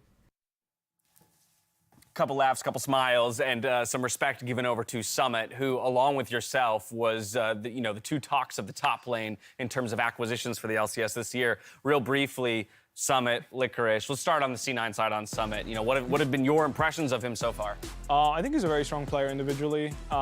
He reminds me a lot of Alfari. I think it's the best, closest resemblance I can make, where he will play he will play matchups that everyone knows how to play, but he will play them a little bit better, right? So he'll play the Gnar into Aatrox. He'll play Gnar, Aatrox, Camille, Kennen. Like, he won't show up playing Shyvana top or Singed or anything like that, right? He will play what he's practiced a million times, and he'll play it very, very well. And I think that's a very good strategy. All things considered, to play against players that are worse than you. I think that once you are playing against players that are able to match you, in skill, you're going to have a harder time. I think that displayed when he played Aatrox in the Gragas and he got outscaled pretty quickly. Obviously, he still had a really solid game, but he wasn't able to find any impact there. And I think it's important to recognize that this is how you beat these type of players. All right, well, with that, one final thing I have to ask you. We had 2 tier lists shown at the top of the day. They were about top laners. On one of them, you were number 1. The other one, you were number 2. Which one's right? I don't mind. I really don't mind. Like, it depends what you look at. If you're looking at laning phase stats, Summit's definitely a better. Man likes vanilla ice cream and he's okay with being second place. That's what I've learned. I'm not okay with being second. I'm just kidding, man. I'm just ripping I'm not okay with being second, but stylistically, we are very different. Fair I don't think we play the game whatsoever, and it really depends on what you're looking at. Like, he can be the chocolate ice cream. I can be the vanilla. There you go. All right, fair enough. I like that. You There's need still both. pretty, like- Every world needs Yeah. both, and to be fair to you, you're currently in first place, so second to none. That's it for us. Thank you, Bwipo, so much for joining us. Congrats on the victory today. From here, we're over to Flowers and Mark Z for the call. Thank you very much, my friends. I'm Captain Flowers. This is Mr. Mark Zimmerman himself joining me for these last couple of games for the day. We got Cloud9 and Golden Guardians up first, and you and I were talking behind the scenes, watching the first half of the games for the day, and we both agreed this is match of the day material. Yeah, I think a lot of people would look at 100 Thieves versus Team Liquid. Oh, that should be the one that everyone's excited. We will be proudly in the dissenting commentary on this one, because I'm excited for this game. Yeah, me too. I think this is low-key one of the most exciting matchups in the LCS right now. Part of that is because Golden Guardians has been rallying quite strongly. They are the most aggressive early game team in the league. They were topping the tables at goal difference at 15, for example, so they're a team that's going to bring it early on. The first time they played as well, that was also when we had that kind of crazy Ivern in mid-game, so I think Golden Guardians is going to want some payback for that one, and C9 has just been continuing on the up and up ever since then, too. Well, let's see how the bans are going to look here, my friend. It's Ryze, Yuumi, and Jinx banned out by C9, whereas Zeri and Gwen, all too familiar as those first 2 red side ban slots, and then Aphelios for the Golden Guardians. So both of our hyper carry AD carries that have really been defining the meta out of the picture here in this one, and it's Hecarim for Blabber locked in first in C9. Yeah, it's pretty interesting. I think we've been seeing more Zeri today. Not too much of a surprise with some of the nerfs that came in. We were looking at that very quickly, and we're like, what did they hit? And it was like, oh, what didn't they hit? Literally everything in her kit got a number tweak on it. So it's still banned out here, though. The Hecarim's second highest priority. And wow, they're going fast here. Golden Guardians taking away the Karma right away. No, they don't want to give that one up to speed up the pony. You want to talk about a fast early game, Mark? The first part of the game's Champion Select. We're speed run any percent. Speed run any percent. Champ Select. Jhin and Nautilus locked in for C9. Karma and Xin Zhao locked in for the Golden Guardians. One more pick before the second half of the bans. What's it going to be? We'll see if I get to talk before they lock it in. The Jhin, I like. I know a lot of people hate Jhin on the current patch, and I understand some of that sentiment when there's more powerful things available. But once you knock out these top 3, you're looking at Caitlyn, Jhin, Ezreal is kind of your next couple ones. And I think there's scenarios where the utility that Jhin brings can justify his position. When you put him in hyper carry comps, yeah, that's not great. But there's a lot of times where you're looking at this, and you're like, okay, they want some CC set up in their bot lane with the Nautilus Jhin, and then you're probably expecting more carries through the solo lanes, which they've hid till the end. Well, we do have that Ezreal that you bring up alongside Jhin as one of those like next tier down AD carries, so that'll get locked in for the side of Golden Guardians. Plenty of safety, plenty of range with that one. He'll be able to poke together well with the Karma up against something like a Nautilus there in lane. Let's see how we're going to focus these bans here in the second half, though, because we have junglers and we have bot lanes locked in, but what about those solo lanes? It's Jace banned out by Golden Guardians, targeting Summit, of course. This guy is 1v9 hyper carry material, and they really want to try to control that a little bit. Yeah, so basically Golden Guardians is going to take their mid lane blind most likely, so C9 are going to ban out some of those powerful blind ones. For Golden Guardians, they're going to probably counter pick top, so they're banning out some of the powerful counter picks. Oh, they actually went Zillion. Ooh. That throws a little wrench in my spiel I was about to do about Summit being really good, so you want to take away some of the things that he can blind early on, but the counter pick that they want to get rid of there, potentially that means, I was surprised to see it taken out, but with the Victor still up, most likely where they're looking to take that one right away, and then with potentially a Veigar ban, well, there you go. Taken out as well. They keep blowing up my points right before I launch into it. I'm like, all right, maybe they'll do this. Nope, it's gone as well. They're throwing you under the bus. So Corki, Veigar, Jace, and Zillion. That means 3 out of 4 of these second phase bans are targeted towards the mid lane, with one specifically targeted towards Summit. Now, what will the Golden Guardians lock in here? You already said you're predicting a mid lane choice first to try to give Licorice a better edge in that top lane matchup. That will be what they go for. Hey, with Corki and Veigar both banned away, Ryze also off the table from earlier, Zillion's not in there. Victor feels pretty solid here. Yeah, I was expecting the Victor. That's why I was a little surprised to see the Veigar ban for the C9 side. The Zillion makes sense given that you're with the Hecarim. We've seen Fudge willing to play it. It combos extremely well right there. But otherwise, we'll see if they want to go more early game focused a little bit. The Gnar kind of telegraphs that it is blind, potentially the Ahri. There we go. Fudge played Ahri last week. It looked pretty good. Okay, the Ahri locked in for C9. Final pick time. Golden Guardians. What is the answer here to Summit's Gnar? This is not a champion that is particularly one of those that feels like, oh, he's got some really great matchups and some really terrible matchups. Gnar's one of those champions who he kind of feels like an evergreen top laner. He's almost always relevant in some way, shape, or form. So that's going to be the lock-in for C9. Golden Guardians, they wanted to take the entire time thinking about this Graves pick. This was not an instant, oh, you got Gnar, we're taking Graves. They thought about it, and they decided to go with it. Could have been as well just discussing other strategies. Sometimes you know, and especially given the bans that they kind of threw, probably, you know, he's going to fall back on his Gnar pick. He loves playing that. And you might just be talking through other things. A lot of the times you'll hold your last pick, even if you know what it's going to be, to talk about early game plan for Pride Soccer, where you want to go. Because that is part of the interesting thing about this matchup for me is jungler attention. Pride Soccer being a lot more aggressive, especially on the Xin Zhao pick, is trying to get into these lanes and influence them early on. Whereas C9, you know, Blabber does still get very active early on with his Hecarim, doesn't wait for level 6. I can't wait to see how they're going to throw down, man. Should be a fun early game.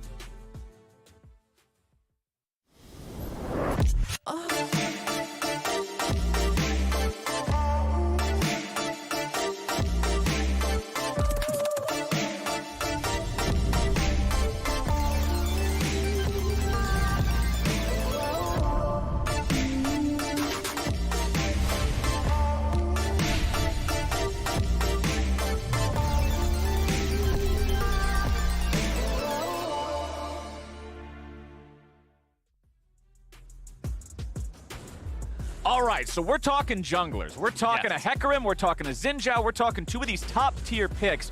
Mark, I want you to talk to me about where you expect this focus in the early game to be and where the playmaking is most likely to occur. So this is what's really interesting to me, not just the two champions on screen, but also the play styles they have with their teams. Lost and Ole are top 3 in forward percent as well as jungle proximity. They tend to get a lot of help. They want to make pushing plays that make dives that kind of work with their whole team. Karma, Ezreal, great once they get the shove to be able to do that. On the flip side, Cloud9, Berserker, is bottom of the table basically for starters in both 4% and jungle proximity. They leave their bot lane on an island. And so the reason I was interested in this is because the Ezreal Karma has the push early on. I want to see if Golden Guardians' pressure on the bot side will force Blabber to start coming bot lane to try to bail them out, because that's kind of what happened in their first matchup, was there's all these dives that Blabber was reacting to, and they reacted correctly and punished Golden Guardians. But at the same time, we're talking about how much of a monster Summit is, and you want to play around him more often. That's where the attention goes most often for Blabbers into the top lane. And whenever you have two different people you want to focus on opposite sides of the map, you know, like a tug of war. Someone's going to win that battle. Exactly. Who is going to end up earning the attention of Prom Queen Blabber to come to their lane and grace them with his presence? Now, Golden Guardians look like we might get a little bit of a delayed invade here, as Pride Stalker's got both his buddies. The ward over the wall from Berserker means that they will spot this out. They know the Golden Guardians are there, and you can see Licorice also stepping up here at the enemy blue buff to contest this one in a 1v2 a little bit. Just give these guys a hard time, hassle them a little bit, take off some extra HP. Summit's going to go back to his lane now. Licorice will do the same, but a nice start here from the Golden Guardians. Really intelligent level 1, playing with your priority and your power. Karma, Ezreal, so strong level 1. No one can really stop you from invading, so C9 don't even try. They just, you know, have their people drop some wards, and that's it. But also, Licorice is really annoying on Graves, and so they use that priority to harass Blabber, get a split map situation here. We'll see if Pride Stalker just, you know, actually goes to do his blue and then attention down the bot lane, kind of setting up that win con that we were already addressing, or if he's going to try and get back to defend his red with the priority, and that's looked like what he's going to do. Yeah, you saw the on my way ping in the Golden Guardians colors towards his Raptor camp specifically, so he'll move over here onto this, start this one up, clear it out, and then he'll be in control of his own red buff in time. Early on, Hecarim's not going to win a 1v1 against Xin Zhao. That's just not really the way that this goes down, so he's pretty confident in his ability to control this area and keep things moving in his favor. As you can see, Blabber makes his way back down into his own bottom side jungle where the chickens and the red buff have been cleared away. But now he's saying, all right, if you're playing the 2 red quadrants, maybe I'll play the 2 blue quadrants. It's scary because Golden Guardians do have the priority. So instead of going in there, he's actually going to put some pressure down the bot lane. If they can get this push now, because Golden Guardians have to respect that, then that allows Winsome to rotate up and try and help him. But you see Golden Guardians wanting to shove him off this buff, as well as the fact that Pride Stalker's on the way down. They want to make sure they actually secure this triple buff for Pride Stalker. Pride Stalker's ready. Winsome's here out in front. Root down onto Ole, but he's not afraid. Buff's going to be down to 600. Blabber secures that. Lost going in. Winsome trying to get out. Pride Stalker keeping the chase alive as Ole goes for a flash play, but they're not going to find much with it. Golden Guardians, they try to bring in the collapse, but it's Cloud9 who end up getting away. Does cost some summoner spells, though. Little touch and go for Cloud9 there, but ultimately able to help Blabber through that bit of a rough early game. I really like the game plan out of the Golden Guardians, you know, making sure they use the most out of their champions from level 1 to try and net advantages for your team. But C9 able to just utilize that little bit of tempo from that push, have Winsome get there, get the blue buff, and get out without anyone dying. Yeah, it's one of those things where if something slightly different or a little bit slower, it could quickly turn into a disaster. But Cloud9 were able to properly calculate what they wanted to do. They got it done. They got out. Looking at our junglers now, Blabber's going to go ahead and back now on 20 CS. We'll see what he's able to purchase. Grabs the Ruby Crystal and some boots, so it doesn't feel too terrible. Obviously, when Pride Stalker goes back, Xin Zhao a lot of times likes to grab himself a nice early pickaxe or even an Iron Spike whip if possible. And especially given the fact that you can expect probably their lanes to have shove for the majority of the early phase, and then you can try and show up at a half-health target, flash on top, and then find a kill. Nautilus, no flash now. If you land on Poke with your Ezreal Karma, maybe you can find a kill there. It's the mid lanes, which is the least interactive. Hold on. Ooh, okay. No wallop, but Licorice flashes right back in and he gets first blooded 1v1. Summit wins those. Wow, Summit already popping up. I was about to launch into the whole Summit winning matchups that, you know, you think he's going to lose. Licorice definitely, I think, got a little antsy of trying to flash away from the creeps that were hitting him potentially. He also had Pride Stalker moving up, so I don't know if he could have tried to kite that out. Now this is potentially spilling over to mid lane as well as Winsome has moved up. Winsome seeing if there's a play to be made on a Blaze Olive. Nice dredge line, nice follow-up, nice kill from Cloud9. They even get the flash there at the very end and take him down anyway. Things are falling apart a little bit for the Golden Guardians here in solo lanes, Mark. Yeah, this has gone south very quickly. I was expecting it to go a little slower. Really well done by Winsome, moving around the map, making things happen. I really like, for Cloud9, seeing how their team is progressing because, you know, it's easy to be like, oh, Summit's such a monster. But you still have the role swap fudge. You have Winsome, who is coming basically from their amateur scene as well. First, take a look at the kill on the top side. This is where I was a little surprised. Licorice flashed back on top of him when this trade came in. Okay. Summit hops in. I thought he kited it out decently well. There was a ward in that brush. I think he saw that go down, so you know you can't go in there for security. The flash on top of him, I don't know if that was just a fat finger or what, so I'm not sure why he had to flash right then. I think maybe he was trying to flash away from the boulder hitting him, but he flashed right into the boulder anyway. Yeah. So it didn't end up dodging that boulder, and then you can see Blabber delayed hitting him with the devastating charge just in case he was going to dash. They pick up another kill.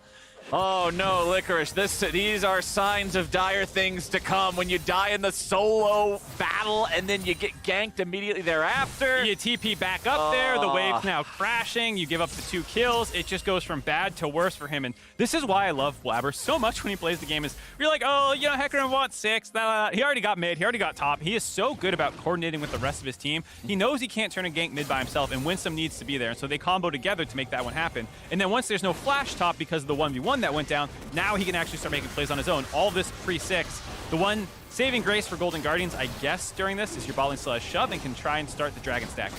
Well, here comes Cloud9, and they're going to end up stealing it away, and they might just grab themselves some kills on top. Going to be 1 for 1 here at the very beginning. Blabber tries to back on out, but the Chaos Storm is still ravaging his health bar. Double kill back over to a Blaze Olive, and the Golden Guardians strike back. Berserker's below 100 HP, gets back over the wall and barely stays alive. Fudge can't do the same. Golden Guardians, they may have lost the Drake, but they'll win the fight. Okay, so, bit crazy there. You did not get the dragon, but you got a couple kills onto a Blaze Olive, who I was worried about getting potentially snowballed on. Also, of course, a lot of flashes in this fight as well. And just last second, I'm not sure if the smite was just too early for Pride Stalker, because I didn't think Blabber smited it. Yeah, that's a Blabber Smite, actually. And so it was Pride Stalker just not ready for that combo burst to come in. And then once he doesn't get the smite off, there's no healing that comes in from that either. You get kind of exploded.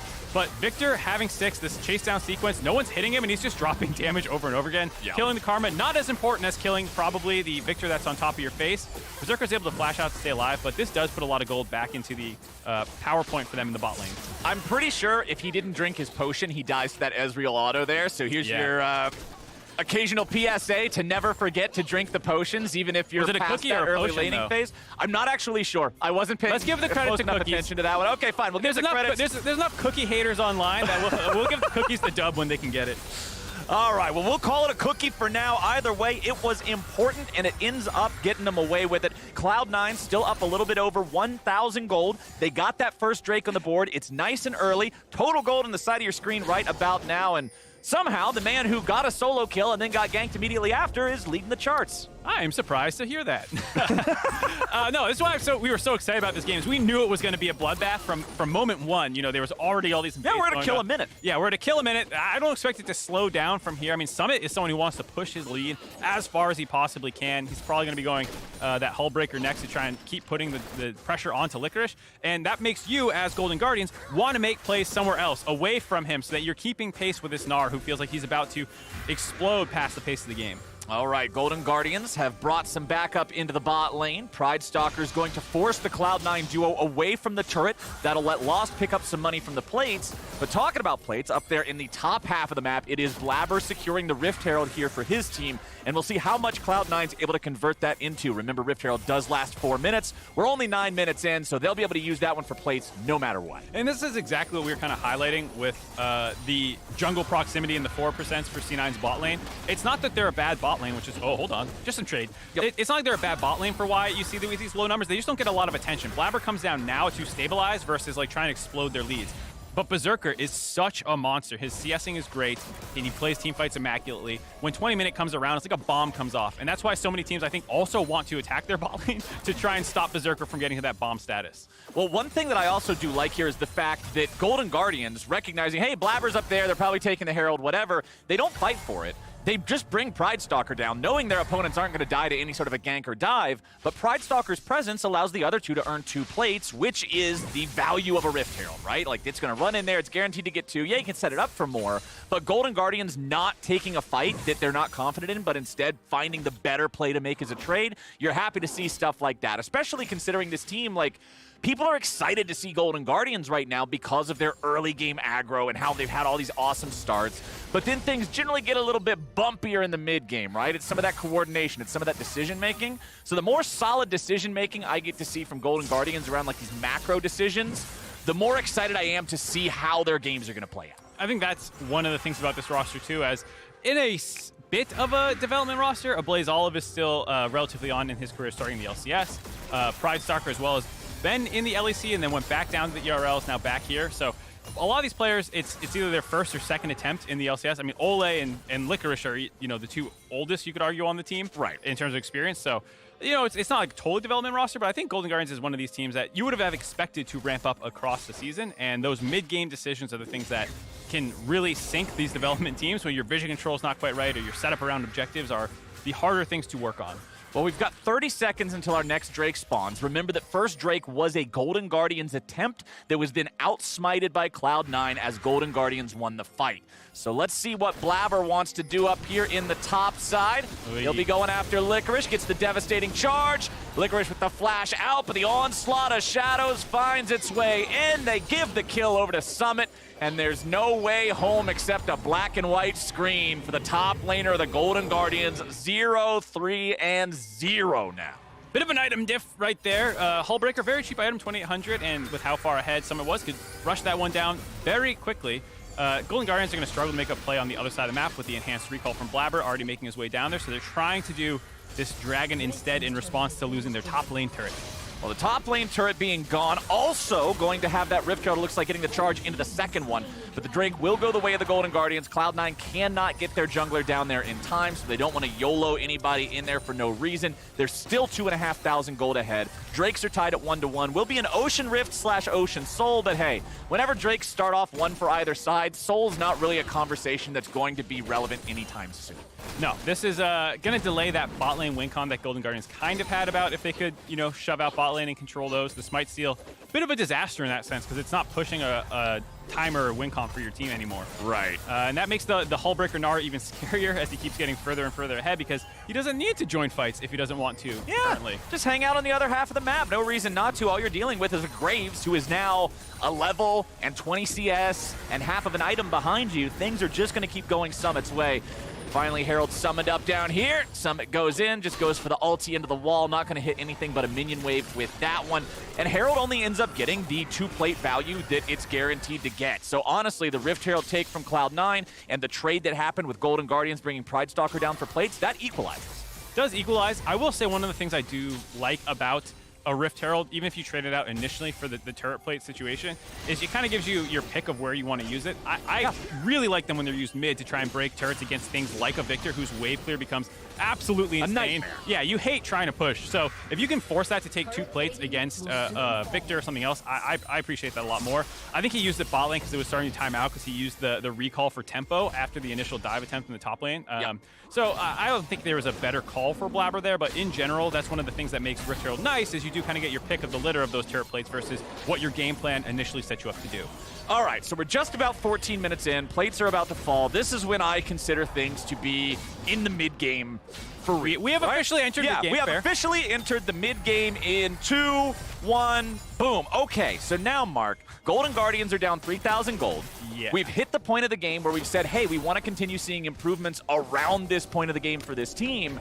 The Cloud9 lead keeps on building. What is the play here? What is the call for Golden Guardians to stop this bleeding and get some solid ground to stay? So initially I thought with all the pressure that their lanes were going to have, they want to be ahead at this point in the game, most likely. The nice part is you still have a bit of scaling in your back pocket with the Victor, going to outscale the Ahri and things like that. So if you can slow the Gnar split push down, slow the personal gold accumulation going on for him, and then play for objectives where they have to run into you. There is a fair amount of engage on Cloud9's side, but if they flub a Nautilus engage, Blabber ends up too far the rest of it ahead of his team. Victor and Karma have a ton of kite back potential that you can then kind of kill these people on their way out of a flubbed engage. And that's kind of how they're probably gonna have to play these team fights from behind. They will not have the control. They will not be the ones making them face check you and then you get to land a bunch of poke. You're gonna have to hope that they try and punish you and you get out safely. Well, talking about getting out safely, man, not when the Nautilus ulti comes over the wall. Ole gets picked off and Cloud9 pick up another kill, win some of the good flash away there to get out of the range of both the True Shot barrage and the collateral damage, meaning there won't be a trade back, and that's just a +1 for Cloud9. Excellent example of what I just said, not to let happen. Thank you for illustrating that, Golden Guardians. I mean, it is hard. It's one of those things where it's like, tough. Just don't die, Forehead, but then, you don't have as much vision Just control. don't get engaged on versus Nautilus and Hecarim. Yeah, and Jin for root follow-up. Yeah. It's tough when you're not ahead with this comp early on because Ezreal Karma wants to play with priority. They want to force you to get doinked on as you kind of walk forward and try and contest that vision. And when the side lane's also not going your way, it's just very difficult to find a way back in the game. They don't have that much playmaking outside of Pride Stalker. The rest of the team has almost no guaranteed CC, and so it's hard to push an advantage if you're not even ahead. Ooh, nice job there from Fudge, forcing out the flash from a Blaze Olive, who would have been dead if he didn't use the summoner spell there. Now Blabber's trying to invade the enemy jungle. He's hungry for some chickens, but he got a little bit more than he was looking for. Has to ult out to stay alive. Nice max range ult there, actually, to get over the wall as well. Getting enough distance from everyone but the Ezreal, who, yeah, he can follow, but doesn't have enough damage to He shoots you once or twice. No big deal. All right, peace, dude. I got armor. Easy enough, easy enough. Still, 4,000 gold lead for the side of Cloud9. 45 seconds till our next Drake spawns. I expect Golden Guardians to probably surrender this one. We'll see. I think you would expect them to, but they have also invested some pressure in the bot lane and the mid. They're clearly willing to let top lane kind of go south as it's gone with how well Summit played that lane phase.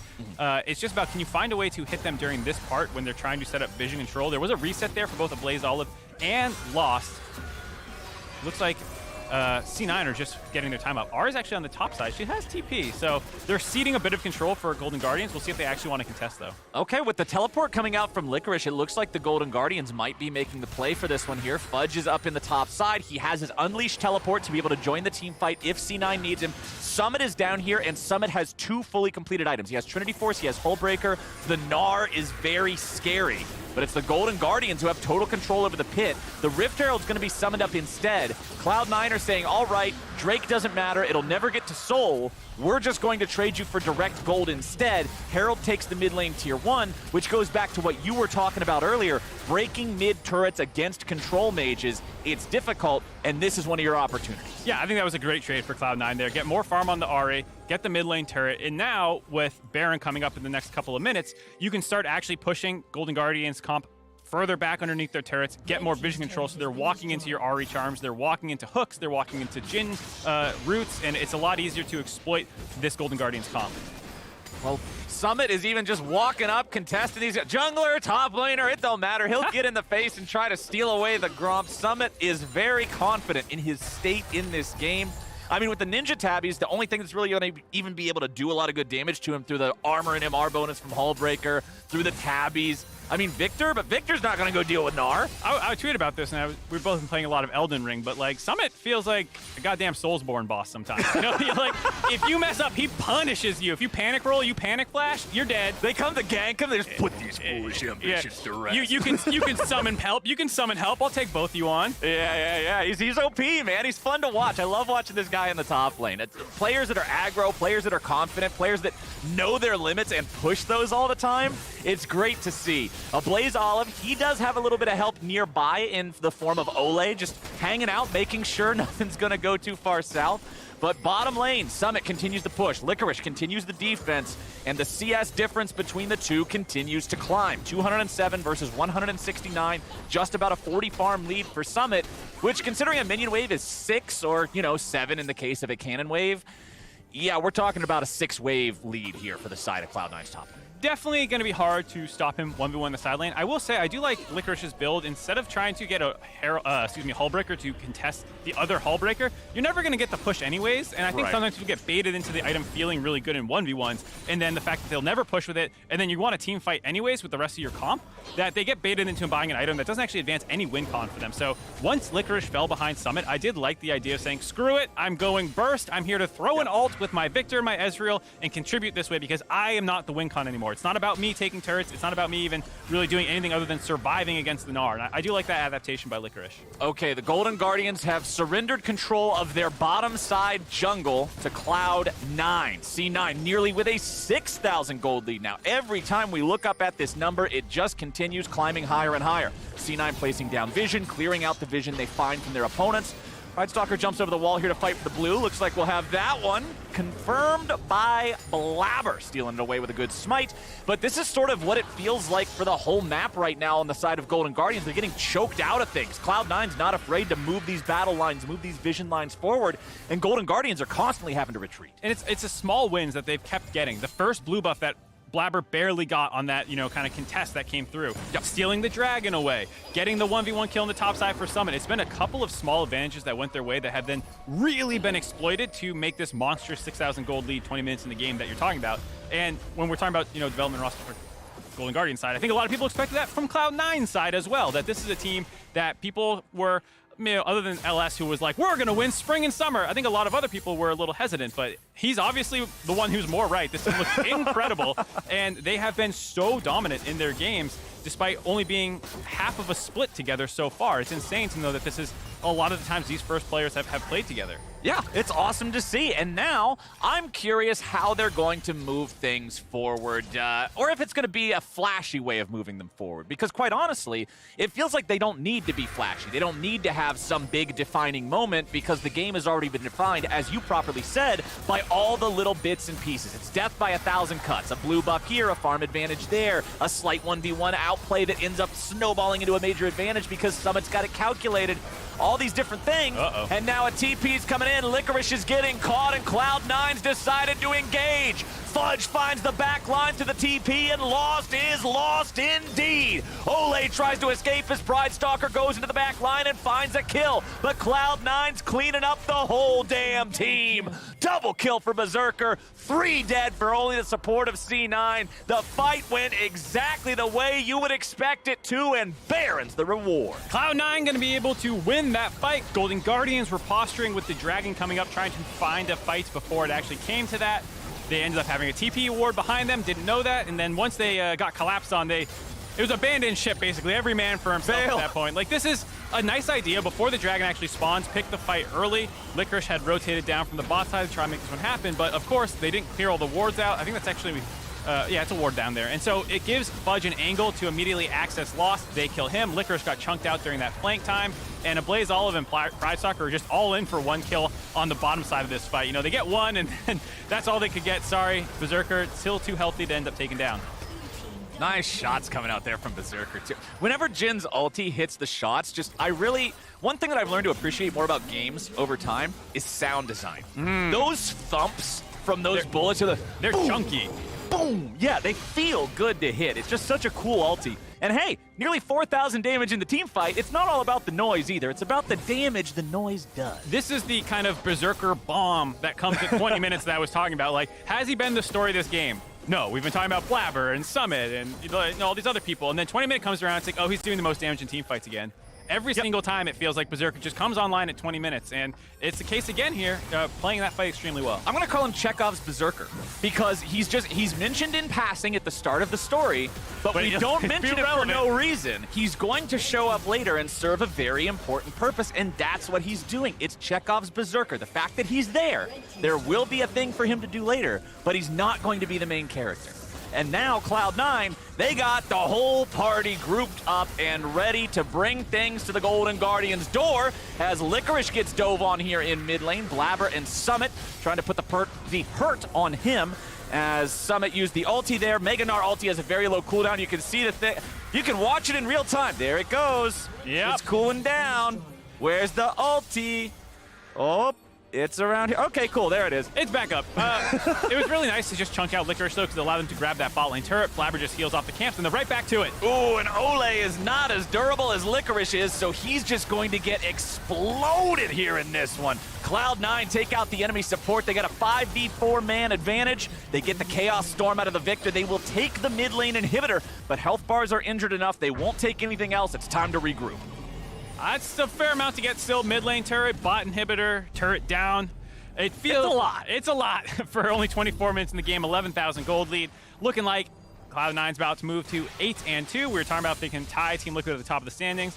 Looking like it, and more it feels like it's becoming a bit of a two-horse race in the LCS between these two teams. They have been so dominant, it feels like, through the first round robin and heading into the second now.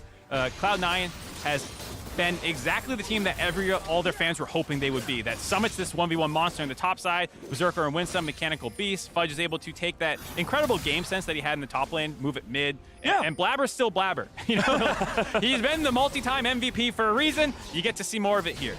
I mean, Golden Guardians, the one thing they got going for them is they are on Soul Point. So, I mean, hey, one more Drake could get you an Ocean Soul. Remember, Soul on average worth about 5,000 gold.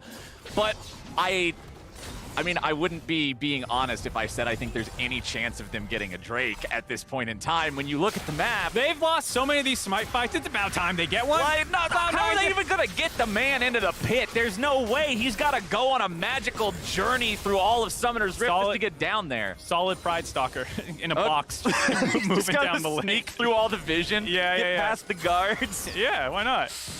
Well, that's just about it for the Golden Guardians. I would say anything shy of their jungler being able to do a true Metal Gear Solid impersonation, steal away a soul, and then somehow 1v5 his way out, it's not happening, man. For Cloud9 as well, do you really need an Ocean Dragon right now? Like, don't even go to it. Just keep the pressure up, take this inhibitor, then move everyone topside, and Golden Guardians are stuck in their base. Yeah, Licorice is stuck against the inhibitor, and gallop!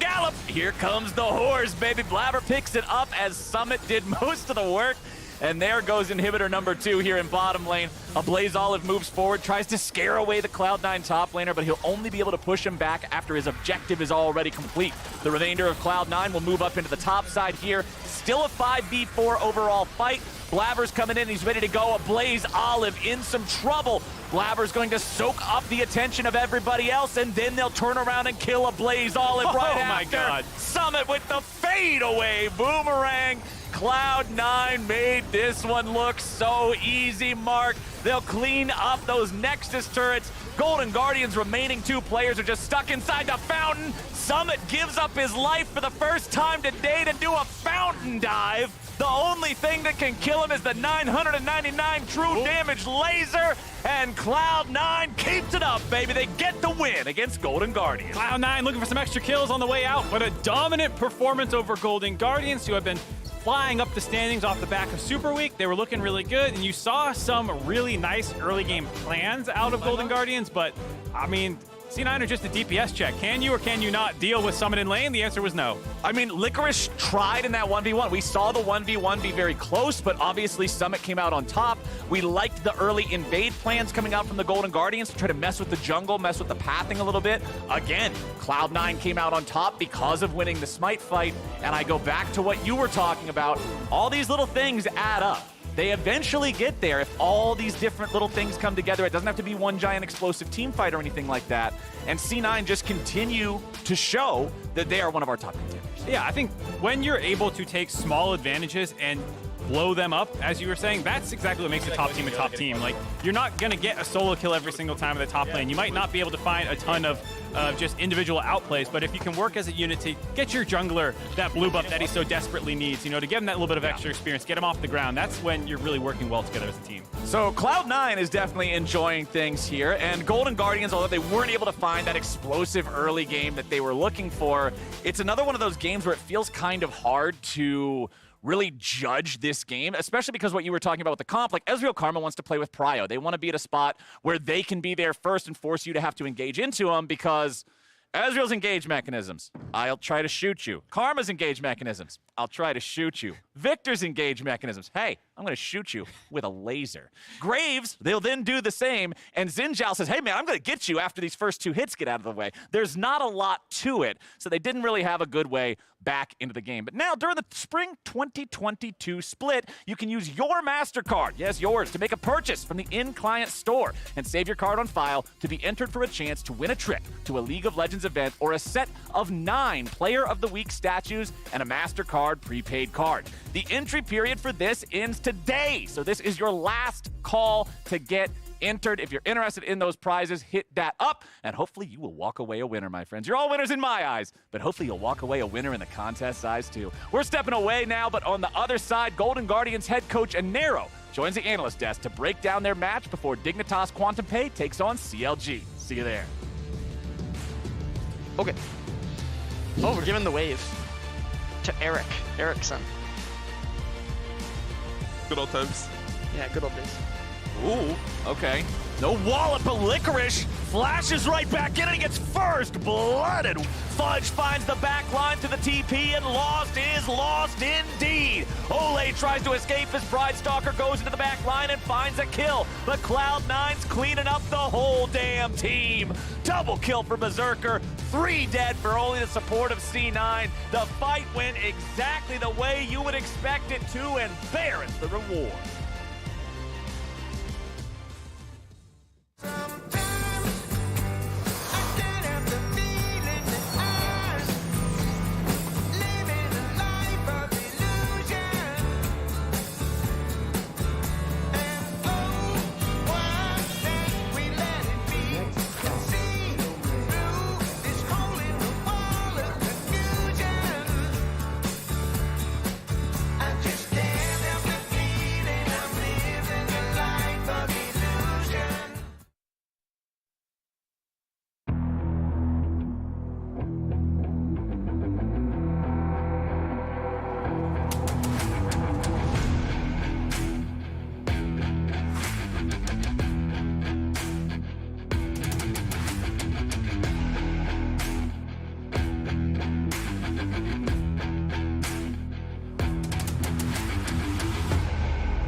Hello, everybody. Welcome back to the LCS, where we are lucky enough to be joined by Inero after that Cloud9 versus Golden Guardians game. Now, obviously, the game didn't go your way, but we were talking just a moment ago off camera, and I thought it would be kind of a fun exercise to essentially walk through a little bit about what your and the team thinking was from the draft into the game, following the paths of what maybe an ideal execution and game would have looked like, compared to what we did ultimately witness. So as the draft comes up, to the degree that you're able to share with us, thoughts ahead of it, help us out.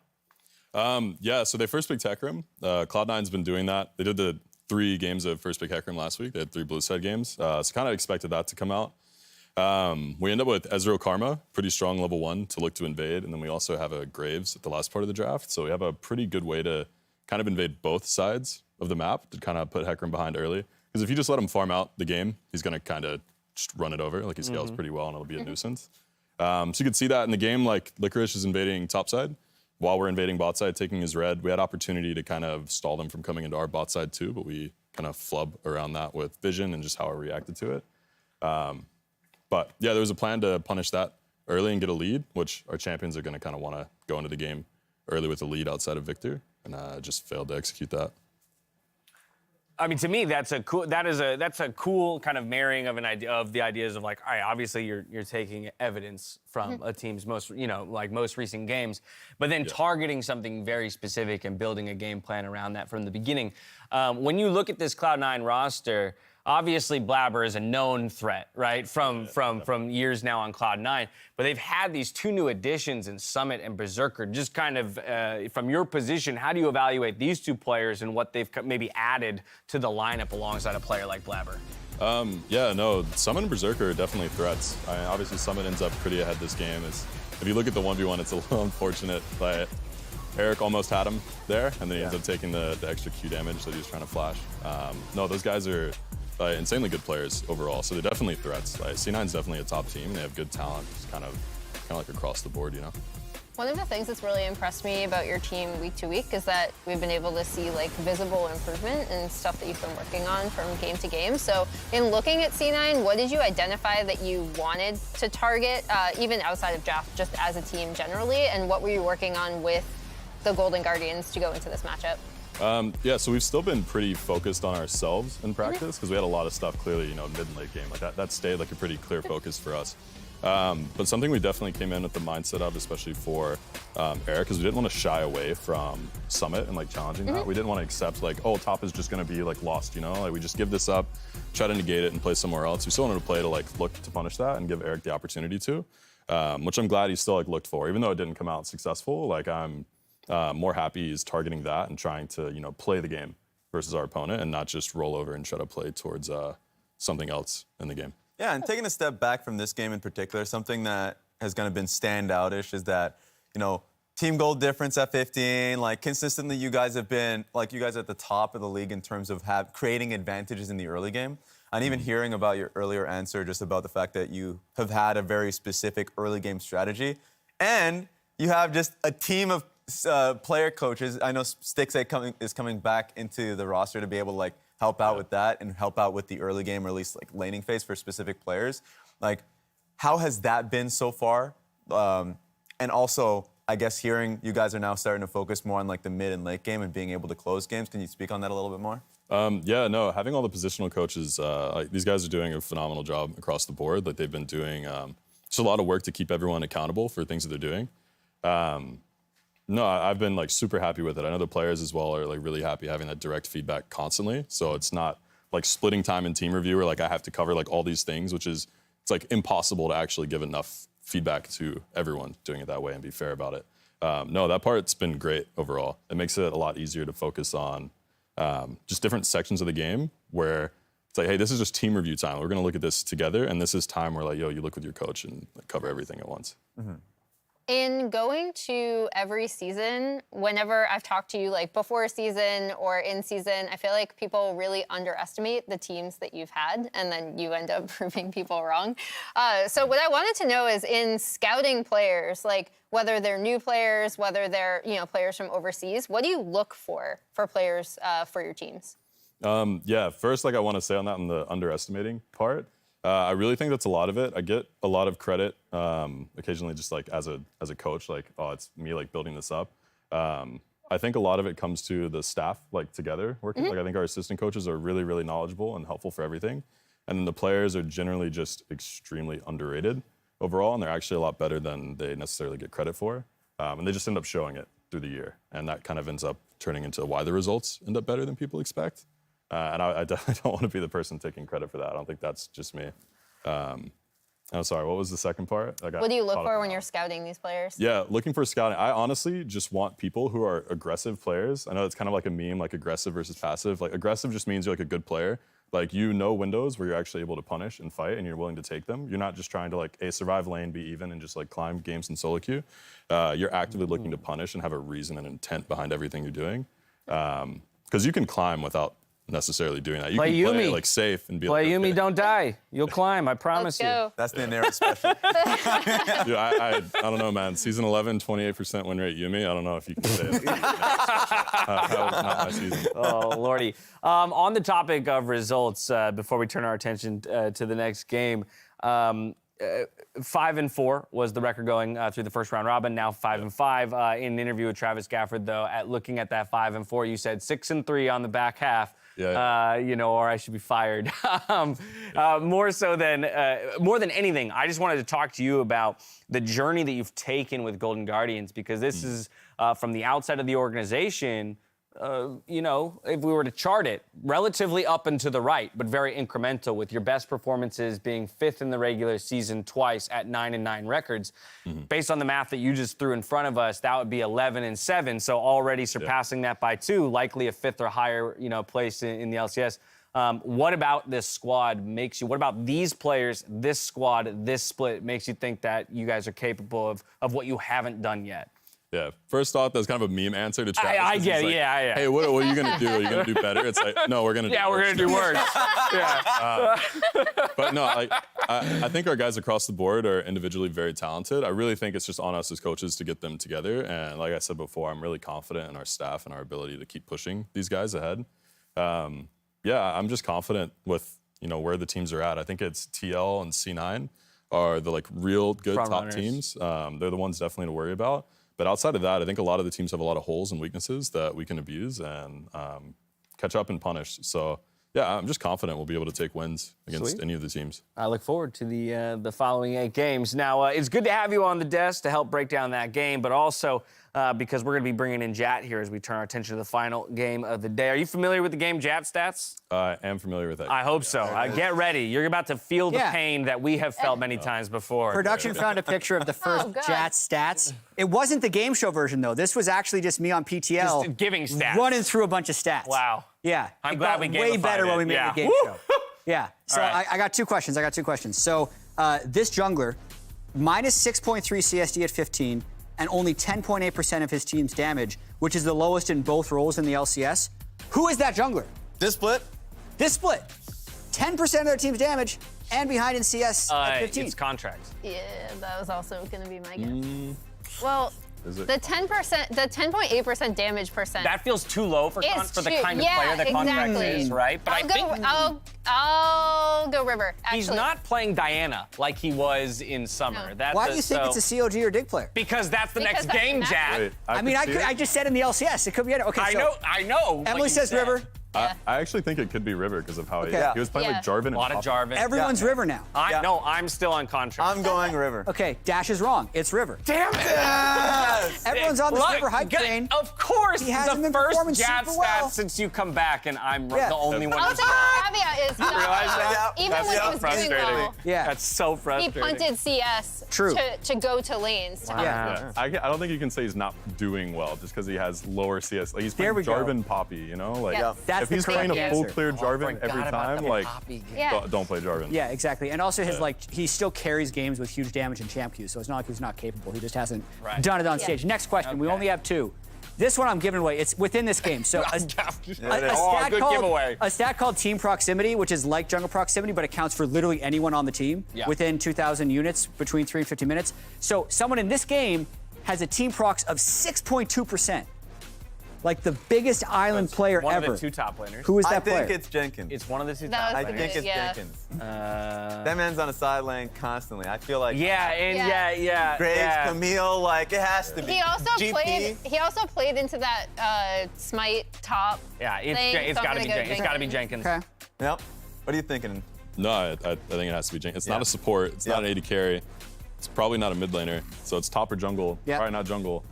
Yeah, so it's I'll one of the take 2 the top dub. laners, and I think between the 2, Jenkins makes the most sense. Yeah. I thought you were going to say that. That's why I put it in there. It's not Jenkins. What? It's No! Thank God. It's Fake God. Ah! He just gets completely abandoned. Wow. Thank you for renewing my hate Are you for this confused? game.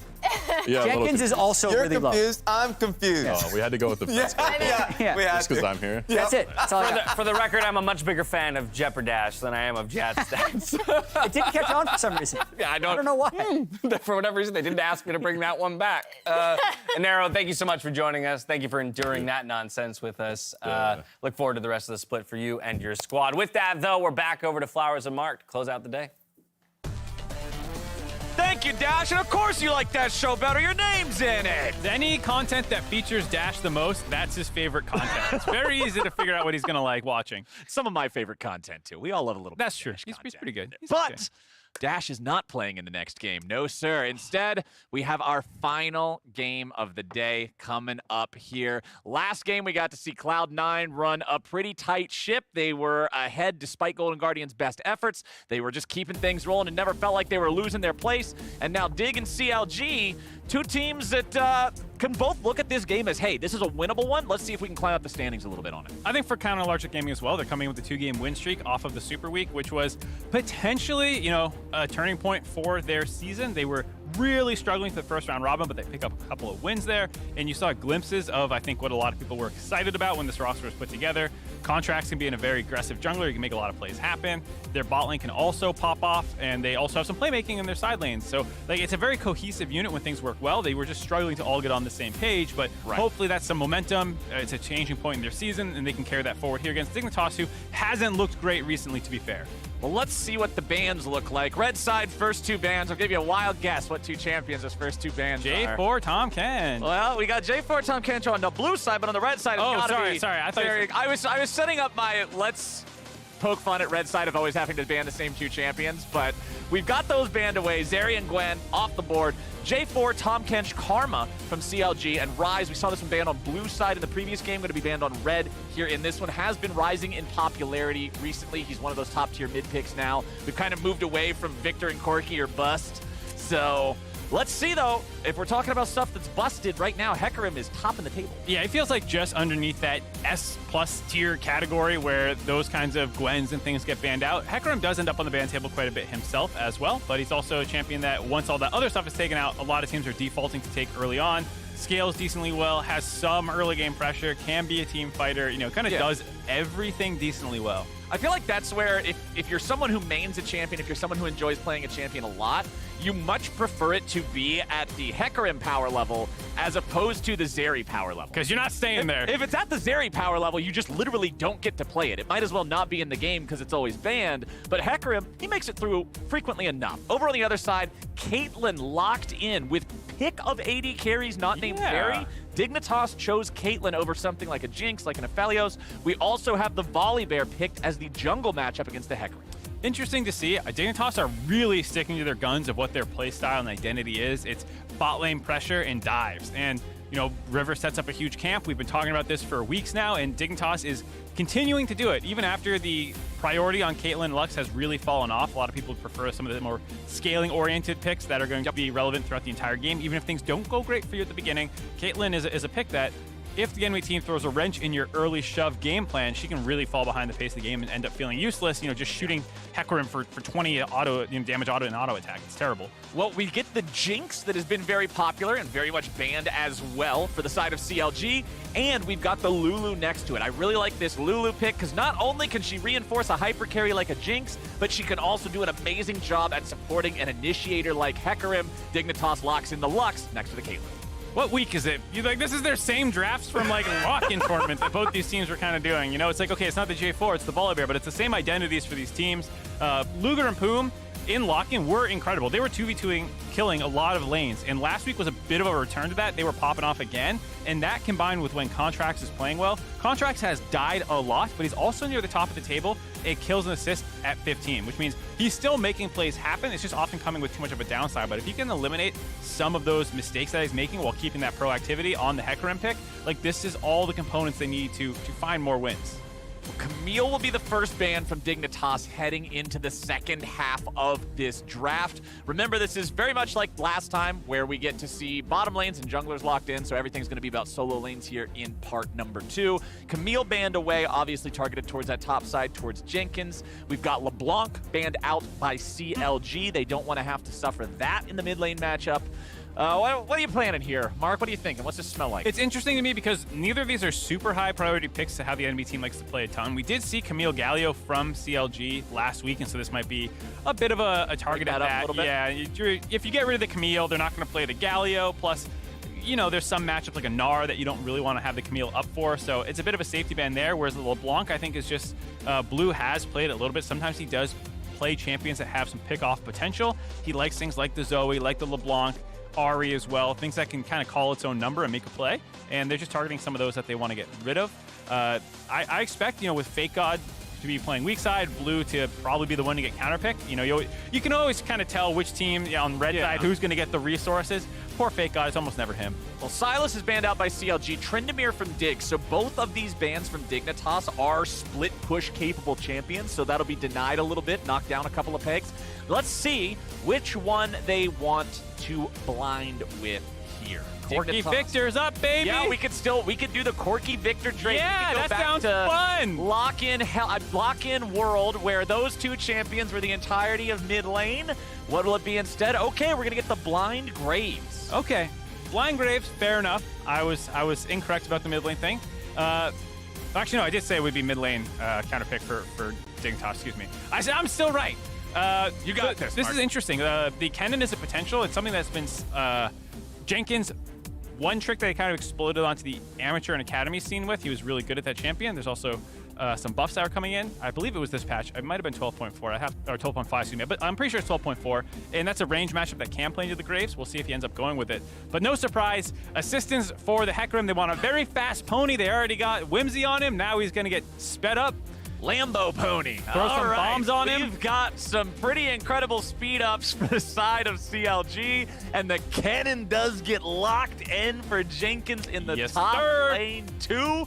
Dignitas, what are we going to take into that Zilean matchup here early? Do they want to try to punish Zilean's early laning phase, or do they just want to pick something that can scale and not be pressured by him? Corky's the choice. Corky's the choice. Just want to scale alongside, like you said. And this makes the Silas ban feel a lot better for the side of CLG. I think the Hecarim takeaway already being there, the fact that you're going to take Kennen and then Zilean, like, my God, you do not want to last pick Silas there. So that was a really heads-up ban by CLG that really enabled the second phase there, and it just forced Dig to, yeah, they get counterpick with the Corky, but it doesn't really do anything into the Zilean. It just kind of scales, like you said, alongside of it. So that was some really heads-up bans by CLG there to set them up. Now they have this really insane team fight comp, but Dignitas wants to run over the early game with some bot dives. Their MO.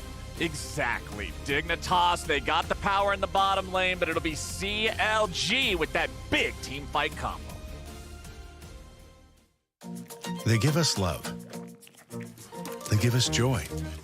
They give us lessons in sharing. So give them some love back. And what says love better than something you can chew on? Use your MasterCard to make secure purchases from anywhere.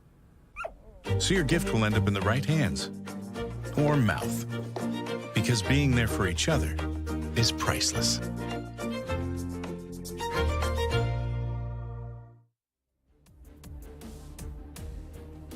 So I want to ask you a question framed in the context of the previous game here. Because when I'm looking at CLG, I'm seeing Kennen, I'm seeing Hecarim, I'm seeing double supportive speed-up champions to get them in there and have them do what they want to get done in terms of that engage with Jinx being able to reset and follow up. Over on the other side, it's sort of similar to what we saw last time where you talked about how, hey, Ezreal and Karma want to be able to get there first and set up. Caitlyn wants to be able to get there first and set up. Corky needs to be able to poke.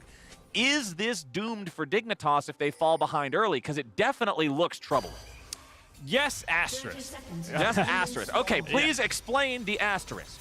Obviously, if Caitlyn falls behind, it feels really, really terrible.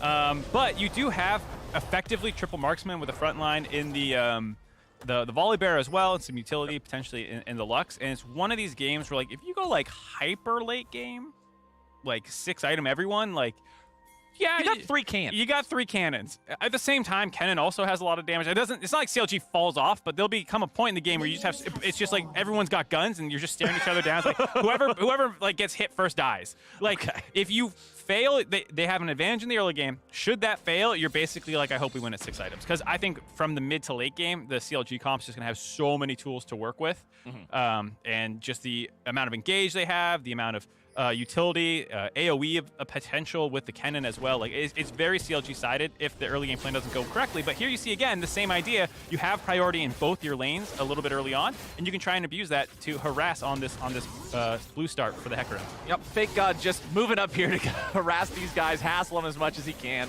He'll put like 1 auto attack into Contracts, but he also auto attacked the blue buff once trying to shoot Contracts, so he saved him an extra hit from the Golem. I don't know how that equalizes out with the math, but it's got to be pretty close. Either way, Fake God's back up into the lane now. Jenkins on that trademark Kennen, like you were talking about, again, back in the day when this guy was kind of first getting known, getting his name out there, building up the reputation. He was a known Kennen player. He's very, very familiar with this champion and what it can do, so I'm excited to see him play that one. Down here in bottom lane, also want to point out, Luger does have Cleanse versus Neo's Heal. Cleanse feels pretty necessary against the Caitlyn Lux lane because otherwise, as soon as a binding hits you, the trap will be placed under you and you're just in a CC chain that feels like an eternity. It's one of those somewhat uninteractive combos where if you get hit by it as they win the level 2, very nice early on to get that chunk there. But like it's one of those, if you get chained up, you're just dead. There's no one to exhaust, you know, there's no one in range to like cut their damage. It's not an engaged situation. So given that, you just want to grab the Cleanse. It won't have a ton of value later in the game beyond basically Lux Qs because if the volley bear is already on top of you, well, he's on top of you. So I think it's strictly probably the best laning one to stop yourself from getting 100 to 0'd, and that's really what Luger's prioritizing. So do you expect to see the junglers, who are currently both bottom side, by the way, put a lot of focus into this bottom lane based on the Caitlyn Lux playstyle? Oh yeah. Caitlyn Lux, it's a lane that I think technically wins every lane, but also if you don't play it well, you do not win every lane. See, the power of the Caitlyn Lux lane is the fact that you can usually harass while also hitting creeps. When people step up next to the backline creeps, Caitlyn Q, a Lux E can kind of hit both while also getting the shove, and if you're not able to kind of get that double value, the harass while the shoving, like that kind of situation, then it doesn't get that much usage. Well, now Dignitas might have found themselves a binding and got the Cleanse out of Luger, but Contracts being right there ready to go means that they're going to get some summoner spells back. It's Biofrost's Flash and Neo's Heal traded for Luger's Cleanse and Poom's Heal. Yeah, Volibear did sneak into the river, into the brush, excuse me, though. So River might find an angle here onto Poom if he walks a little too far forward. They'll use a Lux Binding to set this up potentially. Oh. Well, River's going in. There's still Flash on both CLG players. They did not spend either one of those, so they're fine just backing away. They're not too scared of this one, and doesn't turn into much. I was a little surprised at how they were setting that gank up. Potentially a miscommunication there, because Bio can start with the E to just get a slow. You don't even need to proc it for damage, and that will set up the Volibear to get closer to the Lulu and usually force the Flash away. So just maybe a little... The cooldowns weren't quite synced up, and they just went when they felt like they could. And I don't think River wanted to waste too much time down there with his second camps respawning. Well, up here in topside, Fake God got the better of Jenkins in that quick trade in the river. You can see the whenever Graves' Q hits the wall, the speed at which the burst comes out is always something that can just be like, wait, where'd that come from? But then Jenkins was able to follow that one up pretty well, got the stun afterwards. A little bit of extra damage with the Thundering Shuriken too. These guys sort of just breaking even for now as back in mid lane. Palafox and Blue, it's a Zillion Corki lane. This is not the kind of lane that's going to be a bunch of excitement and playmaking and big moves. And I don't want to see the camera go on them again until someone's dead in mid lane. Otherwise, don't show me that. Don't show me that lane. Oh, the observers are being cheeky. Yeah, I know. They have. I say that's where the camera's going. No. I'm kidding. I just mean like it's one of those matchups where like really nothing's going to happen. Like the best that you can see is like, oh, Palafox landed a double bomb to chunk out the Corki for a little bit of pressure in the lane. Like that's kind of the game you're playing versus all-in potential. You can pull the wave to like set up gank opportunities. You can actually do some intelligent things. I mean, but it's definitely not the most explosive lane. Quite like, top lane can really go one way or the other if someone makes a big mistake. Right. because you have a cannon, because you have a Graves, because if either one of them gets to that lead where they can just one-shot the dude if he walks within range, it's scary stuff. Down here in bottom lane, we take another look at how things are shaking out between Neo and Luger. It is a slight farm lead for the Caitlyn, but of course there's also more minions for the Caitlyn, so Luger will be able to make up for this a little bit. Dignitas has a couple hundred gold advantage across the map. You can see a little bit of that in mid lane, a little bit of that here in bottom lane. All over the place, really, but our junglers are once again both in bottom side. Over the wall comes River. He's looking for Poom. He goes for the flash. The snare is not there. And now River is trying to 1v2 as Luger's going to get chased down. Neo and Biofrost putting the damage into him. River tries to get back away. 300 HP on the Dignitas jungler, 200 on the CLG AD carry. A little bit of blows being traded back and forth, but nobody's dead yet, Mark. Yeah, not dead yet, but with Contracts having that big of an HP percentage, he feels comfortable going for a small invade, looking for potential wraparound. River spots him out, so he's going to end up backing away. That was really interesting how they played that. Luger fought a 1v2 on his side, while River fought the 2v1 in the river. River fought in the river. God, that sketch you guys did. Yeah. It's so true. Welcome. I hate it. Anyways, it was a situation where both teams risk getting collapsed on by the other one. If Luger stepped a little bit too far forward to try and get damage onto River, then he can get pincered on. If, River tries to collapse onto the people that were going onto him, then he can also get jumped on. And it was a bit of a stalemate that both teams ended up just backing away from. Well, that means we don't get first blood yet. We're going to have to wait and see still where it shakes out. You can see a ping coming out from Dignitas. They spotted where Contracts was. They're saying, all right, he's around there. It's level 6 for the jungler of CLG. Both of these junglers have such incredibly powerful playmaking ultimates. Level 6, very important. I'm excited to see which one of them is able to make a meaningful impact with it first. Contracts farming up, River farming up. Nobody's really got a play to look for here just yet. And I know it might not be the most explosive game so far, obviously, but I do appreciate the restraint from CLG. The problem with them was never, can we try and find to make a play? It was like they were good about making plays. It was, they probably shouldn't have been making some of these plays. And I appreciate these 3v3s in the bot lane going for the smaller advantages. The first time that Contracts went down there, they got a flash. They were happy with it. Next time they go down there, they win the fight. They get a little bit more control in the early game. That's something that they're happy to take, given that we talk about them having the scaling advantage. I like, with this draft, CLG actually not having their pedal to the metal. Take it easy. You guys can scale a little bit, and if you neutralize the aggression out of Dig, you're already doing your job. And it's funny enough because, you're talking about how this one's a little bit slower. I mean, last time around we were making the comments about how our previous game had 8 kills at 8 minutes. Yep. We're currently sitting on 0 versus 0 as Contracts looks to change that. Devastating charge back onto the Dignitas jungler. There comes your Zillion ulti, making sure Contracts doesn't die. Dignitas can just walk on out ulti for ulti from these junglers. Still no first blood. No first blood, forces them back. A little dicey there. Contracts could have gone down, but Palafox was in range, threw the ultimate on. That forced Dig back. Dig will get some chip damage down this turret, so a small gold lead in their favor. 500 just from laning and plates. 10 CS in the mid lane, 10 CS in the bot lane. But that's not enough. You really want to see Dignitas explode this game a little bit here. If you're River, you're trying to make a play now for a bot dive, now that you're shoving the wave a little bit easier, most likely. We'll see it with Corki's first package window getting pushed back from 8 minutes to 10 in one of the recent nerfs. That's really the timing window where you want to make a play around this bot lane right as you get in 6 as well on Lux. That's where I think Dignitas really wants to blow this game open. And you could see what happened as you were describing this. Luger losing the cleanse yet again there. That was a binding underneath the turret coming out from Biofrost. And the power of the range of Caitlyn and Lux, even when you're underneath your own turret, not safe. Got to pop that binding with the cleanse. Otherwise, it's just bad news. You can see even the E didn't detonate there. That was just the Q plus Q combo there with the Piltover Peacemaker. But very, very strong stuff coming out from this duo.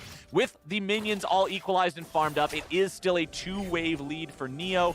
No Drake taken by either team yet. Contracts coming in mid, Blue with the flash to get back away. I like that. Get the flash out of Blue. Like we said, he's going to be getting his first package pretty soon here, and then they'll probably be going on to the Dragon or a dive, and getting the flash out of Blue means he can't go for one of those kind of kamikaze packages where you go flying over the back line and then, worst case scenario. Valkyrie, flash! Yeah, you're right, you're so safe. I can't do anything about that. With the flash down, you can potentially punish him a little bit more, so it does kind of stem that potential aggression once the package is grabbed. Contracts will move into the enemy jungle. He'll pick up a little bit of extra money here with this Raptor camp. Blue knows that Contracts is still around. He's playing back to his turret, and he's playing as close as he can to the other wall. He does not want to be onslaughted of shadows over the wall. Palafox tries to throw out the double bomb there, but a good Valkyrie away means Blue is able to avoid at least half of that damage. But Biofrost is now on the roam. He'll be moving around trying to clear out some of this vision in the river. Palafox just keeps farming up the wave, and it'll be CLG going after the first neutral objective in the game with the Rift Herald. Able to take that one away using a little bit of the cannon pressure. Cannon into Graves is not like a hard counter pick where you slam the lane, you're threatening to kill him. It's more that Graves has a hard time finding a big lead. Both people kind of play from range relatively safely, and then Cannon is usually a little bit more substantial of a team fighter and brings magic damage and can do a lot of nice things for your comp, and it makes it a safe pick for the Cannon rather than like I'm going to dumpster this matchup straight up. Well, Graves does have that Hull Breaker online. Like you were talking about last game, man, it's a pretty cheap price point item. You can get it up and running. Feels great in the 1v1s. Not quite as good in the team fights, losing out on the power on it. Of course, the gold efficiency is still very high, even if you don't have the passive built. But we'll see what Fake God can accomplish in this side lane situation so far here. When you're looking at the state of turret plates right now, he's managed to pick up 1 there in the top lane, hasn't lost any himself. Mid lane is still 5 versus 5 in terms of those plates. The most plates taken are actually on the bottom side. Neo and Biofrost have taken 3 of the plates from the turret of CLG, which leads me to pose the question, how big does the Caitlyn Lux lead need to be to justify this pick?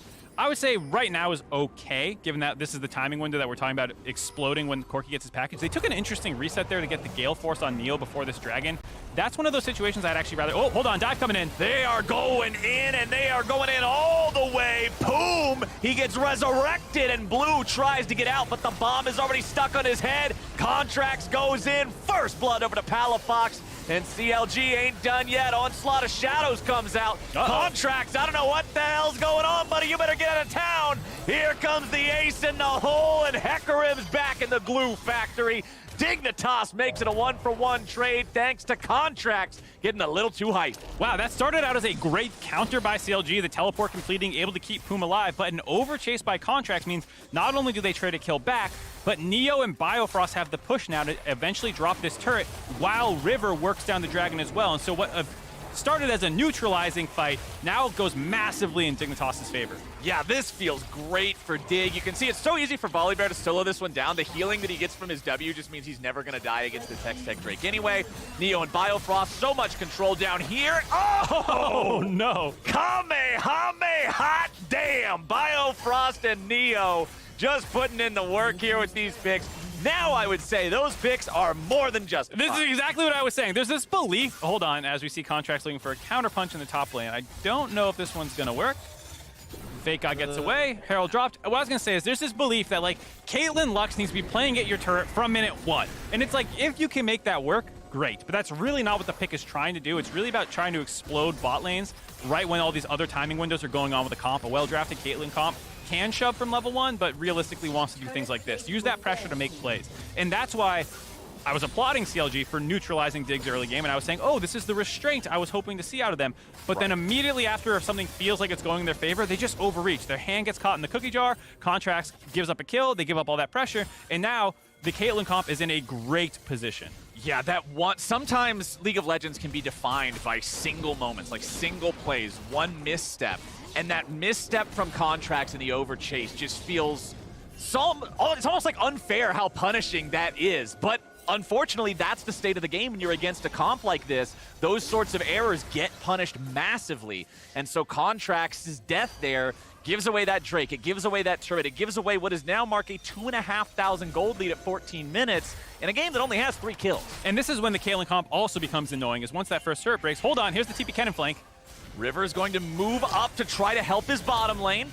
Nice binding from Biofrost. CLG tries to collapse, but they can't get the angle, and Dig walks away. Wow, that is a huge binding there. That is one of the ways you can punish this Caitlyn Lux lane, is find TP flanks behind them when they try and set up at your turret, and to neutralize that play, to not die, to get the teleport out. Now you have TP advantage. Fake God gets some breathing room on the other side of the map to make this Hull Breaker work. I mean, they are in a lot of trouble here. It's can they hold on now for the next 10 minutes while Dignitas is going to be able to run this game effectively until 25 minutes? If the gold lead stays 2.5k, great, but it's going to be very hard to keep it there. Contracts coming in, trying to fight River over this chicken camp here. Contracts does have a massive lead over River in terms of the farm. River's got this very active jungling style where he's always looking for a play to make. It can lead to him falling behind in those farm numbers a little bit. But hey, he's not afraid of it, man. He got the Drake for his team. He's the one who set up the dive in bottom that ended up going their way. Things are all right.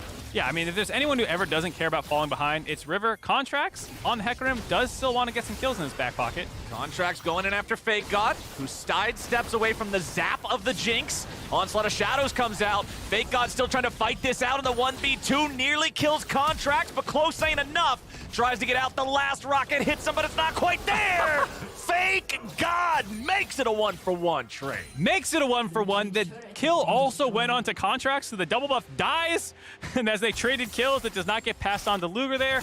It still hands the assist off, but during that time, it was actually Neo and Biofrost in the top side pushing and getting that turret down. Contract showing there was actually a huge deal because CLG has good vision control on the top side of the map. Dig did not know where Contracts was, so once he shows on this gank attempt, it makes the bot lane very confident to walk up and take that top turret. And then here, I mean, you just see the power of Hullbreaker. Hullbreaker is actually a defensive item when you look at what it gives you. It's an insanely powerful stat stick, but it only gives you a little bit of attack. The rest of it is in the resist. It's within the massive health pool, and it makes it so hard to kill people who have Hullbreaker. And so Fake God's able to kite them out during the entire time, and eventually Contracts feels like he needs to go in. Otherwise, the Jinx won't actually finish him off while he's healing up.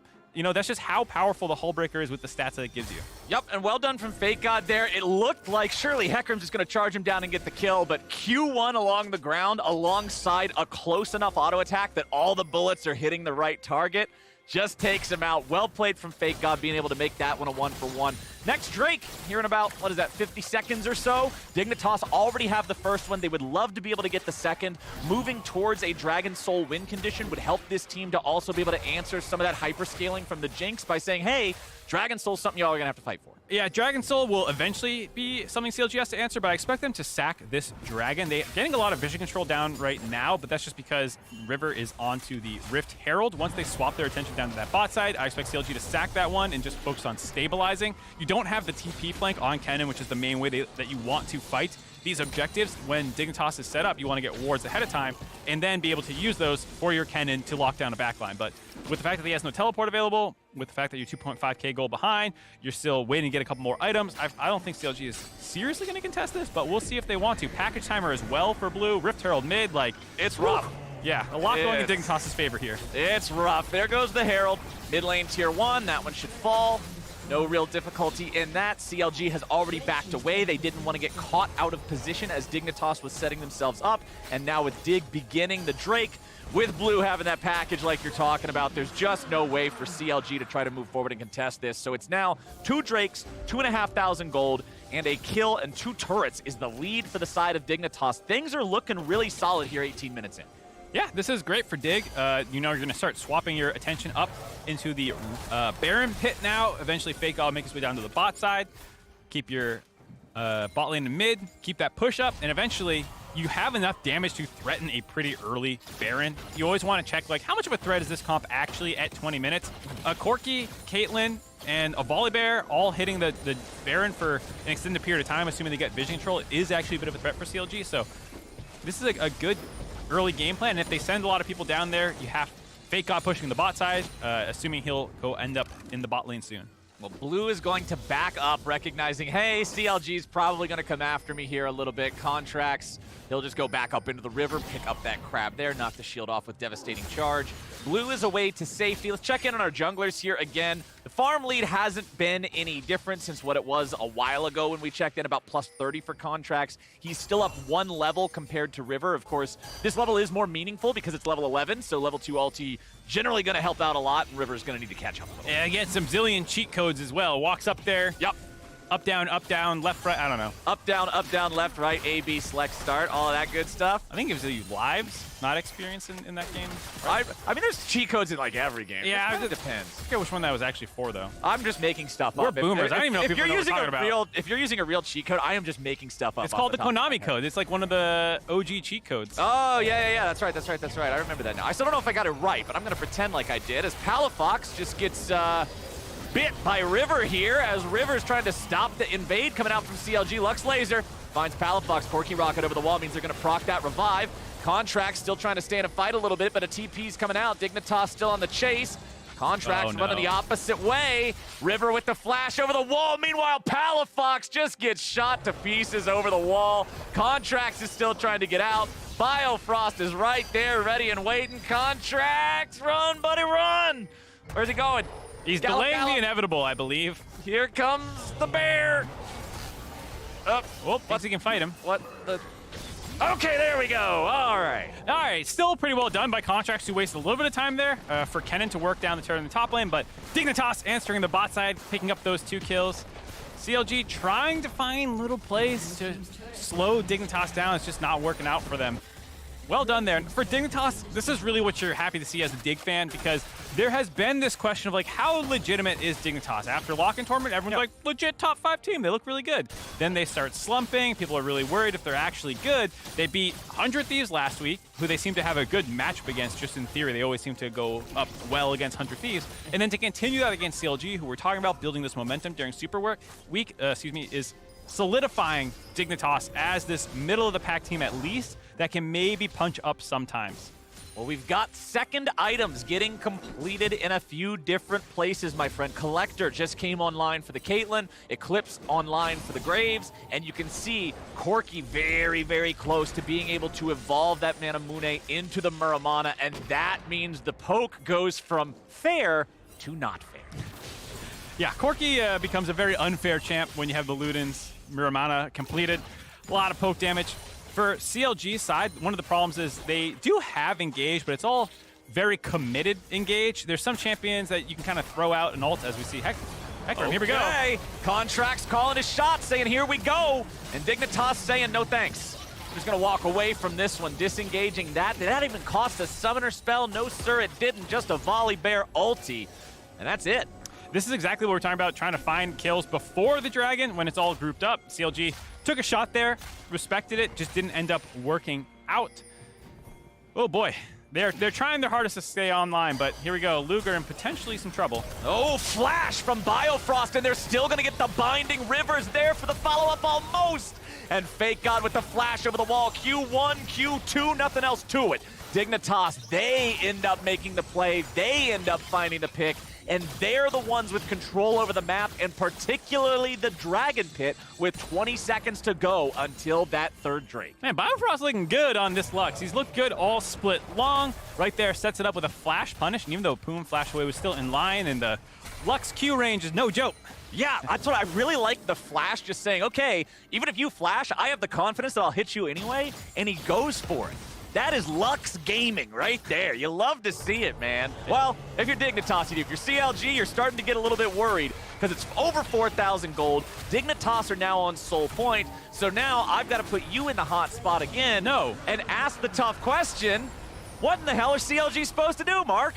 I feel like at this point, it's really hard to win any fight that is not an odd-numbered fight, in the sense that you have to find Neo here when he's pushed up. Well, Contracts goes in, Neo goes out. However, Luger tries to finish that one off. He mistimes the zap, and Neo stays alive.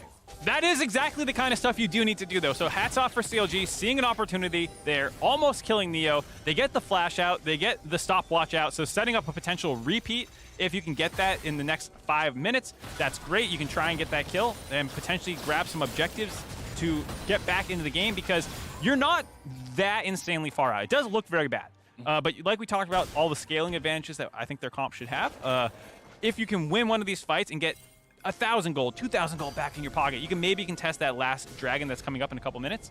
And as long as you don't give up a Baron, that is technically an odd man fight in my head. You can find pickoffs, or Dig can start a Baron, get kind of pinned up against it, and then take a desperate fight. That is one of the other ways that CLG's comp could potentially find a way back in, with the Kennen flank going in, with a Hecarim ult hitting multiple people. Like, those are, in a sense, an odd man fight that they could win. And the Kennen ulti is the thing that I want to look at, because Jenkins' score is still 0, 0, and 0. The Kennen has not really been a relevant point in the game up until now, but we know that Kennen is one of these champions where a single ulti can change the entirety of a game. We've seen it tons of times throughout the history of League of Legends. He's got the Proto Belt, he's got the Shadow Flame. These two items are absolutely beautiful at melting 4 out of 5 players on the side of Dignitas. You go with the Pen Boots as well to make sure you can 100-0 any squishy backline person. Probably going to go Zhonya's from here, but I like prioritizing the damage over the survivability. If you can't kill the people that you're trying to dive onto, you can't do your job. So even though you might die while you do it, that's better than Zhonyazing and just letting them all walk out. So I like going for the damage first on Kennen usually. If you need that, you have to pick up the damage first. From here, we'll see what he wants to go. I do like some of the adaptations. FakeGod picking up a Mob Malmortius. We'll see if other people want to do that too, given that that was buffed a couple patches ago to be substantially more powerful to actually complete that item and not just stop at Hex Drinker. It's something It was a joke for so long, and now you're seeing so many people build it. It still feels weird. Yeah, it's still getting used to it, but it's a legitimately good upgrade now. And so I hope Blue picks one up as well. There is a fair amount of magic damage on the team with even the zillion bombs and stuff that can go on top of your head, given that you're shorter range for FakeGod and stuff like that. I think that's a really smart pickup. Well, that's kind of the thing that I'm watching, is has the lack of presence from Kennen for the first 26 minutes of this game been enough to make Dignitas overconfident in how comfortable they are in the fight? Can Jenkins find an initiation, find a flank, find an angle, find a big flash ulti that can change the course of things? Because if he can, CLG could get right back into this game. But right now, Dignitas are still firmly in control. Blue's pushing up in the top side. He's onto the tier 2 turret. CLG's grouped up as a 5-man death ball in mid. But it doesn't really matter too much because it's Dignitas with a control ward in the Baron pit, and they're starting this one up as a 2-man with River and FakeGod. Meanwhile, Neo and Biofrost might just get dove here in the mid lane. There's the Jenkins engage I was talking about. There's the flash ulti slicing Maelstrom. Gets it done. But the entire time, as CLG are now pinging onto the Baron pit, they're saying, hey guys, we just killed mid lane. We just killed their bottom laners. We should go take... Oh!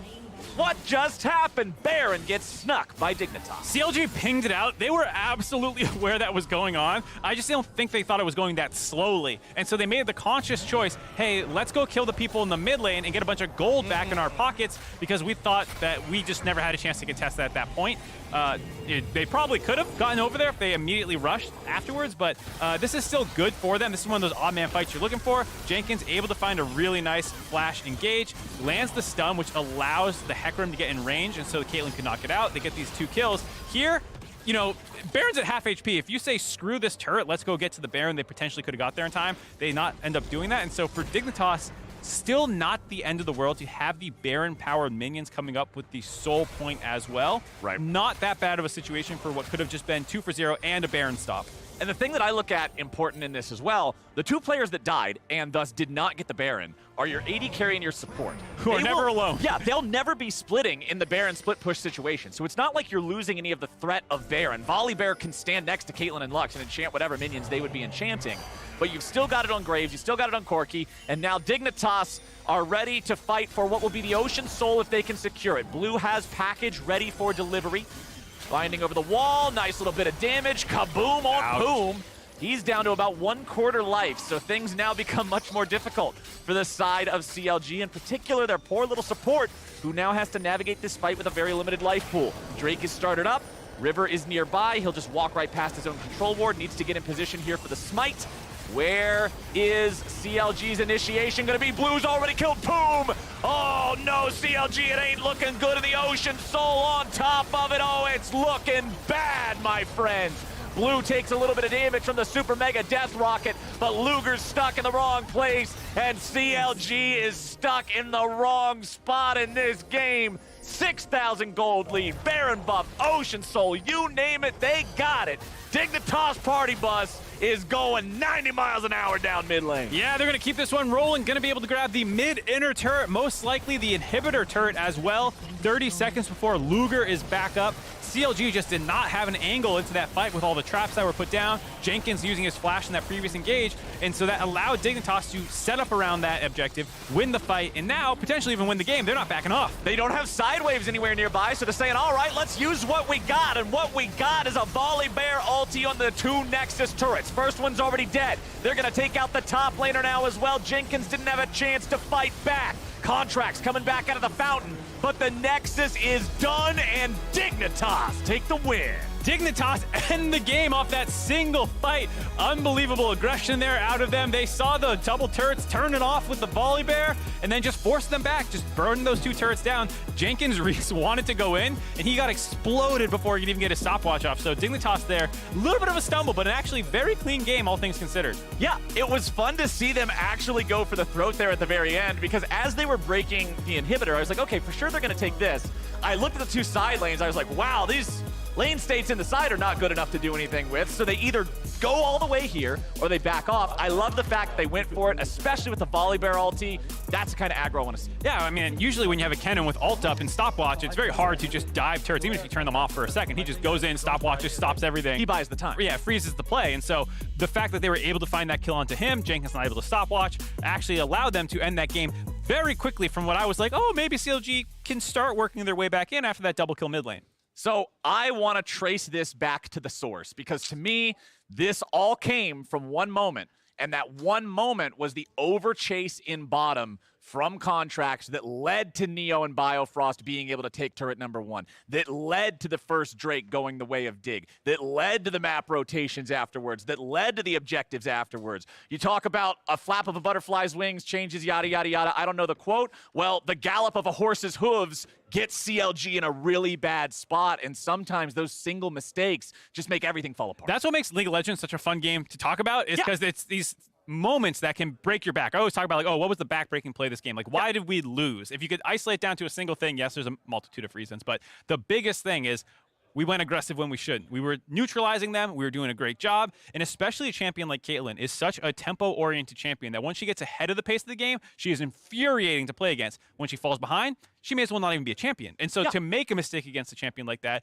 allows her to then go topside, keep pushing turrets, and then suddenly have mid control, and you can't set up around dragons because there's 5 traps in the river. And, you know, it's one of these situations where that's something that I think CLG is going to want to take that play back. And we talked about it at the start of the game. When you have Caitlyn Lux, when you have one of these types of compositions, with these 2 in particular, playing from ahead, being at the Drake first, being able to set up the trap line, being able to create the situations like what you said in that final fight for the Drake Soul. Yeah, CLG don't have a way in. Like, there's so much of this is blocked off. Dignitas is already so far ahead. It just felt like a no-win situation. Yeah, I think CLG really took their shot before the Dragon fight when you use Flash Kennen ult. Like, that's your moment. And so they really need to stop the Baron from going down, because then once you move on to the Dragon, you don't have enough of buttons to really find a way into that fight. And actually, my F key doesn't do anything anymore. Oh, no. Just take that off the keyboard until it comes back in 5 minutes, you know? And so without those available, they didn't have a realistic way of contesting that objective. So I think for CLG, like, looking back at this game, again, you're just going to be focusing on where was the aggro too much. We know it was in bottom lane. That's like the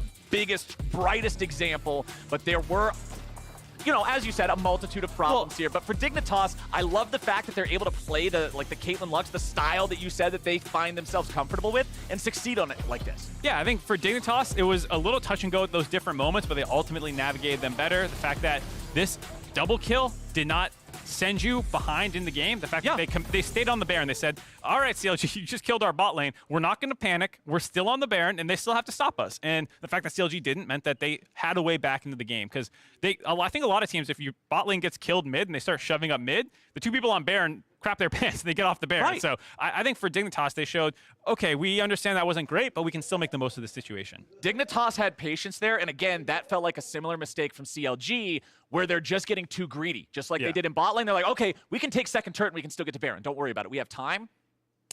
What's this? No time? No time. Time ran out. Baron's no gone. time. But now it's time for us to head on over to the Bud Light Breakdown to wrap up our day. Thank you very much, gentlemen, and welcome to the Bud Light Breakdown. Dignitas will put themselves at a slick 500 record by picking up a victory here over CLG. Raz, you're feeling good about your day, and we'll get into that in just a bit. Don't challenge me again. Jad, on the other hand, struggling a little bit. Let's talk draft, though. Okay. Oh, you wanted me to talk draft? I can do that easily. I mean, I can ask you a question if you need a question. I just figured you were all capable of, no, that's fair.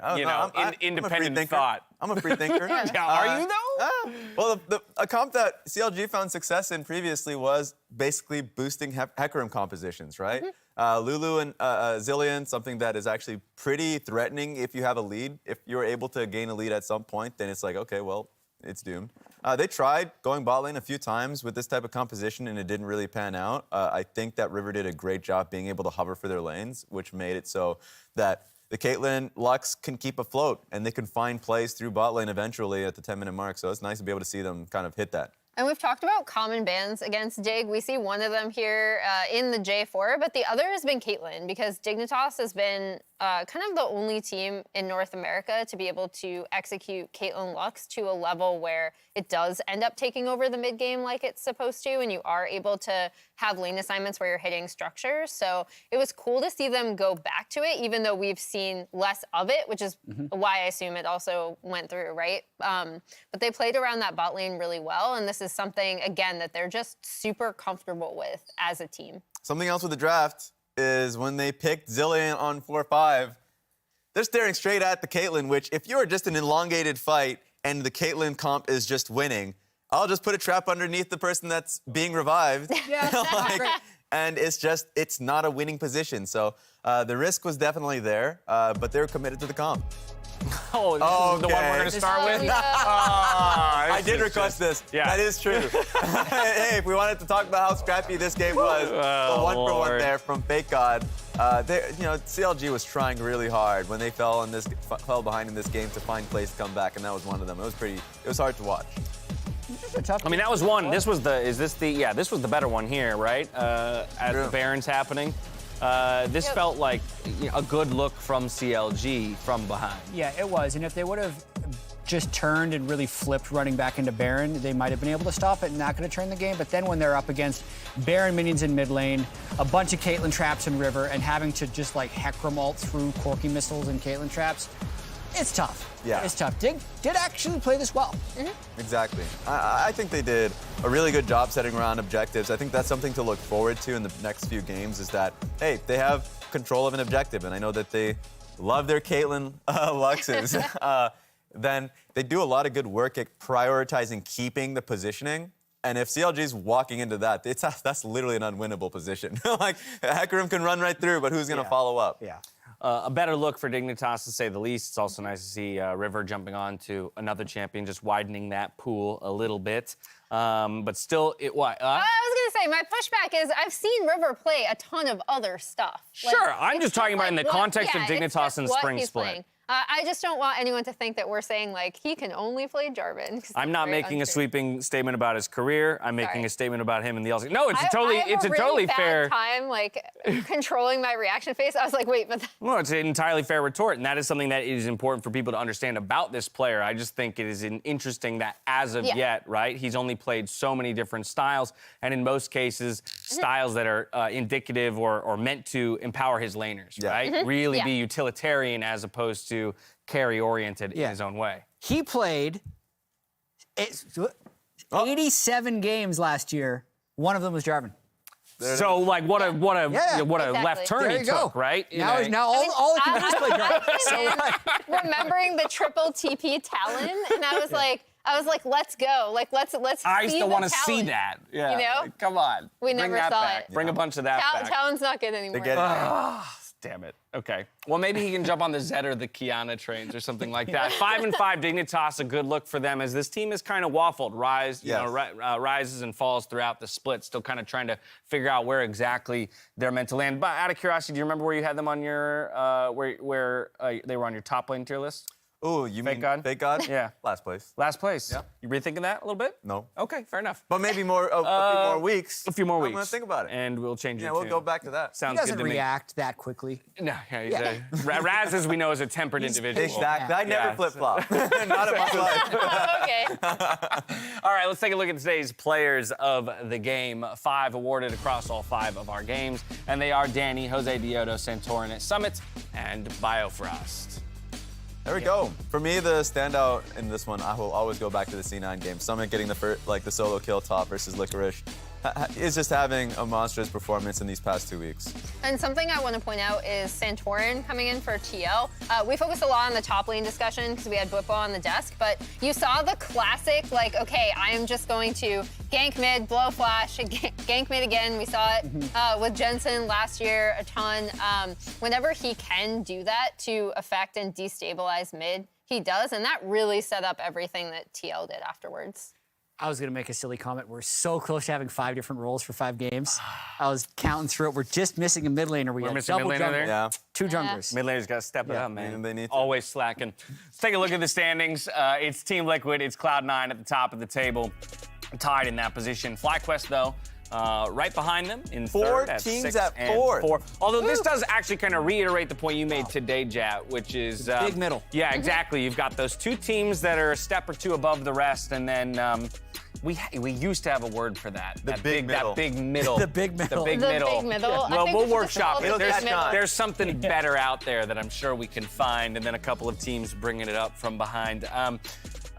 On-air talent predictions, though, this is perhaps more important. Let's go. For today. Not a good Oh, Jat, tragedy. Yeah. Jat made the fatal mistake of I was going anti-Raz. against Raz. Yeah. I said, whatever Raz takes, I'll take the opposite. And the one This is day, the first ever time you've gone 5-0. the in one the history day, of the LCS. every other day has been a tragedy. But the one day I came out on top. It's crazy. I thought it was a good call today. Yeah, It today really was not. all of these games on paper felt really doable. Right. Yeah, absolutely. So the moment he said this, I was like, okay, let's pray that I'm not being destroyed on television out there. But no, You see what you're doing. You see what you're doing to our teams here, Jat? I mean, you see what you're I'm doing? glad I can have a positive impact on the world today. Positive? Is much happier than on other days. Oh, there you go. There we Yeah. go, true. Hey, keep Raz happy. Confidence through the roof. Let's keep it going. Happy Provide Raz, entertainment. happy analyst desk. Yep, I believe that's how the saying how it goes. Let's take a look at tomorrow's schedule.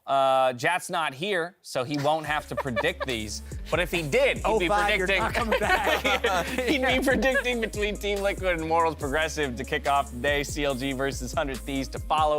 EG Cloud9, FlyQuest, Ignitas, Quantum Pain closing things out with Golden Guardians versus TSM. When you take a look at these matchups, Emily, where do your eyes go? EG C9. Oh. Immediately. Good one. Well, because Yeah. as we know, Raz believes that EG is a top team in the LCS. I did say this. I did Okay, say so this. can they take down Cloud9, Raz? Well, I do think, even when I said they were the top team, I'd say they were behind C9.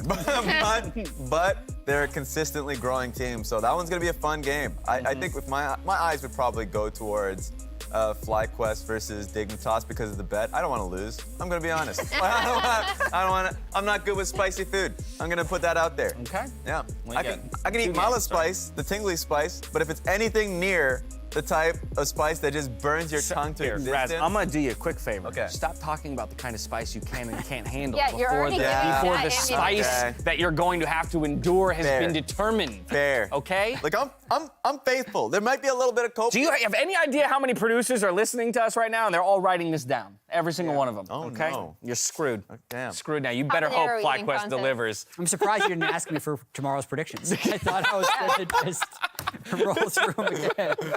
Are you running it back opposite Raz all day? I mean, why not? Why not? I'll At double this down. But I'm point? not even on the desk. It doesn't matter. Double or Keep it on. nothing? Yeah. I'll give you the points. I'll give you the points for double today if you points. get them all right. But you have to get all 5 right tomorrow. Nah, I've Okay. lost. All right. Fair enough. All right. That's enough out of us here on Saturday. We'll be back tomorrow, 1 hour earlier, for another day of LCS action.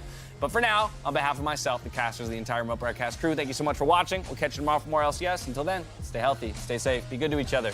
And good I night. definitely can't eat hot Cheetos, guys. I can't do Oh, it. you are. You're gonna get so much Hello and worse. welcome. How dare he? Opposite Raz Nation? Opposite Raz Nation. Yeah, I mean, He's got a lot of backers now. he's all 5 players. He was celebrating his graphics. I'm hashtag Raz Nation as well, by the way.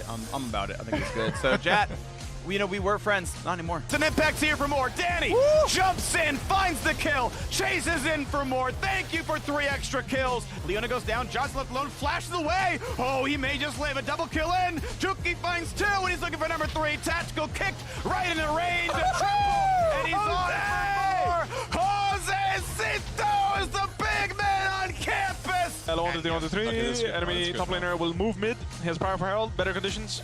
Okay, actually, just mute him already. I don't like those pumps. Of course, he already 3v1 Abadaga. Your days are numbered, and that number is 0 and 1. First blood. Diving in for a bit more. They can't kill anyone, though. It's 2 for nothing, and Hans Sama will knock down another again. A double kill, a dive over the wall. That is going to be the clean ace Fudge finds the back line to the TP, and Lost is lost indeed. Ole tries to escape as Pride Stalker goes into the back line and finds a kill, but Cloud9's cleaning up the whole damn team. Double kill for Berserker. 3 dead for only the support of C9. The fight went exactly the way you would expect it to, and Baron's the reward. Neo and Biofrost, so much control down here. Oh, no. Kamehameha, hot damn. Blue takes a little bit of damage from the Super Mega Death Rocket, but Luger's stuck in the wrong place, and CLG is stuck in the wrong spot in this game. 6,000 gold lead, Baron buff, Ocean Soul, you name it, they got it.